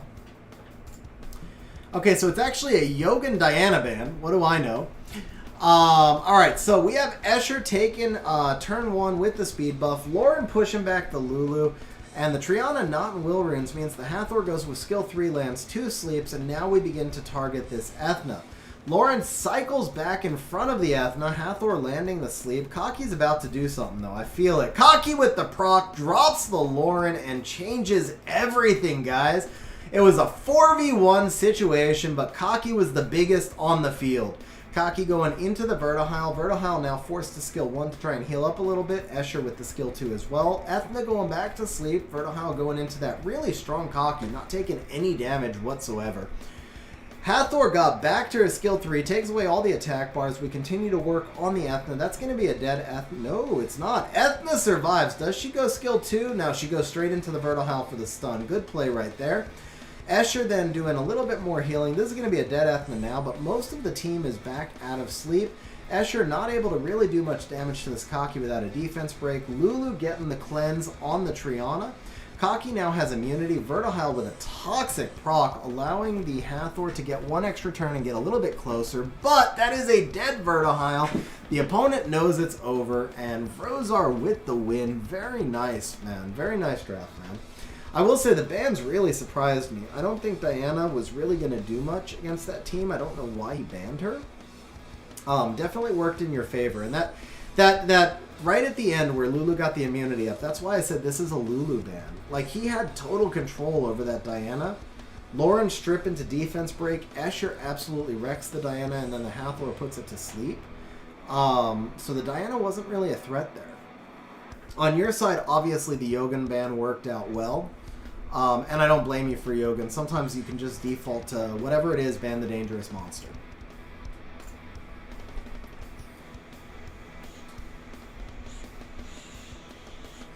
Actually, now that I think about it, because I looked at the bans backwards, you know, I started on his side before I went to yours, so if you're expecting the Lulu ban, then the Yogan ban makes a lot of sense, because you're thinking that Yogan's going to scroll trap your Triana. Yeah, okay, so I take it back on top of that. The Yogan ban actually is probably the right play when you're expecting the Lulu ban, which is, I think that the Lulu is, I don't know, I still like the Lauren ban, I got to admit, but it's a 50-50 at that point. Like, if I look at it from your side before his, and I say, okay, he's going to ban Lulu, then I think it's a toss-up between the Yogan and the Lauren. Yeah. Alright, so we're back into our Goodwill contest. Next up is going to be Mr. Ruam, who has patiently waited.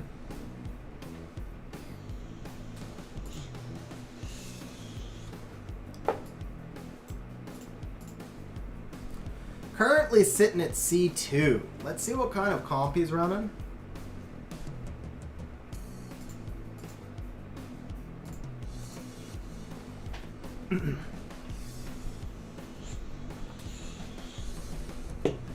Alright, first pick in the cocky. Now you're C2. We're going to go in a different direction. We're going to go double water. I do kind of feel like I'm going to see multiple Onimushas here. Or Fran, one or the other. But that's okay.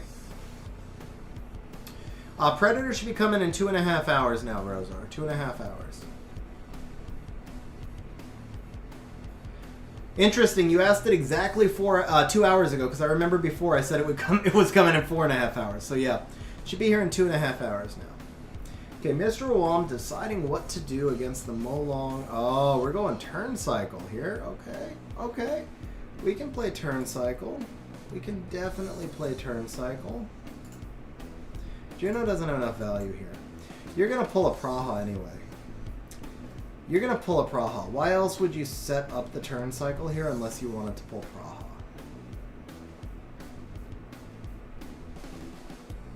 You have no immunity. Let's do this and leave ourselves with a 5-star pivot. Do I know what dimension it's going to be in? It goes in a cycle, Mini, but I have to be honest, I don't remember the last one, so I can't tell you what the first one is.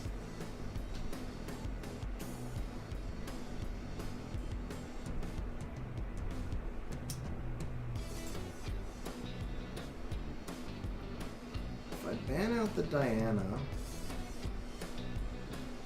that does give you immunity. If I ban out the Shushu and just let you turn cycle on me, I don't think you can kill me. Maybe I'm reading this wrong, but I don't think you can do enough. I've got 3 threats plus control and immunity, so no matter what you ban, you either give me tons of offense plus control, tons of offense plus immunity, or you take away the control here, right? So all I have to do is ban the Shushu. I ban the 2-star, and I let you have the Vertihile Diana Leo comp, and I'm banking on full control. Is that too YOLO? That's too YOLO. I can't do it. I can't do it. Yeah, it's just too much. To let all 3 of them through, it's too much.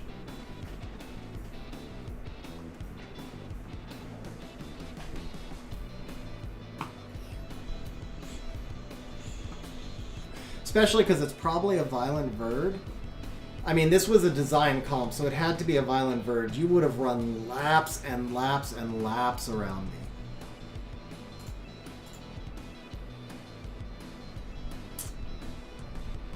Do I have enough damage? I don't think I do, so we're just going to leave that. I'll let you cleanse it. I'll let you cleanse it.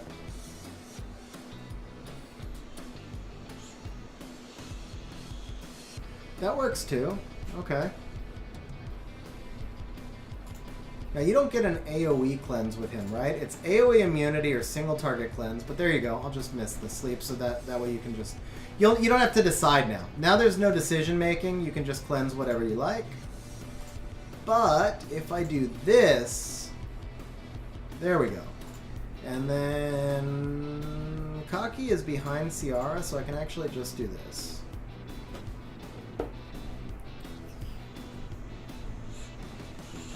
Exclamation point, enter 1, Big Mac. Exclamation point, enter 1. Okay, so now we don't want the Diana to cycle too much. I can't actually place a bomb yet, so we're going to do that.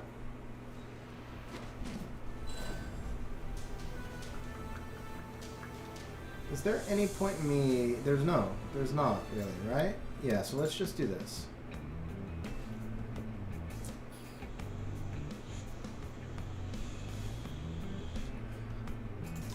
I'm going to stay here.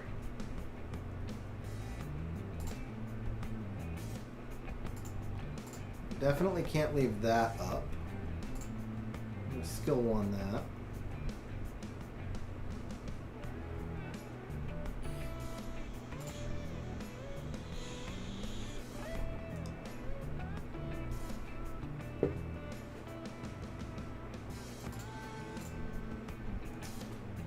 Okay, now this time we can detonate.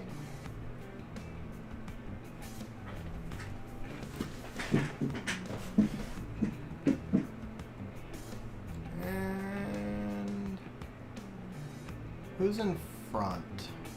I'm in front, so I can actually do this. Even better. Do this. Oh, another glancing, huh? I'm not in front. I thought I was in front. Damn, I read that wrong. Oh, no, I am. Okay. I was only looking at the Shushu. I didn't care about the Kaki. Crap. I didn't have enough damage. That's okay. That's okay. We can skill 1 it. Oh, yeah. Yeah, there we go.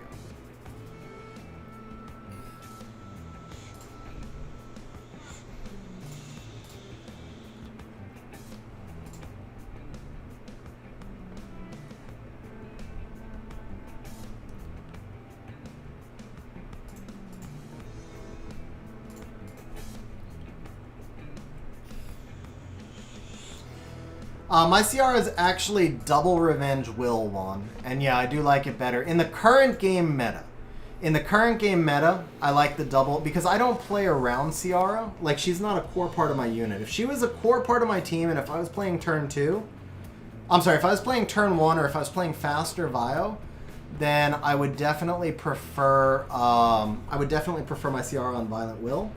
But the way I use her, I like her 1,000 times better on the double Revenge Will. Very good game, Mr. Awam. The only thing about your draft is I would have probably liked to see you do the Leo Vertihile a little bit later in the match. By bringing out the Vertihile Leo so soon, you allowed me to pick the Ciara, who I would normally not have picked, so that I could keep up with the turn cycling. I mean, that was basically it. The Ciara took so many turns between the counters and the Leo. Eventually, she was going to have to get a bomb through the immunity. So, had you procced with I don't know if your Kaki was on Violent. I don't think he procced at all. Had you procced and gotten the kill on the Ciara, it could have been a little different. But eventually, I think the Fire Bison was going to break through. I don't know. But yeah, overall, it was probably a pretty good. It was a good draft. It's just same thing. I would have taken the Leo Vertihile at the end. Like, get the Diana in a little bit sooner. What can I suggest for a Ragdoll Jaeger player? A core of Fran, Lulu, Rag, Jaeger. Juan, do you have Molly? So I will tell you, I am not a huge fan of Molly. I don't think she does a lot, but there is one thing she does amazingly. For whatever reason, she forces people to pivot out of control. So last season, I struggled so much with the control meta, and in the final week, I climbed over 400 points when I started first picking Molly, just for the one reason that it got people to pivot out of control. Now, I will say, Fran, Lulu, Rag, Jaeger. Okay, so if you don't have her, I'd have to look at your whole box, but I think you need to present more of a speed threat. And you don't have Mo Long. You can get away without the Mo Long. Fang would work amazingly well in that comp also. Because you can build a slow, super hard-hitting Fang and let him take turns off the Ragdoll plus his own passive. Diana could work well in that comp. I would also consider building a really, really good Kaki. And taking the Kaki before the Ragdoll. So Juan, unfortunately, I do some community helps, but I get a lot of requests. I get more requests than I'd ever be able to keep up with for very specific account help. So I do some paid service. If you want to check my website, you can. Otherwise, I also post in our Discord server my stream schedule, and you can check any of the community help streams. It's all done by drawing. I really do wish I could help everybody more, but it often just takes a lot more time than you would think it would, right? Like if I spend 2 or 3 hours on everybody's account, there'd just never be enough hours in the day. Mr. Oam, I will open it up. I'll do about another half hour, I think, of this. So if you want to enter back in, you can take another chance to get accepted or get another chance to fight. And Reaper, you are up next, sir.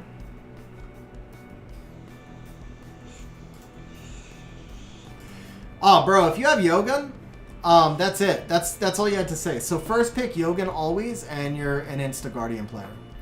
And I don't, not just because Yogun is so strong, but because you'll never face him. So you first pick the Yogun. No. Okay, there's your problem right there. You don't need a fast Yogun, man, because you're not facing him either. Speed tube the Yogun with the rest of your team. Put him on Violent Will. And turn your core into Yogun Ragdoll. Jaeger is super strong, but he's not, in my opinion, a core monster. Because there are lots of ways to deal with him. And if you are going to use him as part of a core, just make him a late pick in your core. But start off with Yogun Ragdoll plus 1 that effectively counters what the enemy is doing. And then drop your Yogun to speed tune with the rest of your team. Make sure your Ragdoll is just super tanky. Like, build your whole team as a turn 2 team. Bio Will. Absolutely. Everything on Bio Will. Build a really strong Kaki because you're facing a lot of Onimushas, I'm sure. And Kaki is still an amazing monster on his own. So I would even consider a core of Yogun.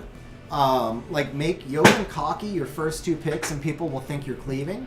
And then drop the Ragdoll and they can't steal the Kaki and they're going to be stuck in a non-control, speed-contested team and you'll just crush them.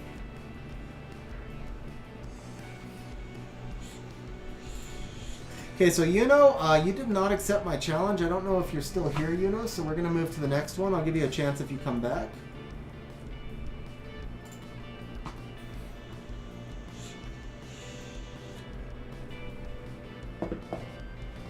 Alright, next up is Minikyu. Minikyu is next up, and then after Minikyu is going to be Mr. Uwam as well.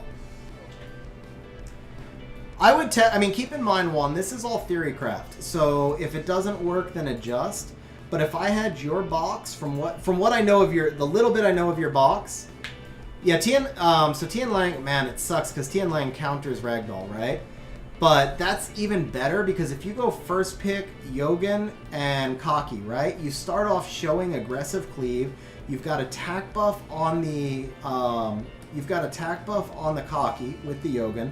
So they think you're going aggressive cleave. They're going to pivot into something like Ciara, maybe Water Ryu, which gives you an inherent advantage in the draft already because you're turn 2 and now they can't play full control because you have the Yogun.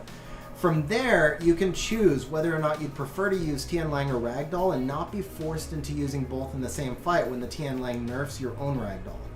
So actually, yeah, I really would go Yogun Kaki as your first 2, and then find another non-LD monster that synergizes really well out of your box, something like a Fang. I don't like picking Diana that early, but something like a really, really strong Fang would work great there. So if you wind up with first pick and you first pick the Yogun, I gotta draft something, don't I? Okay, crap, I ran out of time. So if you wind up with first pick on, let's say you first pick Yogun and they pick whatever, instead of having to go Kaki Ragdoll, you could go like Kaki Fang. At that point, you reveal the fact that you're turn 2, but they've already committed several picks into their speed contest. It's going to be harder for them to pivot. And then you can decide, do you want the Ragdoll or do you want the Tian Lang? And a lot of times at that point, you can probably last pick Jaeger Ragdoll or Tian Lang Ragdoll, and they're just going to be screwed. But that also forces you not to overlap the Ragdoll with the Tian Lang, or allows you to. Alright, so let's see. CR Cocky, very aggressive early draft. I went slightly on the defensive side. I took the Lauren for control. The Escher is going to set up... Come here, baby. The Escher is going to set up a strip into the CR, so right now I'm thinking that I want to go with Tyrannus and Beelzebub because you have no reset. What's up, Exo? How you doing, man? Check it out. Come here. Come on. Come here, puppy. Come on. Alright. Come on. Sit. That's my girl. Come here. Head out. Head out. People want to see you. That's fine, baby. Okay, that's the puppy.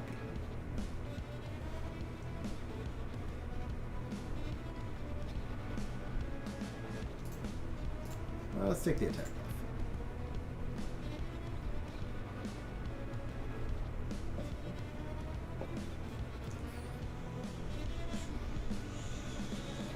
Yeah, you can drop, with that Ragdoll, you can drop your whole team into the 220s and make sure that everything's speed tuned really tightly. Or you could run, I don't know your rune quality, 250s, 220s, 240s, whatever is like a point where you can make a quality turn 2 team.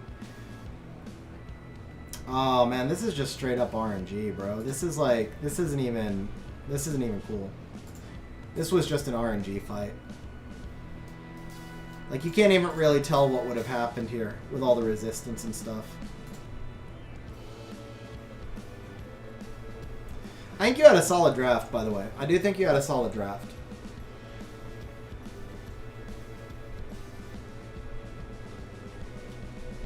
But losing the Chung early, I mean, that just... And you lost the Chung, you got no procs.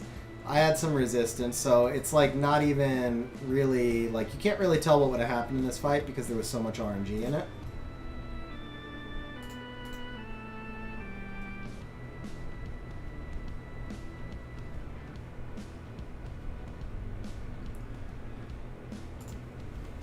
You guys can't really see much of the puppy cam, can you? Can I? Let's do this. There we go, Shekers. Okay. Alright, who did I say was next? Mr. Wong. Yes, sir. Okay. Yeah, so one thing is, I always feel like Ragdoll players draw... I always feel like Ragdoll players draw Ragdoll too early and give people time to set up. Because for a turn 2 player like myself, Ragdoll is honestly not a threat as long as I set up to counter properly, like bring out the Onimusha, stuff like that. So being able to hide the fact that you have Ragdoll and Tian Lang until the end is also a huge advantage. I really like any comp that works where you can draft him late. And that's what the Yogan allows you to do. Alright, we do need our Lauren here. Yeah, we'll go 5 picks. 5 stars.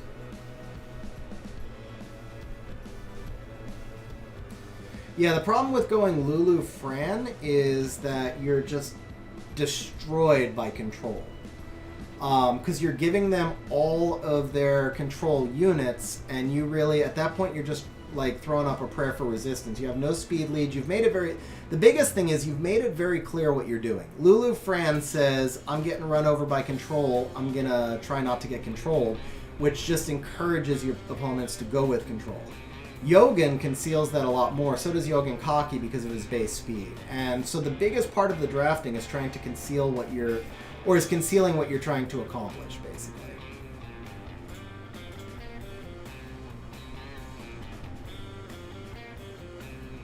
You want to force your opponent to make missteps, because if you both draft perfectly, a lot of times they're still going to win, because if they have a better comp, you know, they'll still win. But if you force your opponent to make a mistake, that's where you get more wins.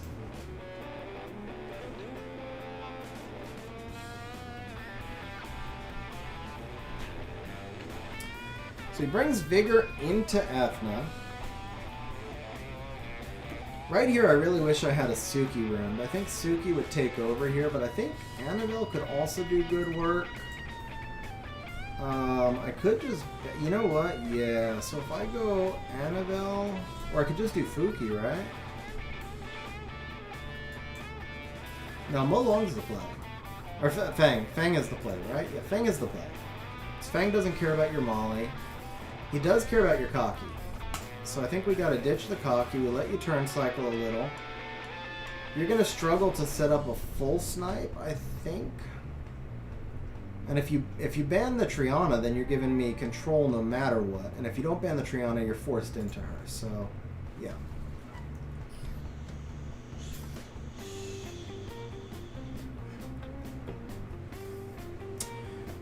I don't personally expect Yogan to get nerfed that much. Comtuas very clearly didn't want to... Jason, not on stream, bro. Comtuas very clearly did not want to nerf him. So I think it's going to be a minor nerf, but I would still wait to skill him up because you never know.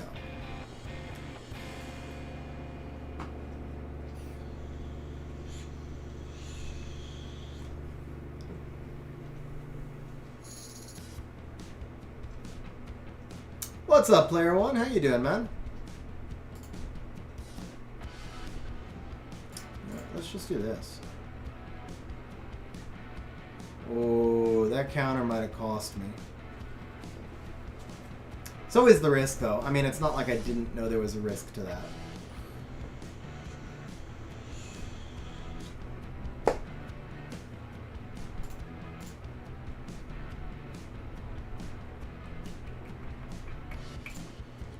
Back. Bro, congratulations on the Tricaru, man. That's a huge accomplishment.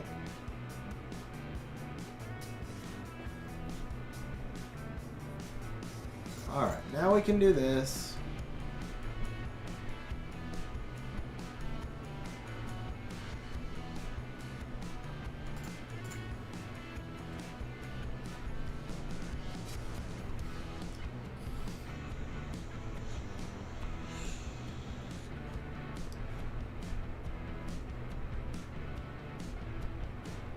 Did you get back in front? If he procs, you're in front for sure.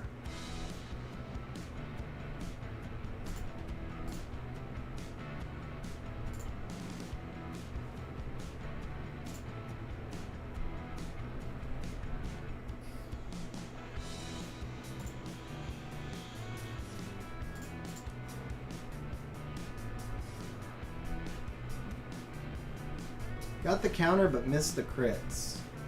I only got one defense break, huh?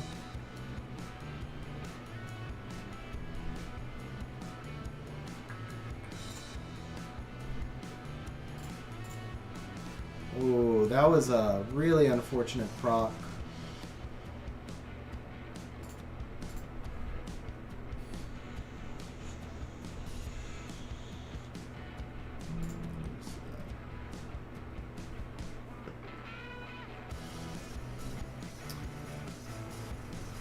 The bot drops a link. When you type !services, the bot drops a link to my website. That's how you can see it. So you just click on that website link.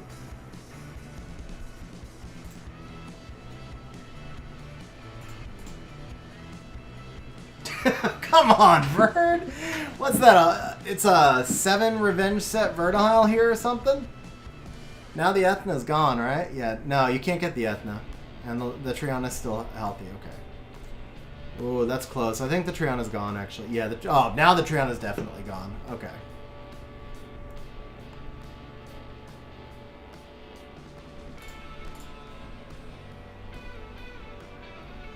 I mean, the first one was fair, the second one was fair, but three for 3 on revenges?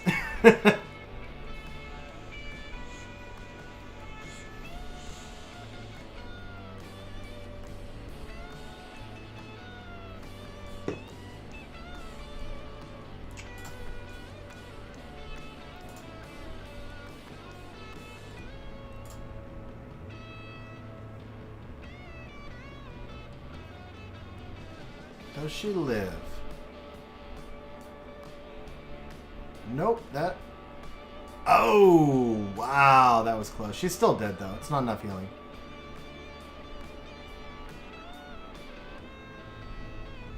Is she dead? Oh, she's not dead yet.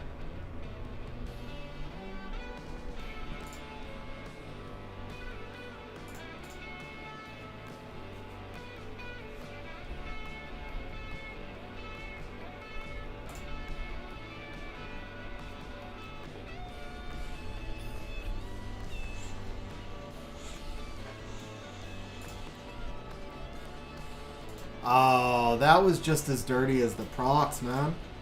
I mean, as the counters. Fang procking twice was rough, man. Fang procking twice, like 2 turns in a row, was really rough.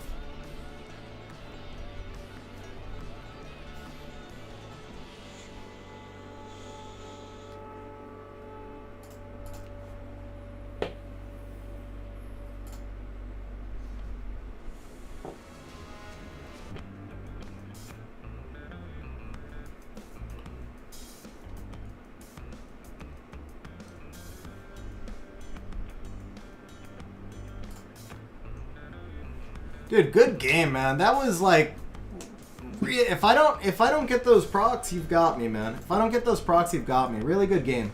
Really good game, man. You know, yeah, you still get your turn, and then Justin is actually going to be the last one. Yeah, that was close, man. That was seriously close. That third Verd proc, though, man. 3 for 3 on the counters. And I didn't pay attention. Is he triple revenge or double revenge will?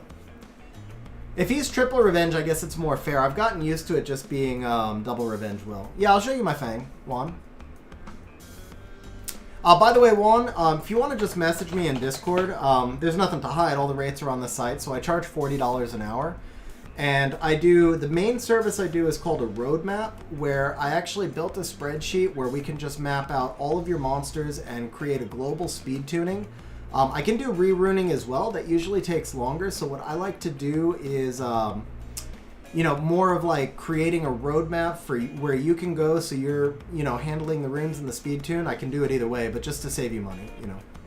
The roadmap, and in the roadmap, we can also cover things like siege offense, siege defense, and so forth. So, but yeah, if you want to message me in Discord, we can talk a little bit more about it. And then Justin, you're going to be last.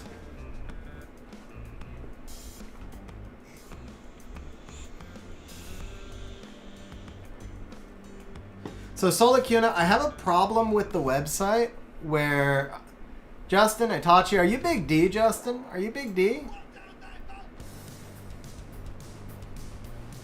Yeah, so Solacuna, what happens is in certain resolutions, basically Chromebooks and on some tablets, it doesn't display correctly. If you go from a PC, then you should be able to see the whole thing. I did the website myself, and I've had trouble, and then somebody else has been looking at it for a while, and I've got another person who offered to help, but I'm waiting for the first person to... It's complicated. It should be fixed. It'll get fixed eventually. Let's just say that. It'll get fixed eventually. Got it. Okay, yeah. So Justin, I'll take that as a no. So we used to have an Itachi in Discord who was also a Big D. He stopped playing a while back, so I thought maybe you were him and you just came back.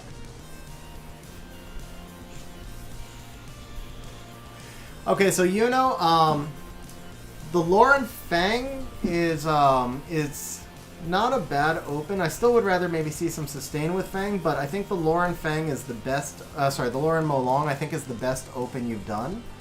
So here's the Fang. I'll show you the artifacts though. That's what really matters after this.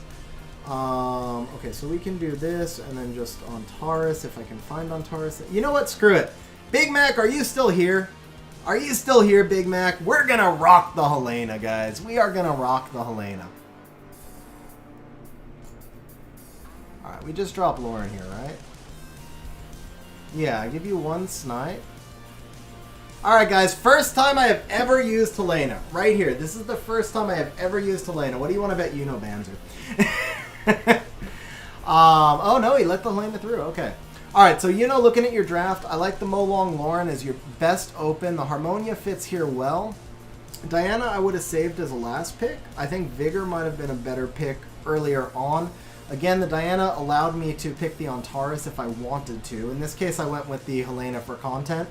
But the Antares would have put you in a really bad spot because then I banned the Molong, and Lauren can't control Antares. You know, you can do some damage with the Vigor, but your Diana's stuck in human form. So picking the Vigor 4th pick and holding the Diana would have probably given you a draft that screwed me up a little bit more. You don't have any strips, so let's go ahead and do this.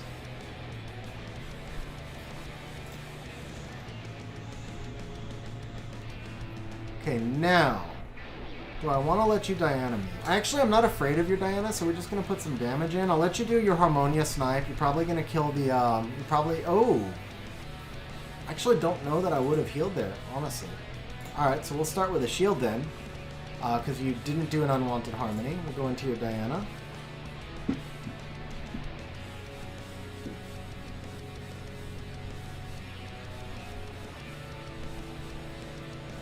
Yeah, see, that's why I wouldn't have gone skill 2 with the Vigor, because now you don't get the guaranteed Molong snipe, and by doing it on the Cocky, you can't even go into the Cocky with the Diana. Or you can. Okay. I guess you can! What do I know? Oh, man. Okay, interesting, interesting.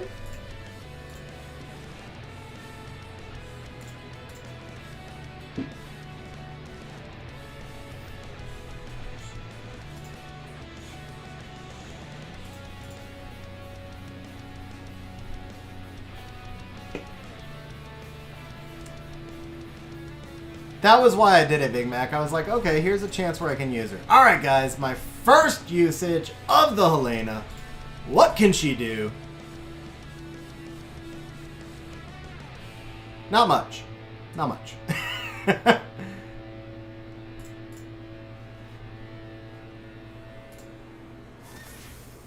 Ooh. Let's try it. Why not? Why not? Oh, not quite enough. Not quite enough. Okay.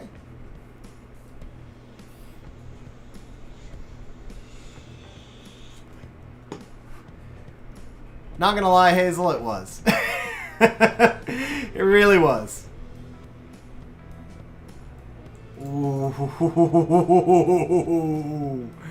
Oh, that was close. Alright, she's dead to the Vigor, right? So let's just push back the Harmonia. We'll let Cocky kill the Harmonia, and then we can win 3v2 from there.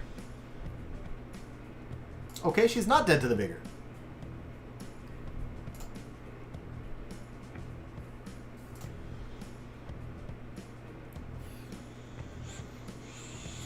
Well, I think you also need that proc, because the defense breaks weren't set up there. So where she gets crazy is when she procs. Because then she does that defense break first, and then she just wrecks everything. I can't believe he YOLO'd into the Cocky and almost got away with it, too. That was the craziest thing. I think he got 3 crits on the Cocky, man. That was like... So the thing to remember is, guys, when you have attribute disadvantage, it's not just 50% glancing. You also lose 15% crit rate. So, like, when he went into the Cocky, he was actually rolling 85% crit rate there, plus 50% glancing. So, Mr. Ruam, actually, the last one now is going to be Itachi.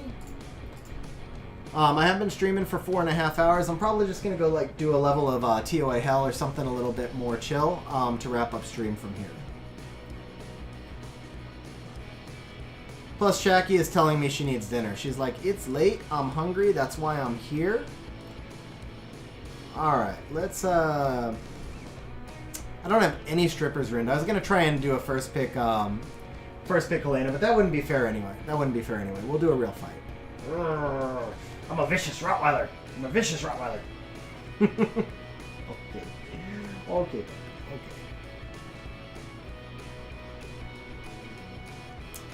Okay, so he takes away the attack buff. That's a good play right there. And then we go with the Suki. I like that open. I mean, there's a reason. You're C3, obviously. So I like that open. I think that's a really solid open. Obviously, I do have to take the Lulu here. I can't let you have the double immunity buffs. Part of me wants Lauren. Part of me wants Wind. I don't want to face double Oni's attack buffed. I think I'm gonna rock the double Oni's myself right here. I think that strikes the balance, right? So now I don't have to be as afraid of letting the Fran through. And it keeps me at 10 stars, which means I still have the ability to pick 2 nat 5s at the end.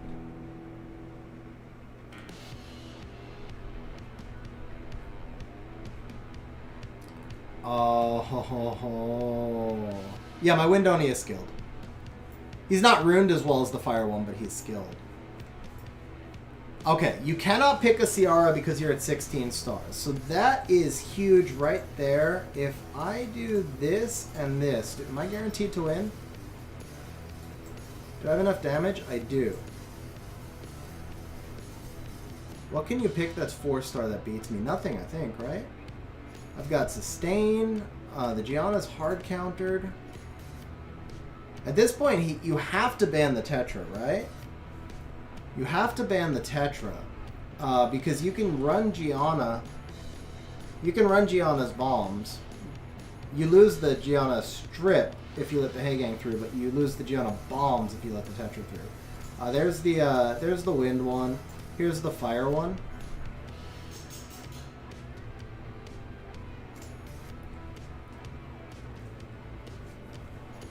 He brings the Escher. Okay. So I feel like I have the Gianna covered. She's not a threat. If I do this, you're going to ban the Tetra no matter what, right? But if I manage my Lulu carefully, I don't think you get a Gianna bomb through.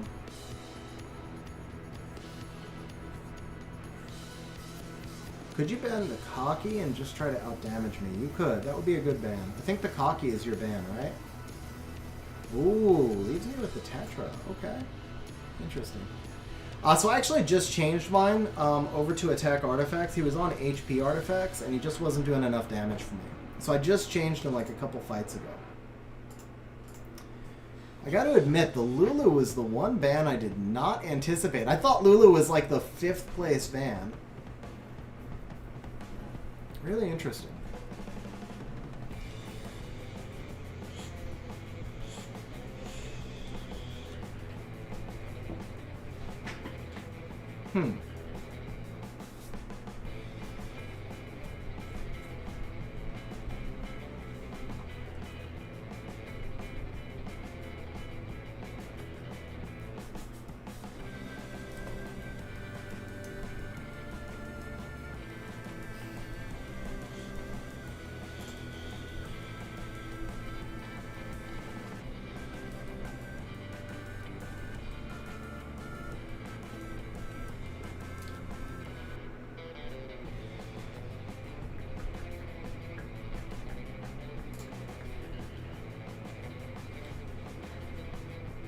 The only thing I can think of is maybe he thought I was going to ban Gianna, but there would be no reason to ban Gianna there, right? So I'm not honestly positive. He'd have to explain that one. I'm sure there's a theory behind it. He's a C3 player who had a really solid draft, so I'm sure there's a theory behind it. But I don't know it. Also, that's a pretty hard-hitting Triana. He might just be able to kill me with the attack buffs. Maybe he's just trying to reduce my healing because all I have right now is Tetra healing. So the Tetra may not be able to do enough heal. Actually, yeah, that Heigang is going down fast.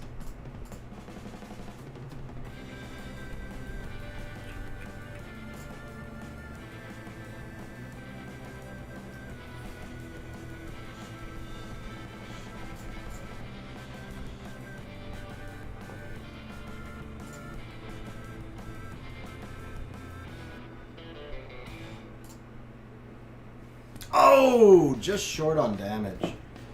Just short on damage.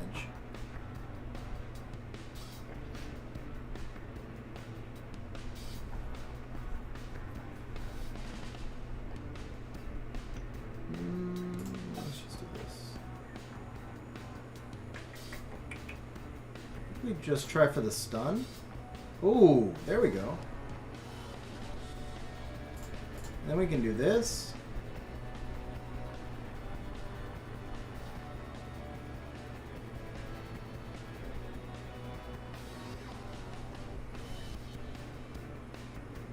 I would have bombed the Cocky there personally, because if the Cocky procs, he would die since he's up next. Oh, not enough damage though. Not enough damage. You may be getting back. Now I have to, yeah. Okay, we're at 3 turns. He's on Despair. I don't have to worry about him. Let's go for the Fran. Okay.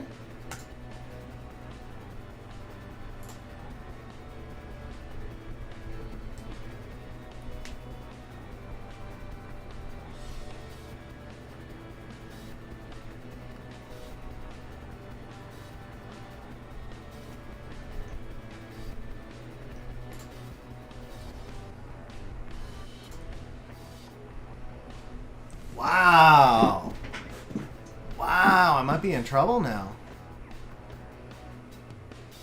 Yeah, that's a dead Fuki.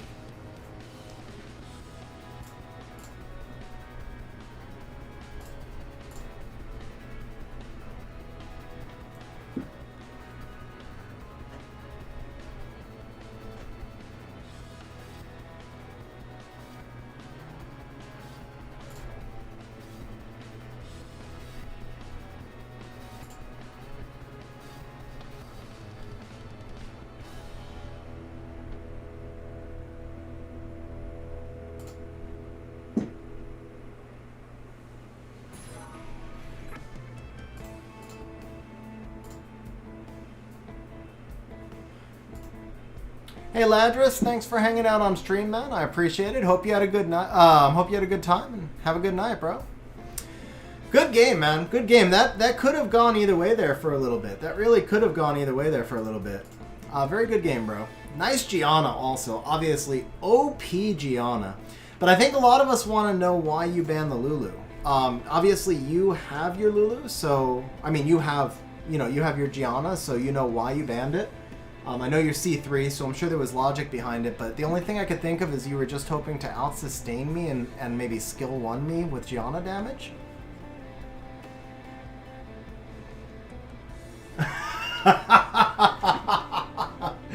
Okay, that makes sense. That makes sense. That makes a whole lot more sense. Okay. Fried towel. Okay, we'll do one. We'll do one because I haven't battled you before, Fried towel. We'll do one. Yeah, I was so confused by that Lulu ban. I was like, I thought the ban was Eric, I'm currently rank 50. I wasn't able to push rank 250. I wasn't able to push up to G3. Okay. So bearing, we're gonna do this. What's up, Fizz? How you doing, man? The double strips there, okay.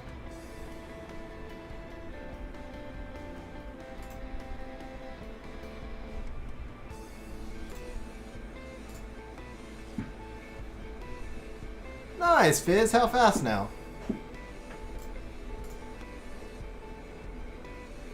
Alright. I think the Abigail might be the threat here. Let me see. Strip into silence with tons of control, but the only direct damage, the most direct damage is the Abigail. So my best chance to get out of the control is to ban the Abigail. Take the speed lead. Okay, that makes a lot more sense. Yeah, I was like, you gotta let the Heigang through. I thought the Tetra had to be the ban. What's up, ML? So biggest tip I could give you is first pick cocky. Until you get to G2, this is a pure cocky league, man. Whoever has the cocky is winning the vast majority, or at least is getting the advantage in the draft. One way or the other, first pick cocky.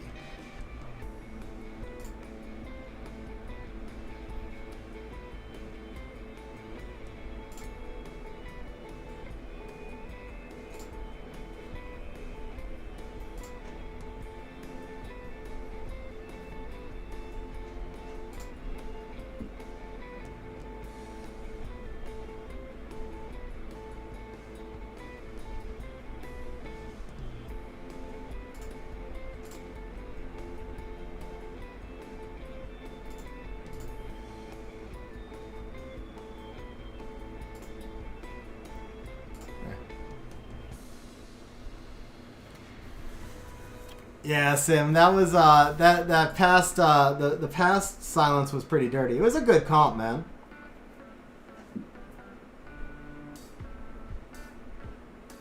Why skill 2 at the end? I was gonna use skill 2 at the end because the Tyron was already dead, and I wanted to proc the Ryu passive since he had just gone with his skill 3. Oh, okay. Yeah, because the Pontos, I was going to go, I was going to skill 2 for the silence at the end, and then I still had the ability to cleanse anything. Even if the Thrain resisted, I still had the ability to cleanse anything.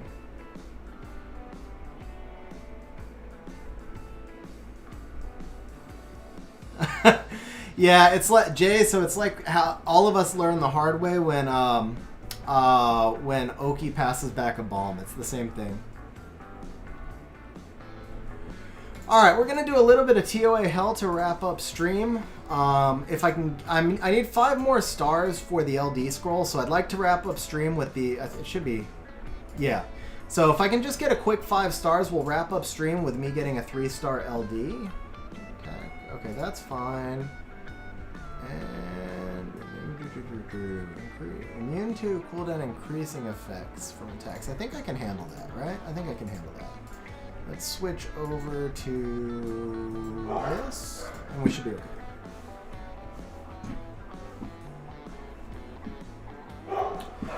You should, Jay. Yes, you should. You should have will on everything, honestly.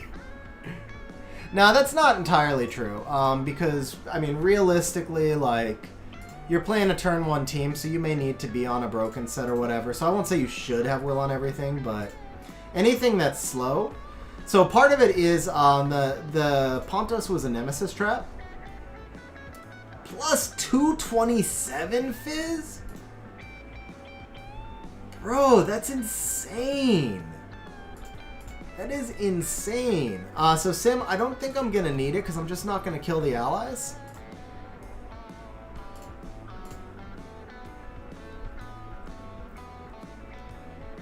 Yeah, so I looked at it, but I don't think he can kill my entire team. I'm just not going to kill the allies. And if he does kill my team, then I learn and I just come back with invincibility. By the way, it's Pontos, not Oki. I mean, it's Poseidon, not Pontos or Oki. There we go.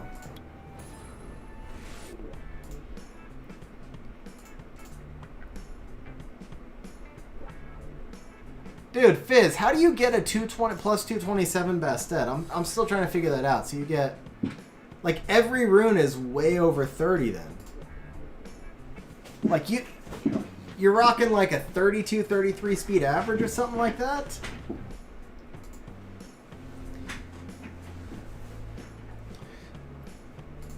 that's what? That's 16 speed faster than me. And my average has got to be like 28. So yeah, you're rocking like a 32 speed average or something. Oh, you did this already, Sim? 27, 33, 33, 34, 34. Holy crap, man. I've legit got 134 and 132. The 32 is a will rune too, so I always hate using it on broken set.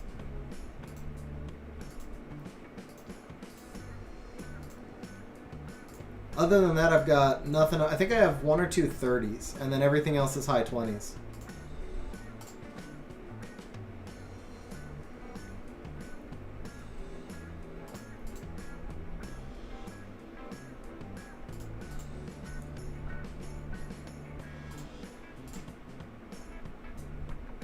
It's like winning the LD lottery. It's like Miku, if Miku is still here, Miku and Fizz, you guys must be brothers.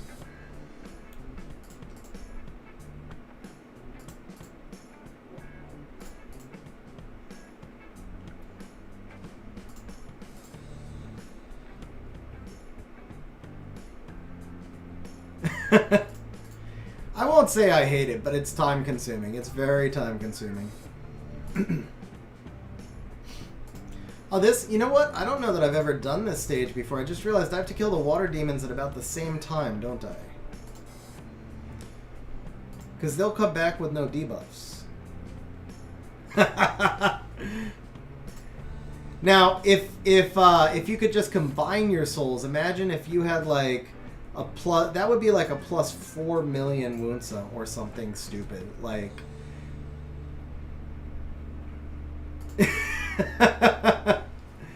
no, I don't think he collects until you reach 666.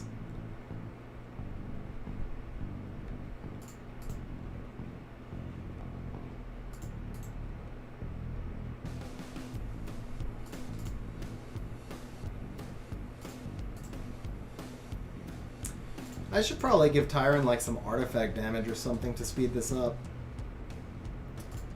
Alright, let's get you low.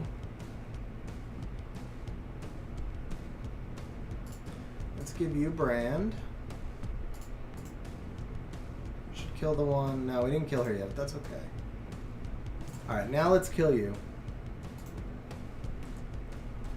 Okay, bring you here.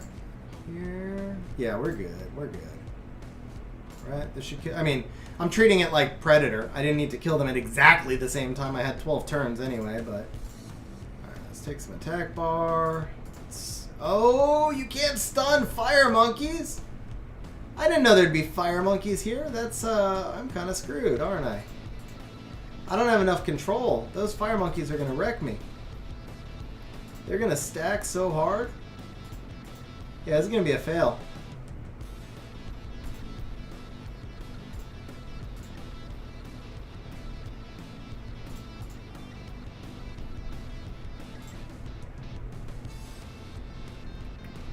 Glancing, glancing. He didn't get stunned. I mean, glancing here. No. Okay. Stun? No. Stun? No. Brand? No. The hell?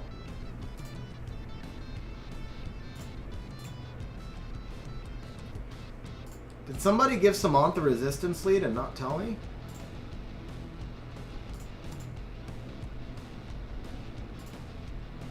Alright, stun. Thank you. At least they're taken care of. I have no sustain either. Those fire monkeys are just going to wreck me so hard if they get a turn. I'm doing no damage to this Samoth. Brand, please? No. Okay. I feel like I'm just wasting my time here. I really don't think I'm going to survive this. If the fire monkeys hit me at all, I'm dead.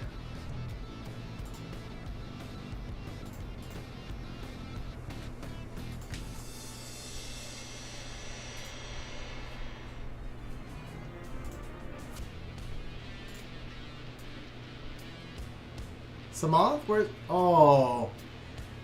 Thank you, Matthew. Yeah, I have been streaming for almost 5 hours. Wow. Okay. Yep. Good call, Matthew. My bad.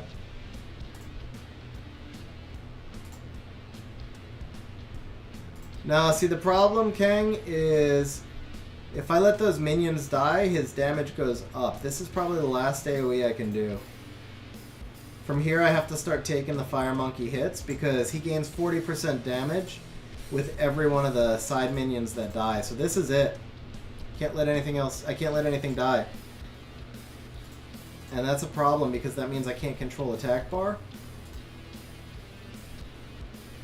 More Tyrant, Asylin, Fire Fairy, Dark Ryu. More Tyrant, Asylin, Fire Fairy, Dark Ryu. More and Asylin. Sorry, more and Fire Fairy gives the strips. Dark Ryu would extend. Sounds like it could work, bro. Sounds like it could work. You'd have a lot of counters, things like Leo or anything with really high base speed, etc. But sounds like it could work, yeah.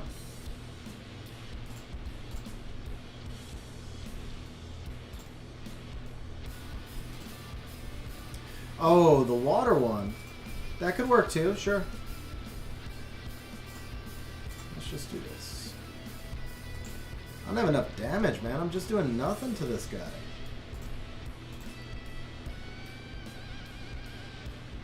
Can I take their attack bars without killing them? There's no way. There's no way. I either have to take... Yeah, I'm just going to have to stack him, man. There's absolutely no way.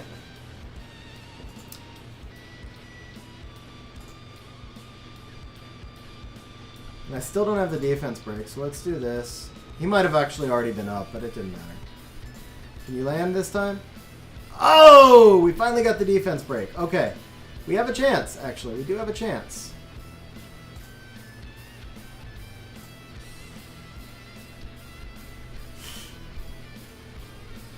He's dead on his next turn. He's dead on his next turn.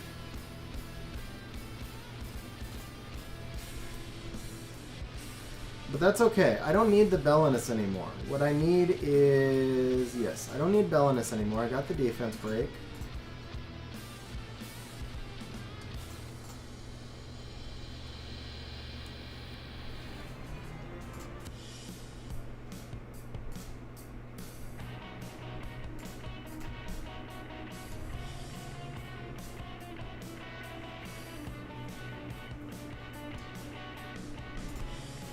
there any chance that I can get him down before they're back? I can't AoE, man. I can't AoE. No, that's the stage. Is no cool. He's immune to cooldown increasing.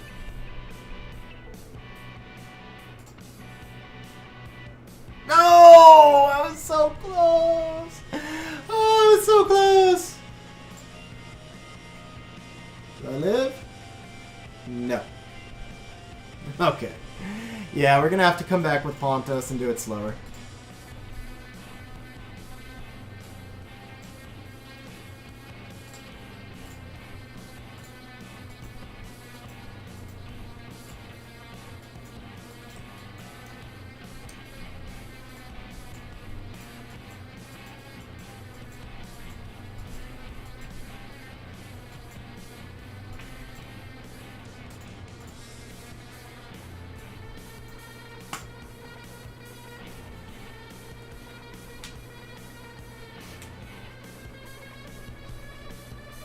I had enough control. I think if I could have survived. Mephisto's unruined and unskilled.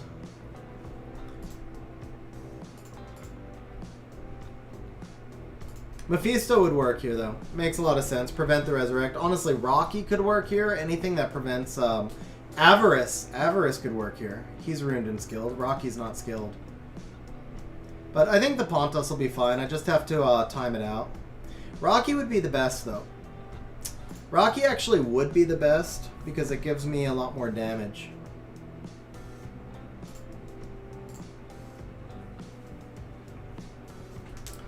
Rocky with turn cycle, yeah. Actually, it might be time for me to Devil Rocky.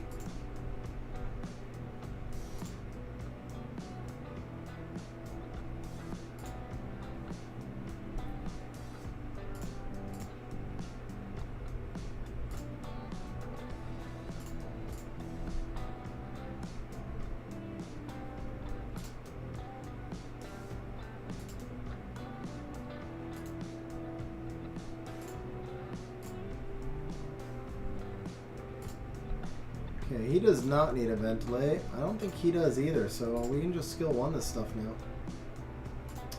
Let's take some attack bar.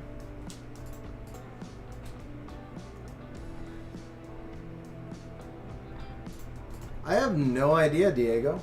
Rocky's is not a passive, it's part of a skill.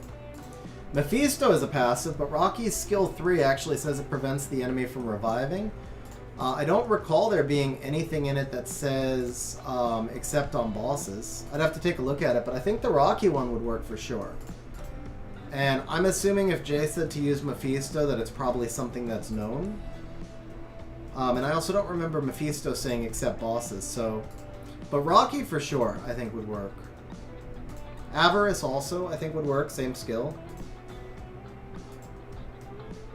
You'd probably Oblivion too. You could probably use like Tessarian, right? No, you can't Oblivion bosses. Never mind. You cannot Oblivion bosses.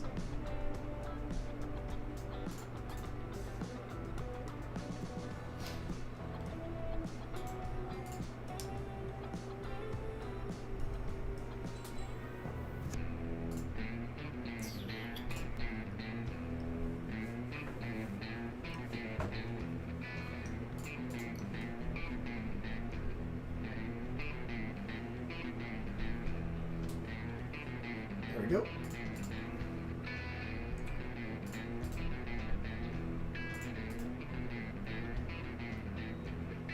I need to put Pontos in a damage build.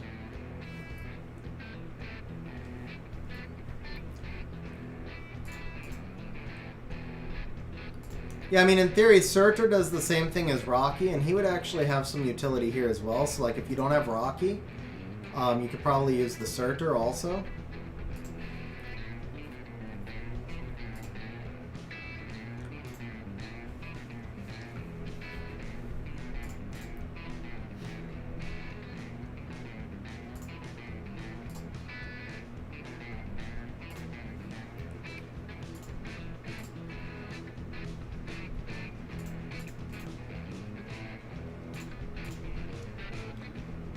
$15, Kang. 15. Sometime eventually I may go for 30, but the thing is, to get 30, I would have to legitimately rerun a bunch of stuff. I'd probably have to build Dark Homunculus. It would be like a big project. It's not something I can just kind of jump in with monsters as they are. And I've already gotten over, I'm like 20-something, so there's not like a lot of value in me trying for more, and the Legendary Scrolls don't mean anything to me. There's only 6 monsters I'm missing, and I'm not going to get any of them from a Legendary Scroll. At least not like for the amount of hours it takes to grind it out, right? But the LDs are... I mean, the LDs aren't worth it either, because we all know it's just going to be a 3-star, but you still got to try.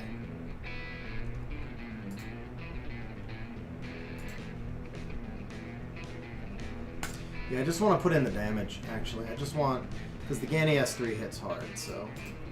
He's a little close to death. I need to bring this one down lower. Make sure they die at the same time. I don't need anything other than skill 1s now. Well, that's a 2-turn cooldown, so that's fine. Let's get him a little lower. Okay, one more hit here. Take an AoE. One more hit here. One more here. Okay, now we go here. And now we got 12 turns to kill. Should be fine. What's up, Genoa? How you doing?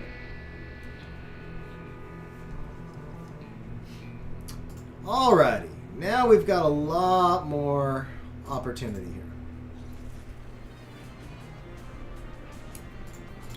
I mean, Sim, I haven't been able to pull Gianna from 2,500 scrolls, so...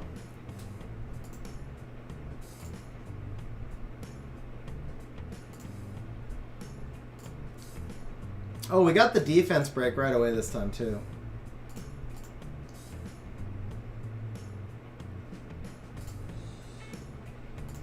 Interestingly, we did not get the stun on the other Tyrannus, so I have to do this.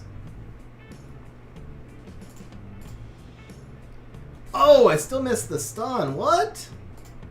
What?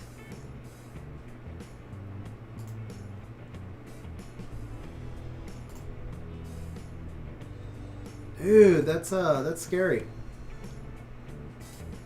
I lost. Right? I think I lose this, don't I? Too much resistance? Unless Pontos procs into invincibility. Oh, okay. I gotta kill these dudes, actually. Let's do this. No! Yeah, I think I lose with that one, yeah. No more Ganny, huh?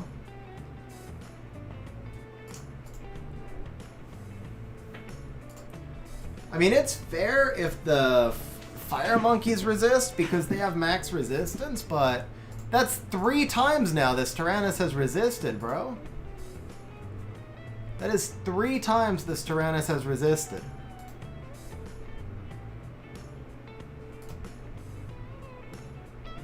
One more proc, one more proc. No. And now I can't time out the invincibility because the Ganny is dead. That's a real problem.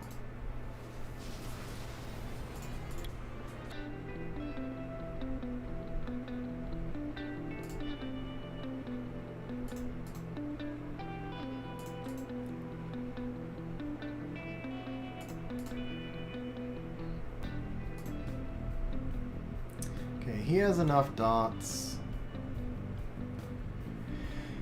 He has enough dots.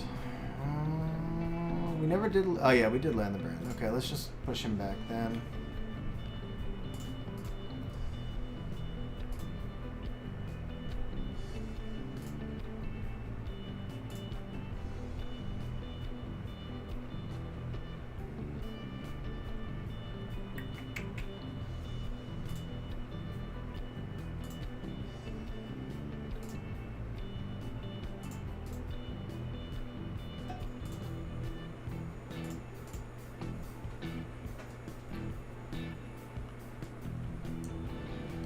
One, 2, 3, 4, 5. He's got to die, right? He's got plenty. He's going to die. Okay.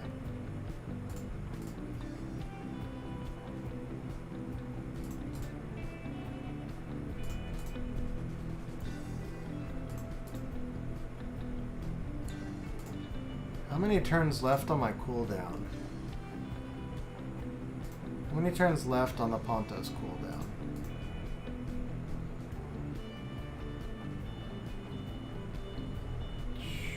Too many. Lose, yeah. Unless he procs 3 times. Nope. Okay. So I can't defense break anymore.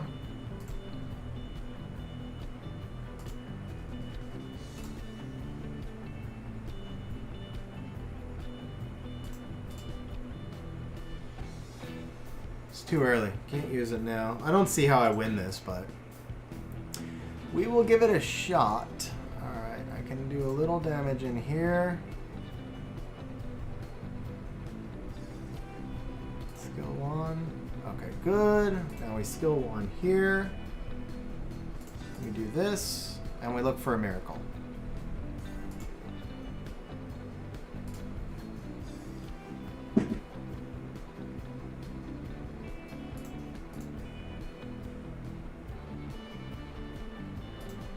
There's really just no way, though. I don't have defense break. I don't have enough damage.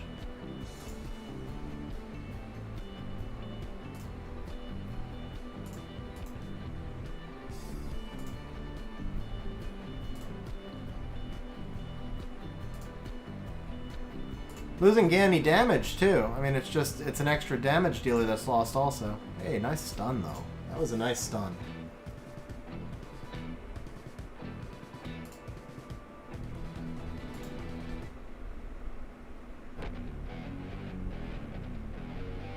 I have to go all in on the Samanth, right? Yeah. There's...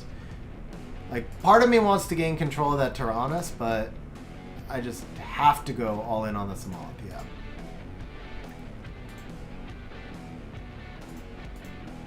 Can I survive? Oh, wait a second.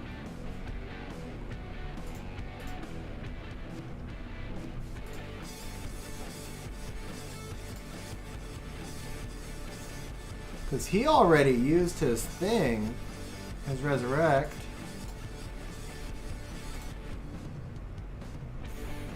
Yeah, let's silence.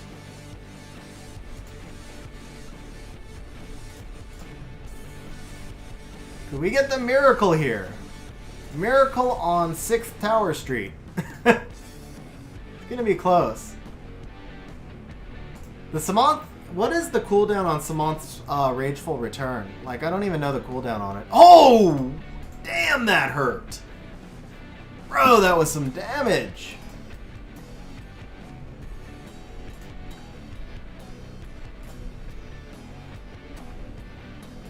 It won't be enough.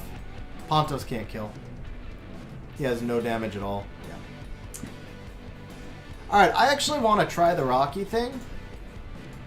I wonder how many devils I need to put into Rocky. I think she's not a lot. 4, 9, no. It's too many. I don't have enough. Screw it though. I've wanted to devil her for a while. I think we're gonna devil Rocky.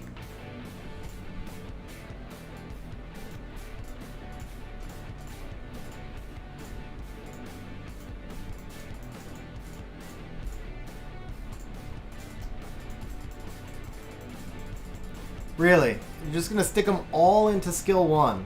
Nice game. First 3 into skill 1.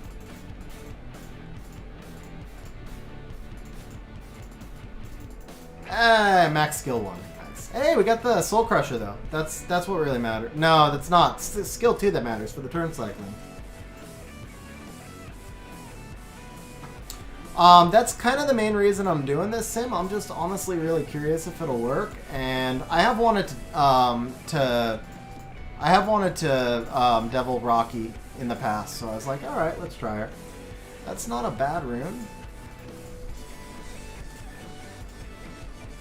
10 speed, 7 speed, 15 speed with some accuracy. Okay.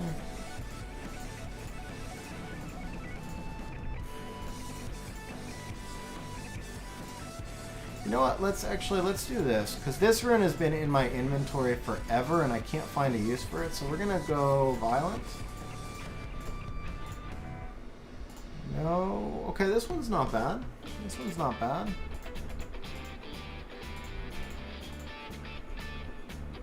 It's not good, but it's not terrible. I have a better will one, maybe? Potentially.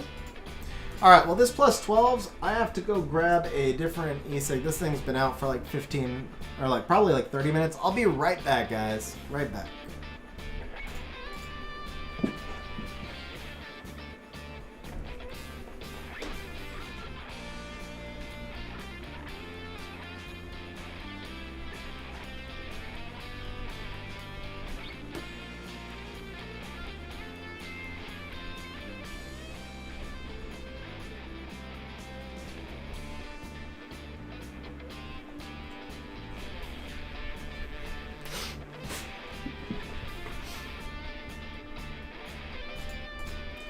The other thing is, I obviously could just take the easy 2-star, turn off cooldown increasing effects, but now I'm really curious if the Rocky's going to work. Wow, that's rolling nice. That'll work.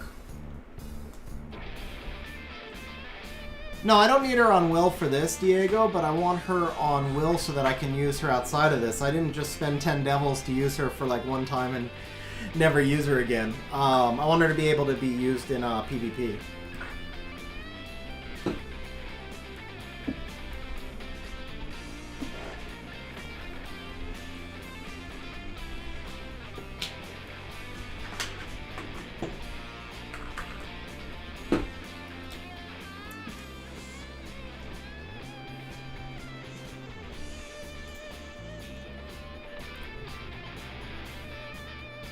Damn, that rune rolled really nice. No speed grind. Wait. You need crit rate, right?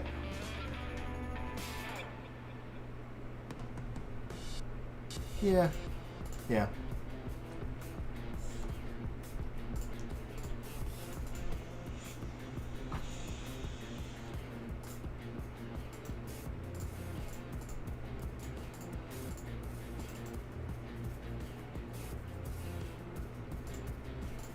Yeah, I don't know that she'll have that many uses, to be honest, but it was basically like Rocky, Fire Mage, or Water Bison, so it does mean I'm going to have to delay Water Bison now, but that's okay.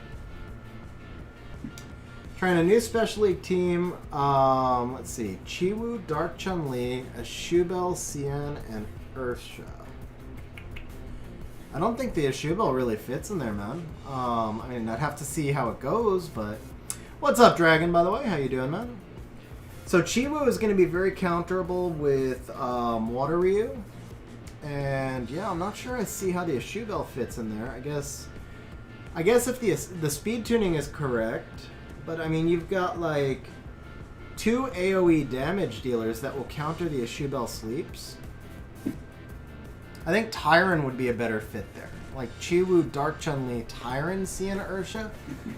Because that gives you a backup speed lead. I mean, I think that's what you're trying to get from the Ashubel. Gemini also might be better there. No, I don't think the Gemini gives you the setup. Yeah, I like Tyron there more, I think.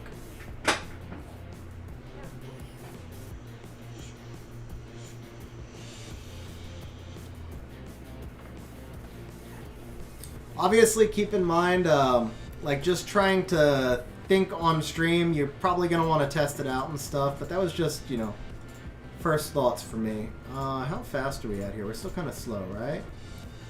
I need like, yeah, I need a big chunk of speed. So, oh, you know what? I got this rune. Not that one. This one? No. This one. Where is it? Where'd it go? Did I put it on someone already? I don't think so. Or was it Vile? Maybe it was Vile. Ah, there it is. This one, yeah. So this rune I'm going to struggle forever to find somewhere to put it. Let's see if we can get her fast enough with that rune there. Oh, I still need a crap ton of crit rate though. No, that rune's not going to work there. 17, yeah, because that's super slow. 12 and 16. That's not bad. Okay, that's a good rune right there. And I doubt I have... I know I'm thin on will slot 1 right now. So 6 and 9 is garbage. 6 and 10. Yeah. 20, 21, and 5. That's not bad, but... Yeah, this is a much better fit. It gives me the speed, the attack, the crit rate, okay? So that means the will rune's going to have to be slot 3, and it cannot be at all. So it's got to be slot 5, right? Not really. Crap. That's just a sell. I guess we're not going to use the will runes then. I guess we're not going to use will runes. I can always re-rune her later. Nemesis? No. Blade, probably. Blade's probably the way to go. How's this rune? This rune's terrible. I don't have a blade slot 6 attack, do I? What about just blade slot 6? Okay, here we go. Accuracy, that's not a bad rune. And then that we make up the let's see, 13 accuracy. Nothing here with crit rate. Damn, 39 defense though. He's got some crit rate. So if we do this,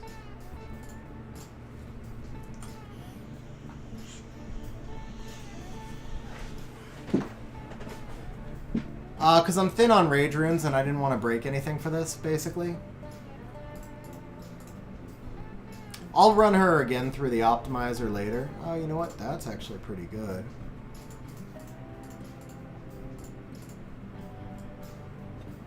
Do this. No, she's too slow though. She's got to be like plus... She's got to be about plus 123. She's got to be right about where I have her. This rune though, I really like. This rune's really good. Not that one. Not that one. This one. So we get crit rate. Actually, it's not that good. I just saw the speed. It's really not that good. Okay, so this build is probably okay. We need more crit rate. Can I gem any on? Yeah, I can gem... No, I can't gem crit rate on here. I can gem defense on here, but not crit rate.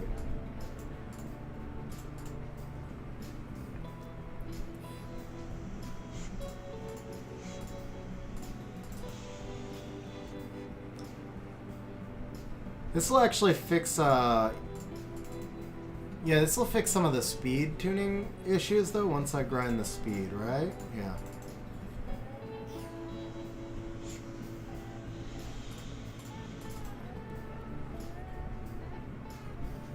Oh, come on! That was a rip. And no speed there. We do have defense.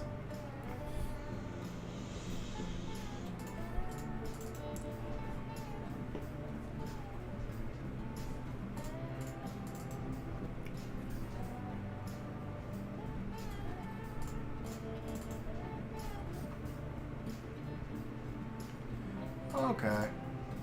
Nothing else. Okay. So we're at 231. That's good speed. I need crit rate. I've already got it gemmed in there. I can't gem it over attack. I just used 4 grinds on the defense. No, Dragon, we're almost done, actually.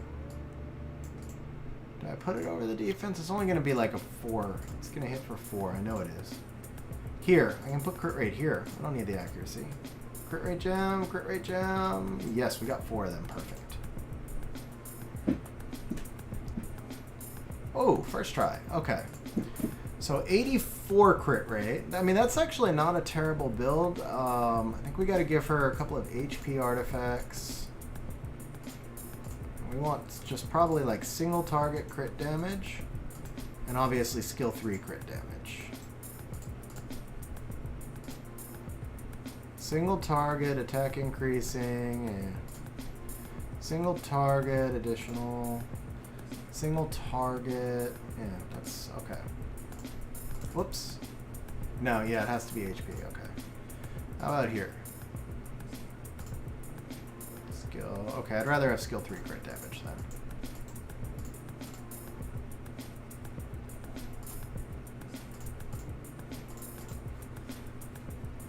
Now watch, I go through all this, and I probably won't be able to set up the kill. Ooh, nice.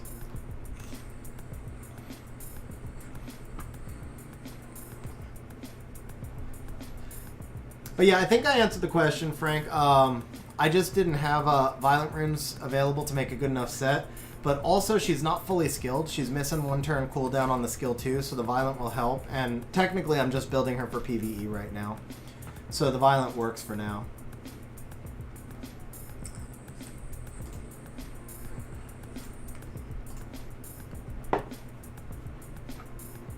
Yeah, that'll work.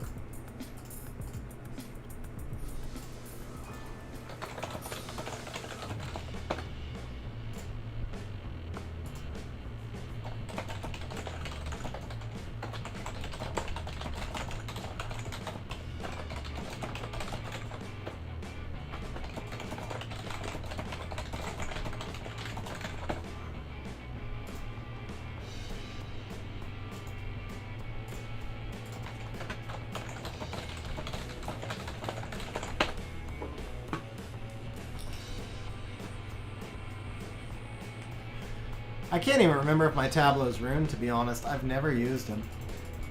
Alright, did this just crash out on us? Okay.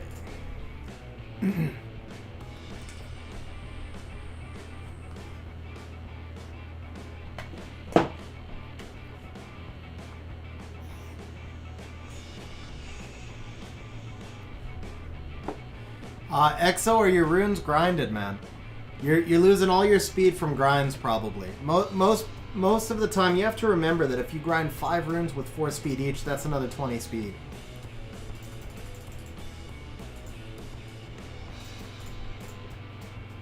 What's up, Axe? How you doing, man?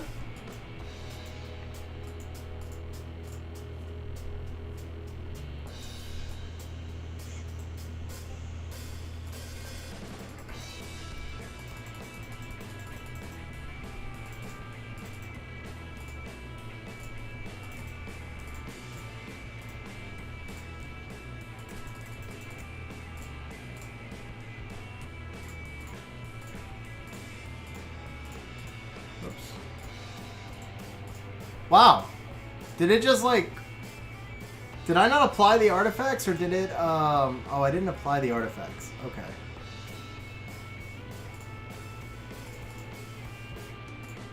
Damn. So it like crashed out.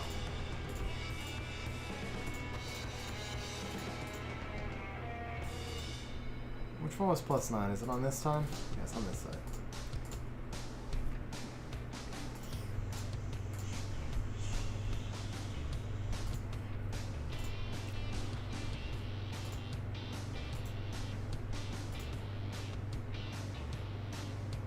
Which one was I trying to put on her?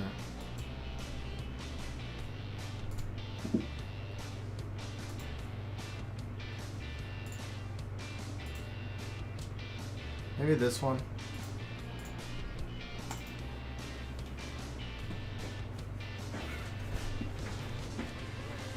Okay, that'll work.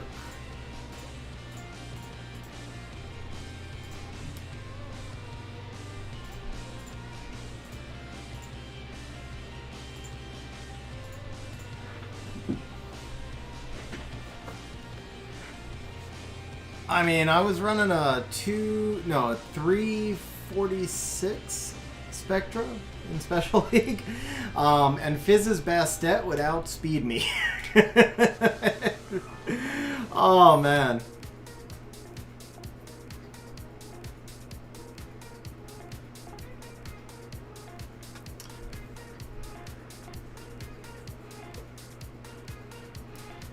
Even with power-up stones, this takes forever, guys.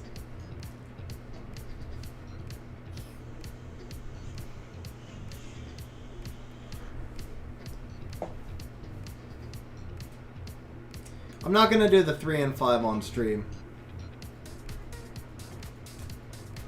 Yeah, I've only pulled 7 of them, Sim. Why not?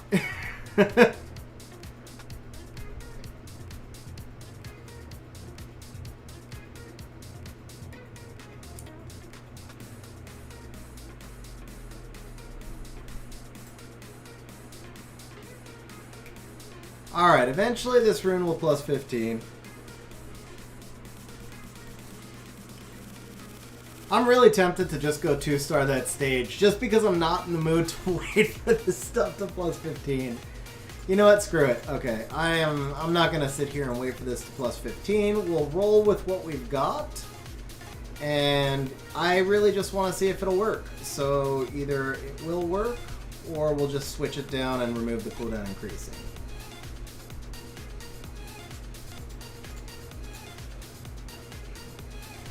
I've turned down a couple in blessings also, and I may have gotten 8.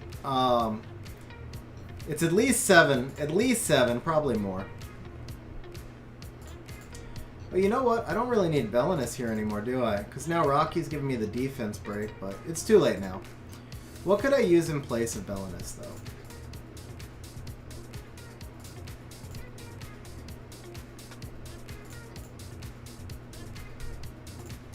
Okay, that Rocky damage was really underwhelming, I gotta admit. How much does she do here?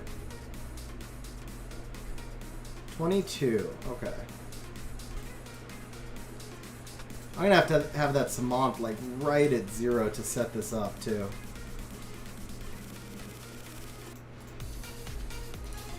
Yeah, I should change Belinus for Poseidon. Yeah, I'm not gonna rebuild. I'm not gonna rebuild my homunculus. It's too freaking expensive. I've rebuilt it like 4 times already. I like the light homunculus. It's not worth keeping a dark homunculus for something that I will use like 2 fights a month.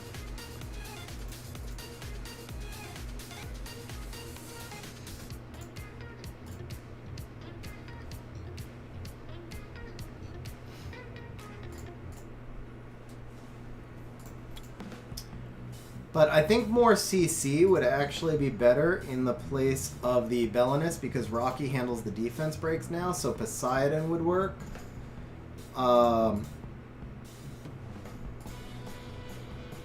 Poseidon's probably... Charlotte. Charlotte would also work. Yeah, I can't do the Predator today. I am waiting to go through the... Man, that was so much faster, though. Rocky's cycling really added up there. Like, that just felt like we passed that stage super fast. Okay, missing everything, not ideal. But yeah, new Predator should be in an hour, but I can't do it until I have to 2A something to advance in the quest line. Does Rocky work on Water Demon? I don't think... Yeah, the demon doesn't technically die, right?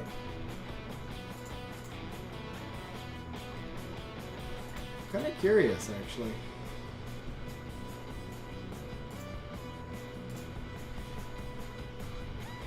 Yeah, but with the speeds you're running, bro, I mean, that's not, like, the best comparison.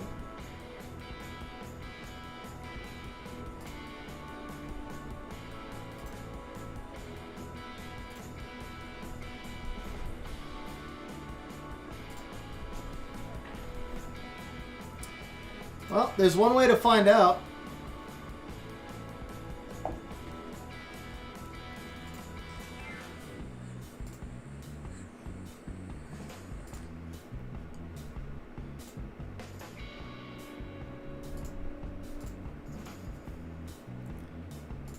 I think Charlotte is a really good monster also. I agree. Charlotte's biggest issue is just the I think it's really just the low base HP. She's a little harder to build. No.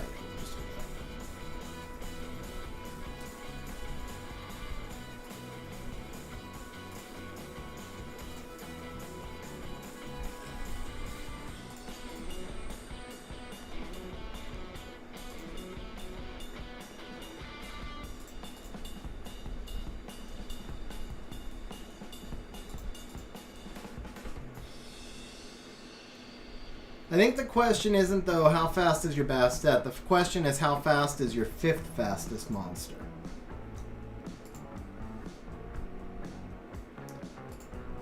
Alright, we'll get this set up just in case it doesn't work, and let's find out.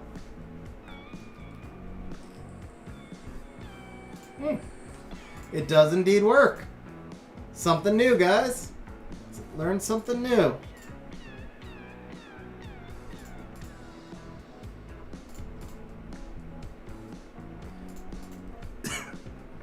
And again, no stuns on that Tyrannus, and I wasn't ventilated. That's a problem.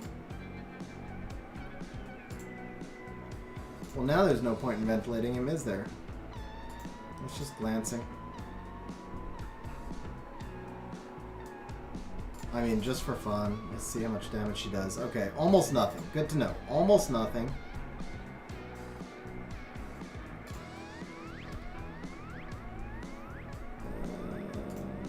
Am I in front? Okay, I'm in front. Yeah, this team doesn't have enough pushback. The Bellinus needed to change for more control. Why did I do that? Actually, I need to kill these freaking fire monkeys, don't I? Yeah, they're gonna wreck me because I don't have enough CC.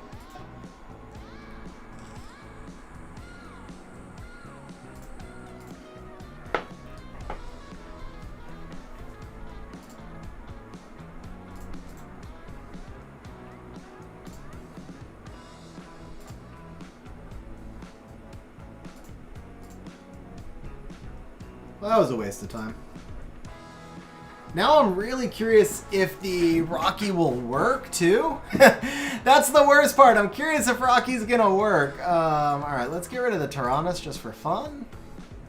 Nope, can't even kill him. You know what? Even if the Rocky would work, it's gonna be too hard to line her up. I have to really just have him at like 0 HP, and then she'll miss a crit, and yeah, it's not gonna happen.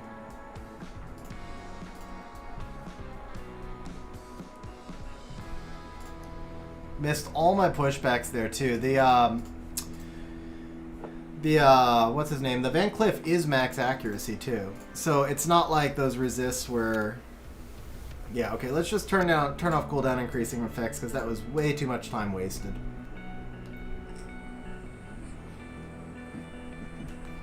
Yeah, so I would actually outspeed you then, Fizz. Like if I was countering you with a Swift team, because I would run Ganny, Barbara, Ethna, and all three of them would outspeed you. So that's your real problem, is that you can't keep them up. You can't get them up. Like you only have the one crazy fast set, I guess.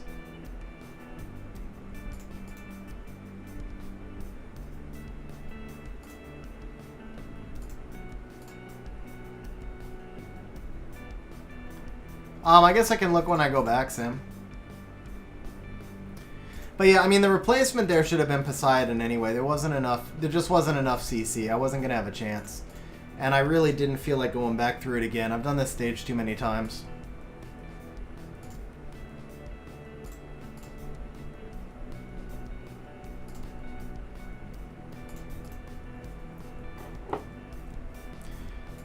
I mean, I shouldn't say you couldn't get, like, running at 318 and 320 is insane. So I said that badly. Obviously, that's insane speeds. It's just that you... What I should say is you can't get fast enough to get in front of the crazy high base speed monsters. So you can get outsped by the Ethnas and the Barbers and stuff like that. I'm also guessing you're not on Will at those speeds. If you're on Will, that's even crazier. Yeah, exactly, Fizz. That's why I do it, because I mean, I couldn't outspeed you. There's no way I could outspeed you. Yeah, the Mina I haven't used in a while. I feel like I can't get her to do enough damage at that speed. I feel like she's really got to be able to do 25k unbuffed to be effective at that speed.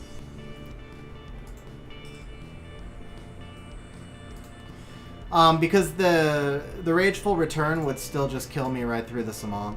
Or right, yeah, which still just kill me right through the immunity.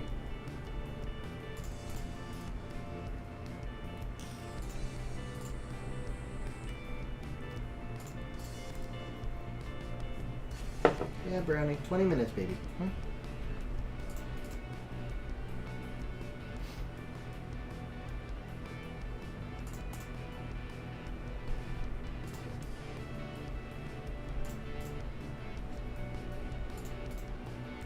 Probably need to let them start taking turns so I can clear this attack buff.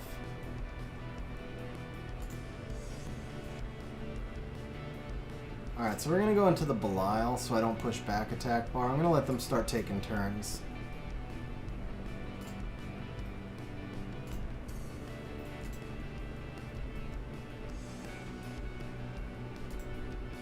Was like a Gianna counter?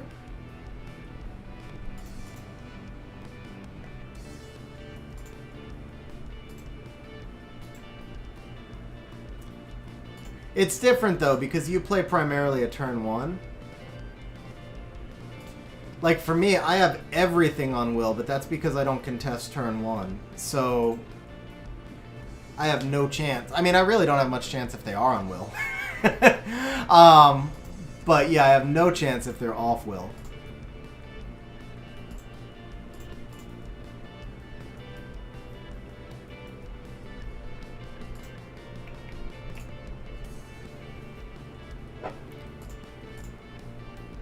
I did the speed contest 2 seasons ago where I ran the high base speed monsters, and this season I just couldn't bring myself to do it. I just don't enjoy it, so I was like, it'll work as turn 2 or it won't.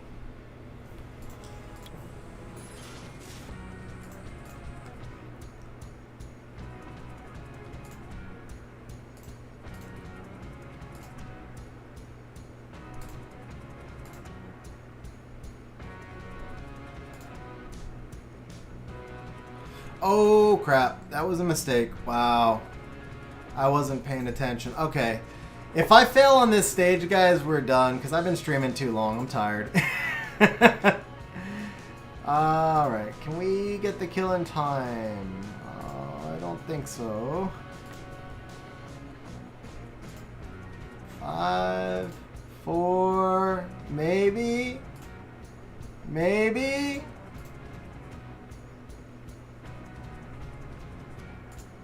Enough? Oh, no. He came back. And I procced. Okay. Wow. Rip. That was lucky. That was really lucky.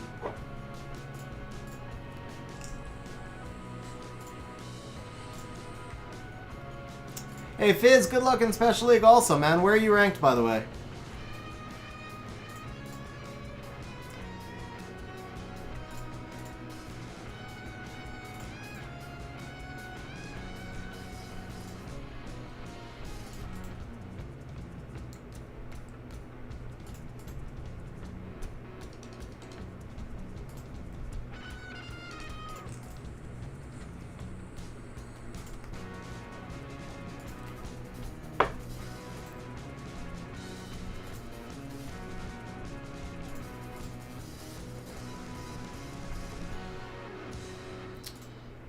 Ah, those monkeys are so annoying, man.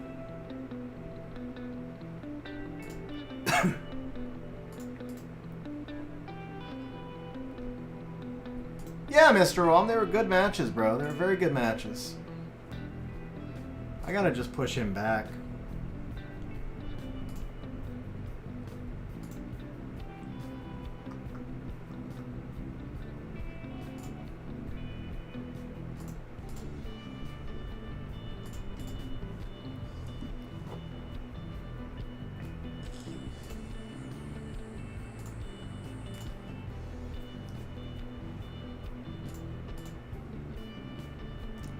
G1, G2, nice, bro, nice.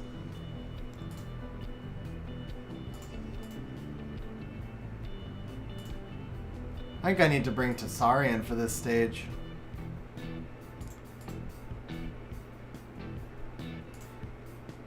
Yeah, I probably need to change the stage for Tasarian, but at this point,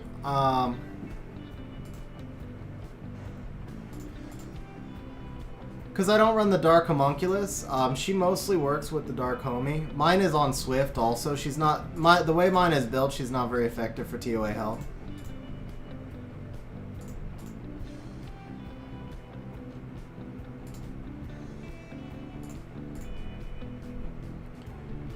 I already did a run with Pontus and Ganymede. It wasn't enough damage. It's also, like I said, I'm also really tired. All it takes is one misplay to mess you up, but I don't like moving runes around for this stuff, too.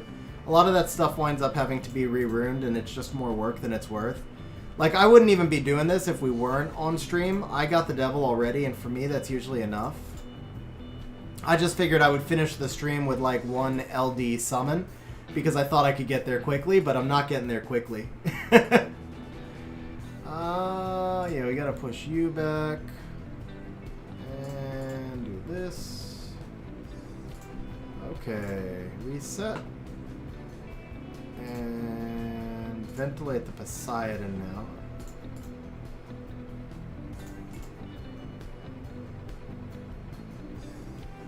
Okay, he's dead to dots. He's controlled. We'll do this.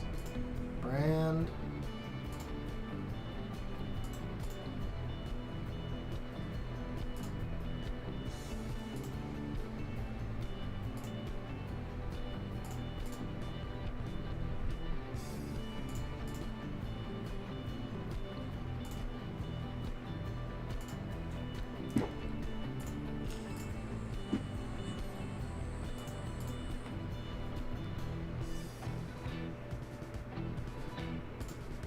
And that should do it.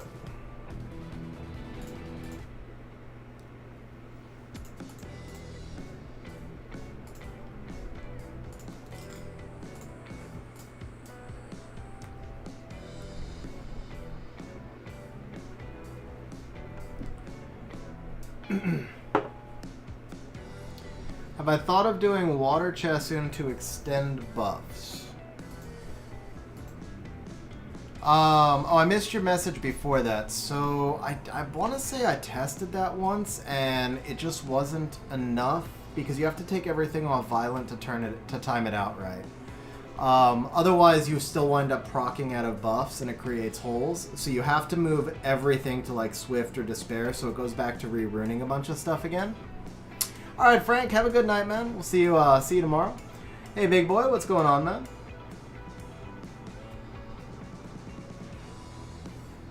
Alright, so here we need Strip. Wait, does he start? No, he won't start with immunity, right? Yeah. So that part doesn't matter. That part does. Let's see. Anything else I care about here? No, probably not.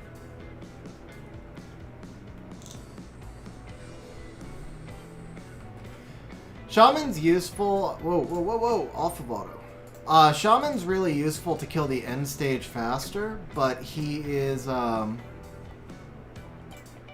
he's a lot slower through the waves. Or it's not slower. He's harder to bring through the waves.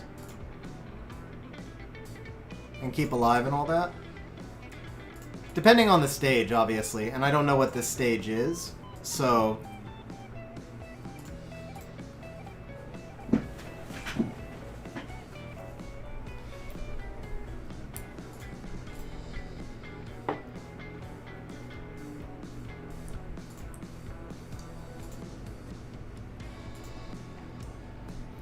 Yeah, he made this season, he made G2 this season on Yoga. Next season, he's going to make G2 on Gianna. It definitely solidifies him in Guardian with the Gianna. It probably solidifies him into G2.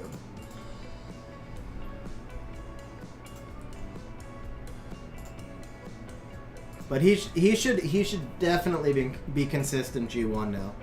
What's up, Beal? How you doing, man? You're catching the last, like, 10 minutes of the stream?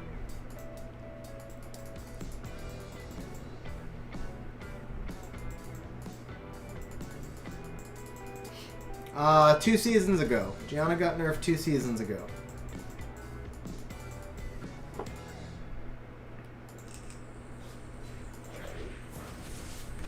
Whoops.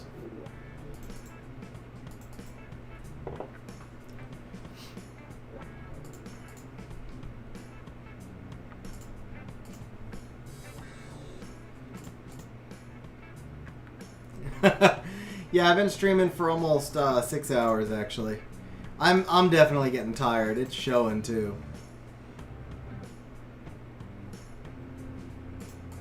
Where are you at, Beal? That you're like, what time is? You must be Europe then. No, Dragon. That's when I pull a monster. Whenever I pull a new toy, they nerf it within 4 days.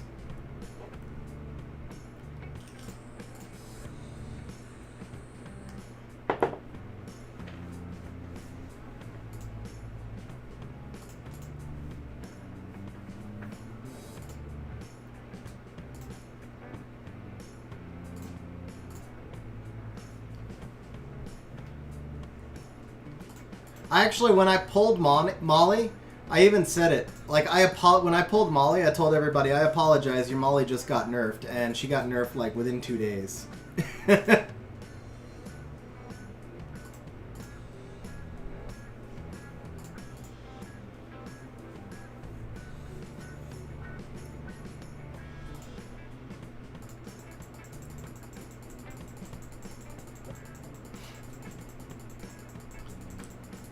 Yeah, see, the problem is, X, you've got the LDs I want, bro.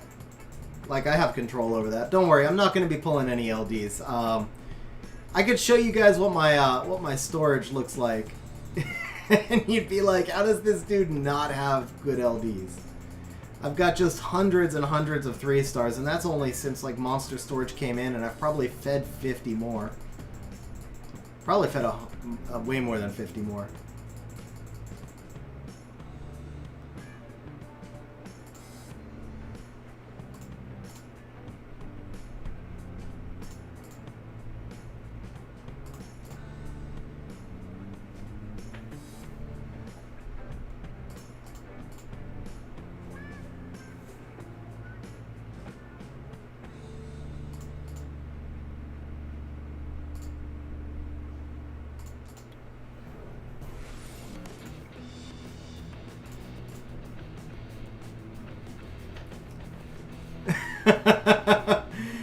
Oh man, there's Tetras here. Tetras aren't cool.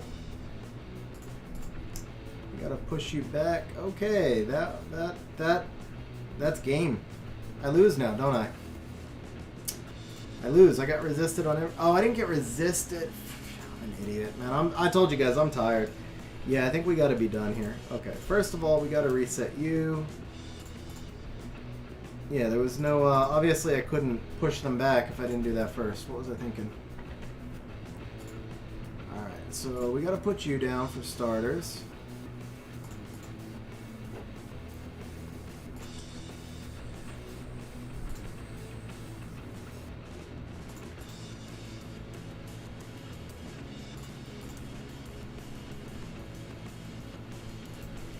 Damn, that was a lot of damage.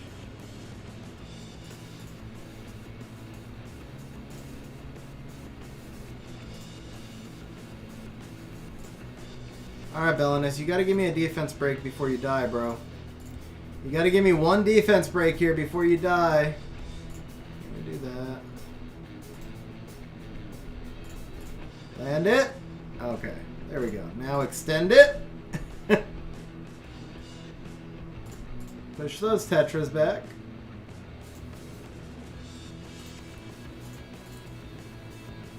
What's up, Ace? How you doing, man? Just get home from work?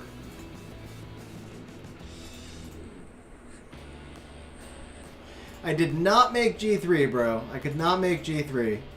Highest I got was like rank 120, I think, but then I fell back at the end. I made a couple of really bad plays, too. I should have been a little bit higher, but I shouldn't have been G3 either way. I like just chunked, I chunked one fight because I timed out reading chat, and then I chunked another fight just from an idiotic play. Absolute idiotic play.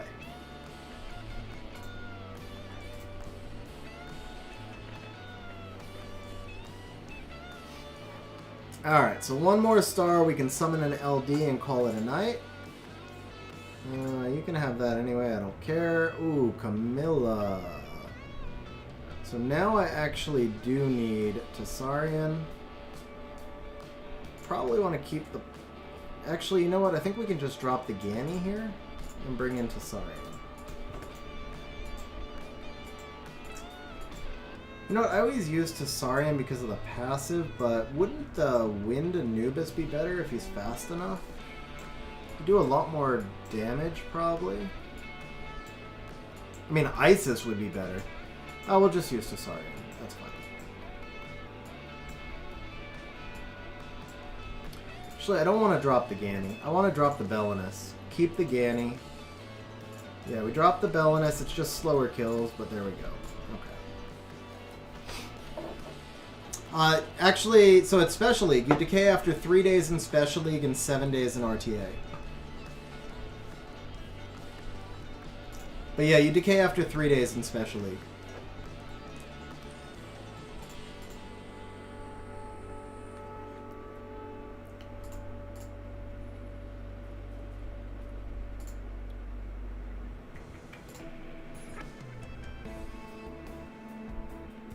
You're right. You are correct. Yeah, you can't Oblivion the boss. So, I told you I'm tired. We'll just use Charlotte. Charlotte should work.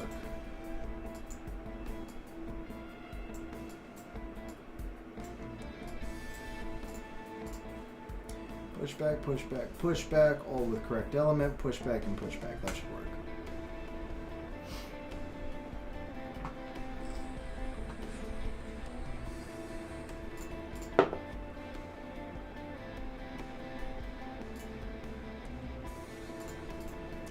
Now I have no defense break. This is going to take forever.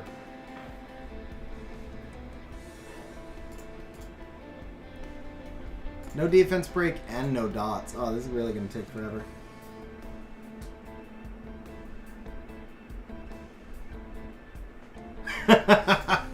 Nice, Miku.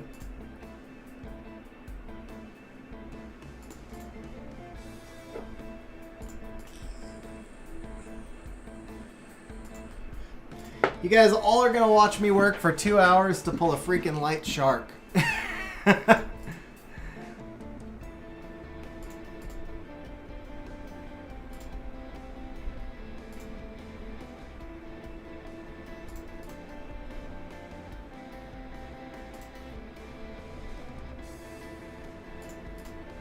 Oh, are you going out to Chicago in September, Miku? Are you doing the meetup?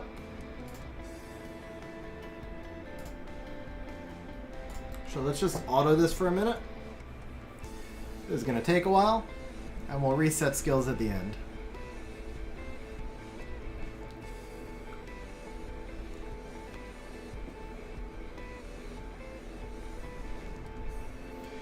I haven't reruined Charlotte in like a year. I probably should. Legendary pack or LD pack with 20 mysticals.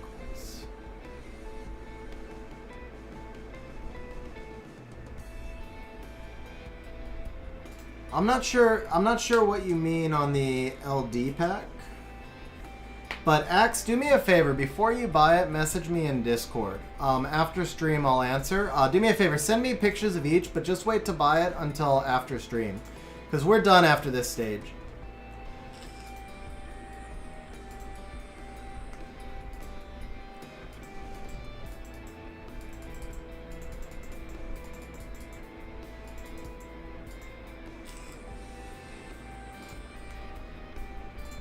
Okay. Glad I brought a lot of pushback, that's for sure.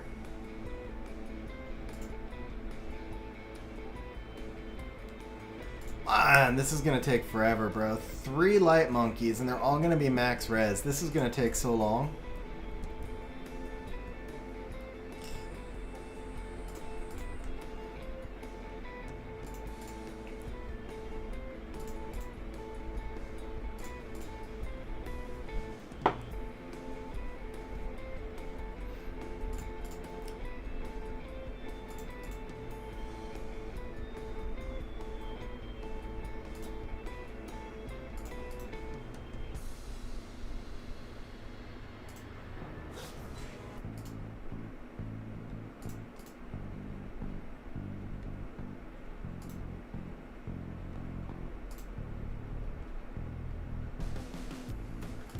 You are correct. 1 hit and she was dead.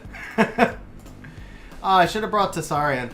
Alright guys, I gotta be honest, it's just not worth it, man. This is why I don't do TOA hell. Oh, Nyx. Well, Nyx. All day long. Nyx is... Nyx. 100 times Nyx. I don't think I have any pieces. I would shop farm, but alright, 22 pieces. We'll see if we can just shop farm. This will be 1,000 times faster. It's just not worth the time. You really have to go through and re-rune stuff in order to do TOA hell. Or at least I do. I don't have any of the meta monsters built or ruined, really.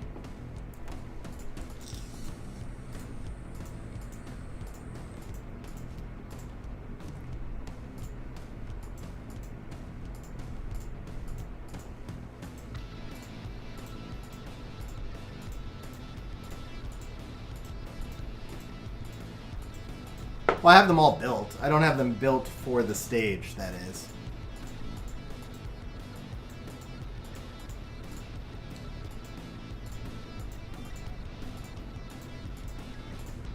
Well, there's nothing else I really need the crystals for anyway, bro.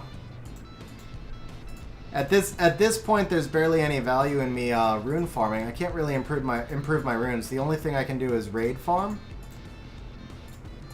Or get an LD5. Like, really, the only way I'm going to progress at this point is if I get a key LD5. Or if I decide to go turn 1, which I'm not going to do, so... Honestly, I would shop refresh a lot more, except it's so tedious. But I think the best way for me to progress at this stage would actually be shop refreshing. Like, I will progress faster. If I could bring myself to just sit here and spend all my crystals doing this, I would progress faster than anything else I could do.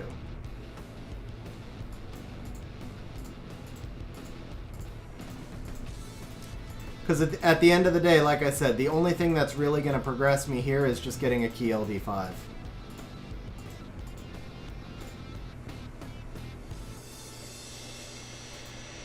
I mean, not even that, man. I've got... My top 20 monsters are all roomed to close to 110% efficiency. Because I don't play turn 1, I'm not necessarily looking for, like, the fastest runes in the world.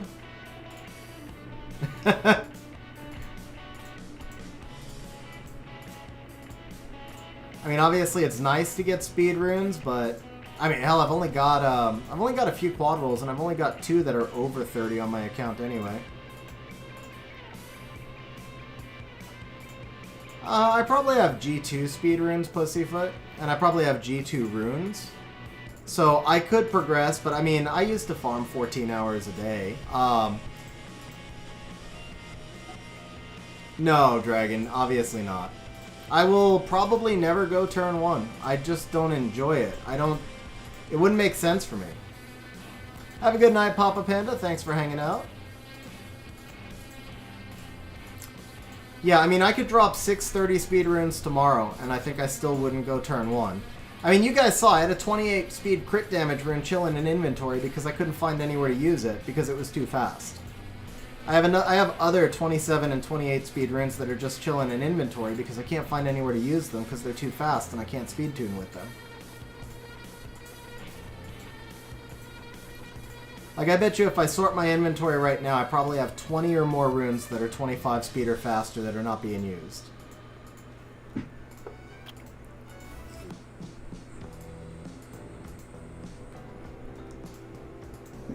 I would if I could, Salty. And Juan, honestly, I play turn 2 on Siege offense for the most part also.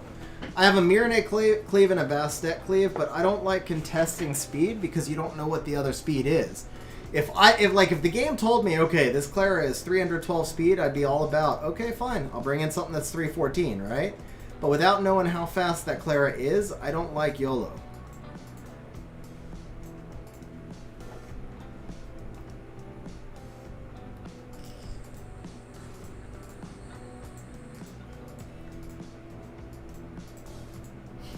So I play a Carcano Kali Bastet cleave on Siege offense, and I play a Miranete on Lucian.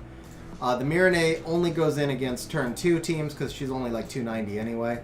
The Bastet I will usually bring in against Savannah teams where it looks like the whole team is on Violent.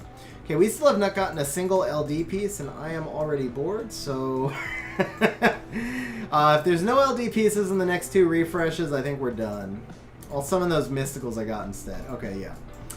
Alright, yeah, I've got to get something to eat, guys. It looks like today was not destined for an LD summon, so we'll do the mysticals instead. We got a bunch of mysticals early on, and then I think we're going to wrap up from there.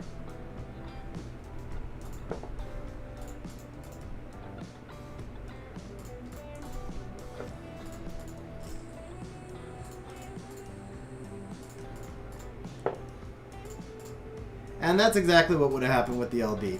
So for the record, guys, and Miku, if you're still here also, for the record,